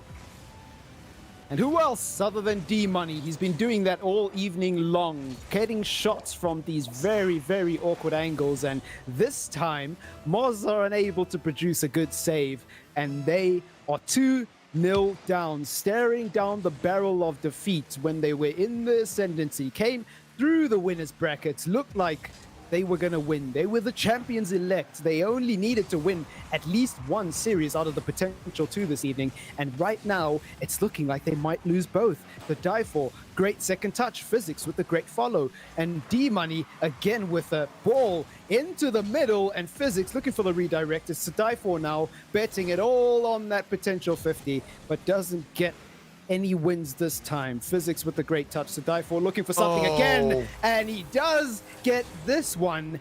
It's 3-0. Yeah, just bigger, better, faster, stronger, doing it all alone there. You see taking it, quick flip over the 2 defenders.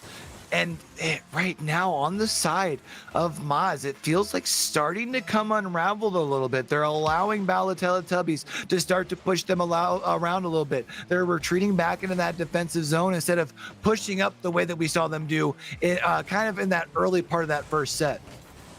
Yeah, absolutely. And 3-0 with 3 minutes to go does not look good. But we have seen 2 overtimes, and we have seen one of those overtimes come from a 3-3 scoreline. So Moz are not incapable of pulling a comeback off here, but they're yet to do it from 3-0 down against Belly Teletubbies this evening, at least. It's a pinch there by Visions. It's across the line, and somehow nobody's there in time to cause problems. Kino with the wide shot, Visions with the great follow, and this is looking very dangerous here, because I was about to say, if Moz missed that one, which they do, they could get caught on the break, and they almost do. It's Joshua now looking to touch it across, and well, early on, this one is looking pretty bleak for the 60% Moz.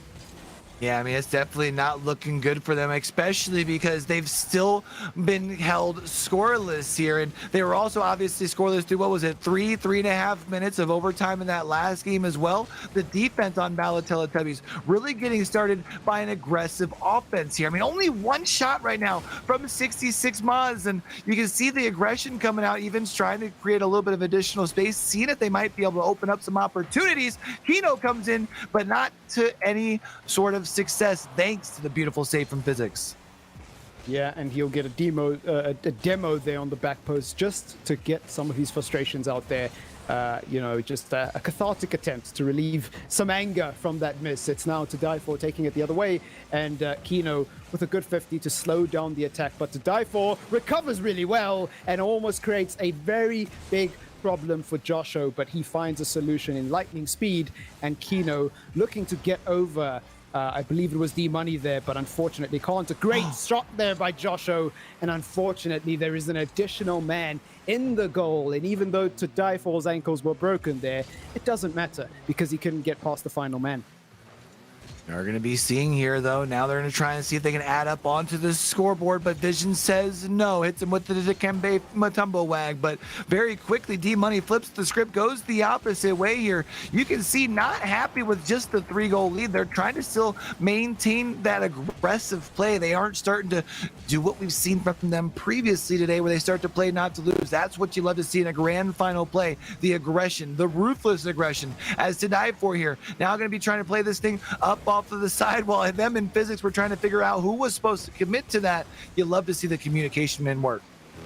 Absolutely. Joshua now with the great ball across To Die For again with another clearance. It would be nice to know how many of those he has this evening, because I bet you he's leading the lobby in terms of defensive clearances. It's Joshua with a touch across. It will be followed up by Kino. Back into the middle, and Visions will go up and look for a touch off the backboard, and that one is oh so close from going in. To Die For with a great touch, and demo to Kino there, and To Die For will get another bite at the cherry, and so close to putting that one in, but it remains 3-0 with 26 seconds to go.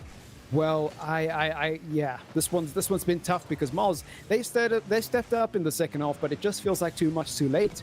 It seems like that first half really just put them out of the game and has made things extremely easy for Bella Teletubbies here. Yeah, but I mean, honestly, big shout outs to the defense from Bella Teletubbies. I mean, 6 saves on their side off of the 8 shots thus far, none of them finding the back of net. They have now held this team from Moz scoreless for I think it's almost a total of 8 or 9 minutes here. So for Moz, I feel like the big thing in game number, what is this now, 6 in the run back series, they got to get this monkey off the back and get a point on the board.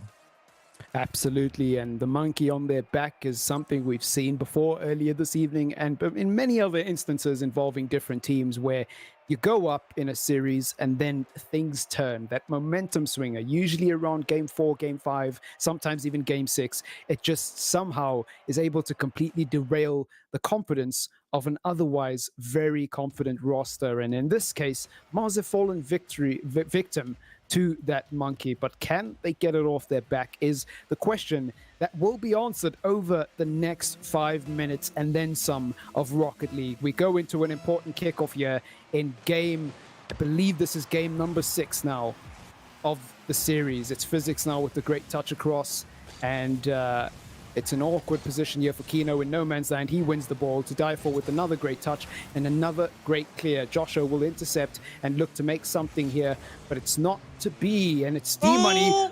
Oh, just misses that one. That would have been a goal because nobody was back apart from Kino, and he wasn't getting on the end of that. And, you know, they do now have not only that series point, it's grand final point here for Malo Teletubbies. If they can find a dub here in game number 6, because it would probably feel going into game number 7, momentum would be definitely much in 66 Maz's side, because they've had the gameplay going one direction. If they were to walk away with a dub here, that would require a pretty decent sort of a 180. Speaking of some decent plays, we see Joshua trying to make something in the air happen, but not going to be able to do so. However, Vision with some big plays on defense comes up with the clear, at least until to die for. You're seeing this big back and forth, this tussle, that tug of war here at the 50-yard line. I'm curious to see which defense breaks first.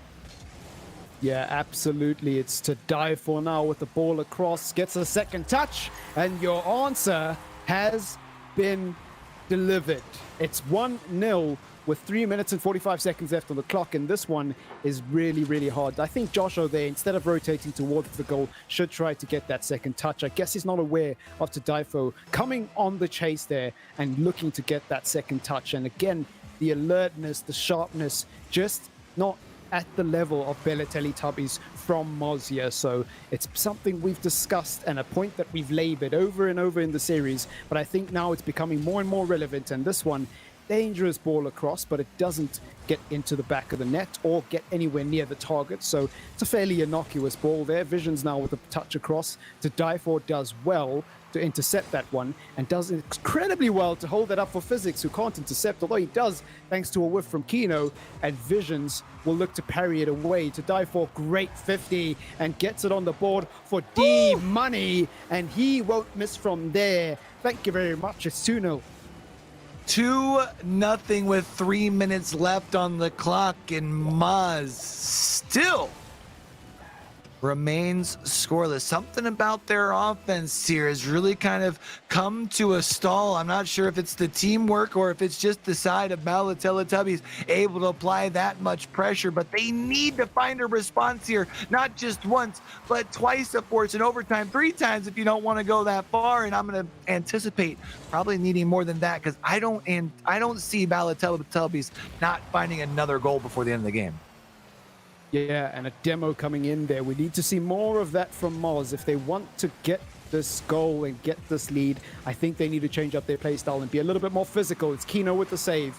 They need to get those bumps in the net. Whilst your teammate is looking to set it up, somebody's got to go for the bump and get the defenders out the equation, at least more often than not. I don't feel they've done it enough. And of course, it sounds simple in principle, but very difficult in execution. Kino with a great save there. Joshua looking to play it across unsuccessfully. It's Physics now who takes it the other way, and this one is it's a bit of ping pong at the moment. It's going back and forth, and D Money with an uncharacteristic miss there, but we'll call it a fake out of respect. It's Visions playing it across, and Joshua with a good touch off the backboard. Not enough to get past the die for, but Kino follows it up and says, don't worry, Kino is here. He does it again with another touch, not able to really get it into the box. It's almost as if they're desperately just pounding it on that backboard and hoping for somebody to run across and bang it into the net to make it a 1-goal lead, but it just isn't to be. It's still 2-0 with just over 90 seconds to go.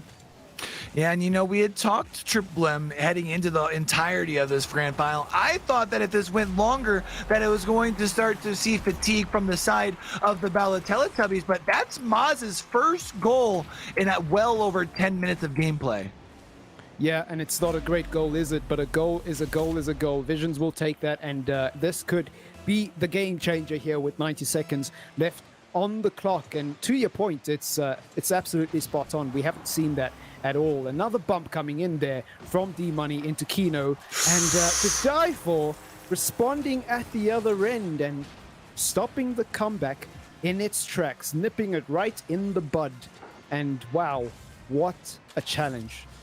Yeah, I mean, doing a great job rising up to the skies, then making sure when you drive in, I'm bigger, I'm better, I'm stronger. Even if you get the deflect, I'm going to get one more touch on it in order to find the goal. And you know, at this point, 75 seconds left. You need to find 2 goals plus an overtimer if you're 66 Maz. Otherwise, we're going to see a very impressive run finally come to a close here for Bala Teletubbies with a grand final victory. I'm going to be intrigued to see if maybe Maz has anything left in the tank.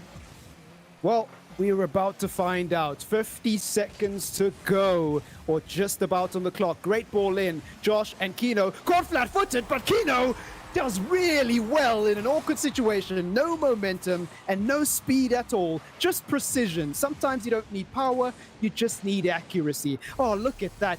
He's got it almost in the center of the triangle. I don't think I've seen that in SSA Rocket League before. Wow.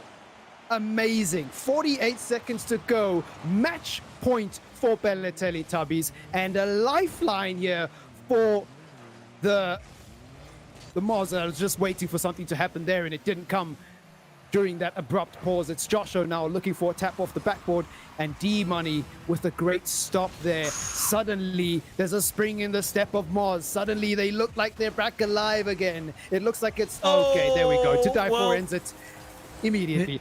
Yeah, To Die For says, you know what, I know y'all are feeling yourselves right now, but it's been a long day for us. I don't want a game number 7. We're going to re-extend this lead back to 2 with 22 seconds left on the clock. Right now, Maz got to be feeling the pressure. You need to make something happen up off of this kickoff. Physics, I thought, was going to be able to at least push things farther back into that Maz territory, but not able to do so. Vision needs to be able to find something to happen right here, but To Die For, the player that we have talked about over and over again for Balotelli Tubbies, not only is going to be able to be a big contributor here, walks away with the hat trick, as we do see Balotelli Tubbies now your grand champions for the AIPX Cup. That was amazing to watch all throughout the course today. It ends it in such convincing fashion.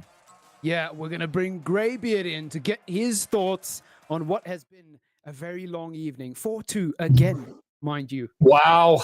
What a weekend it has been. And Balotelli Tubbies have done a remarkable job getting knocked down to the lower bracket by the self-same. No, it wasn't Moz. Who knocked them down? Makers. Yeah, that's right. Meet Your Makers knocked them down. But then overcoming all of that, making the lower bracket run, bracket reset in the grand final to take it down. So what a game. Congratulations to them. A fantastic performance. And I know it's gotten very late and very long, and production are hanging in by a thread. But, I mean, in terms of content, you couldn't have wished for anything better. Stunning. And so I have a question for both of you to answer very quickly. Outside of To Die For, on Balotelli Tubbies, who was the MVP? So you got a choice of 2. Well, I'm going to go with Physics, just you know, based on the amount of games he played in the sample space, right? We know that obviously D-Money, unfortunately, couldn't play for the most, not most, but some of the games yesterday evening. So for me, I've seen a lot of Physics, and I'm going to go with him. I think he's been immense on both ends of the pitch. Q. Yeah, I think for me, even though D-Money's definitely had some strong showings, I don't even know if it's so much the time, because D-Money's been great on the offensive, but you had mentioned Triple M. The big thing there being the fact that it's on the offensive and defensive side. I think I'm going to have to give it to Physics as well.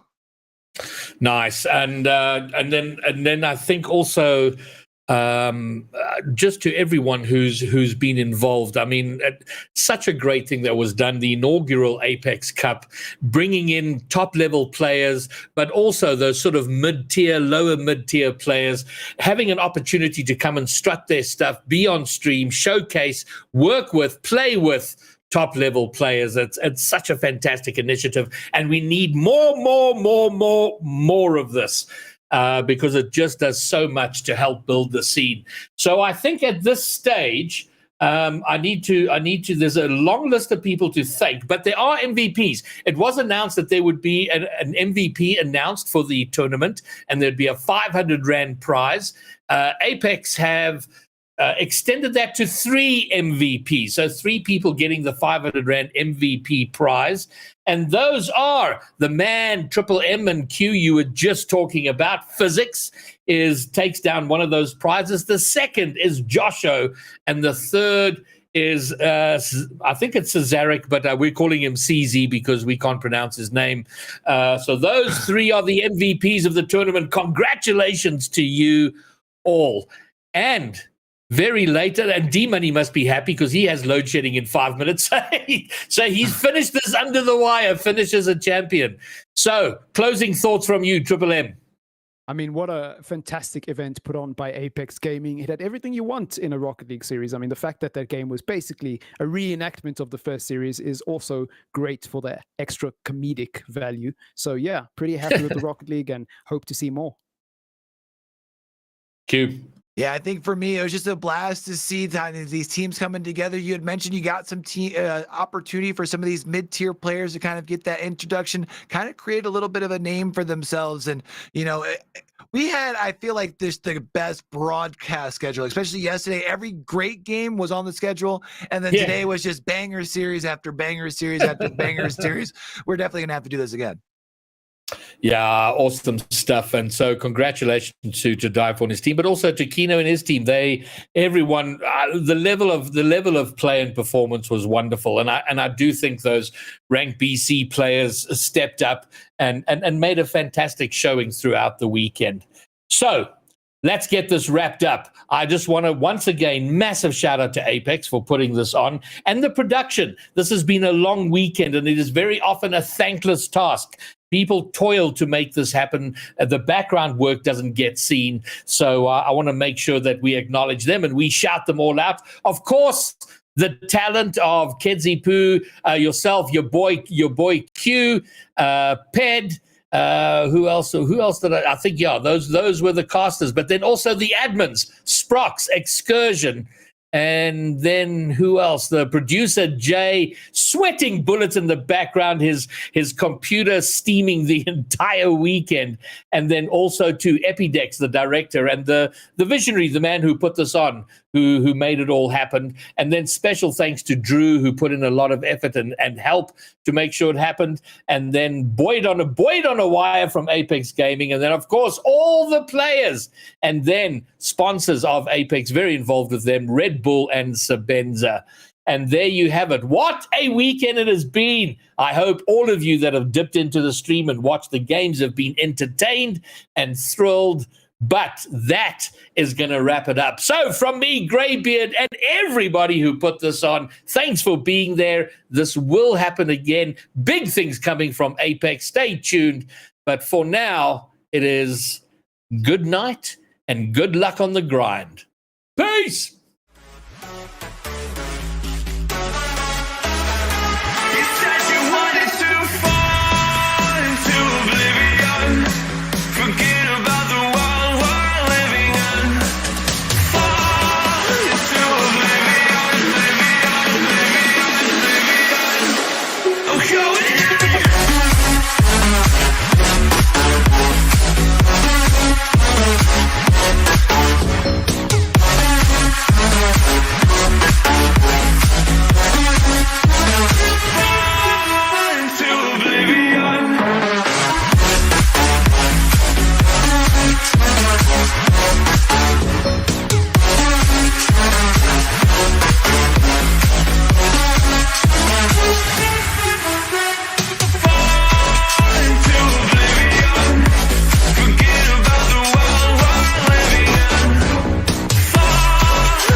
Get it together.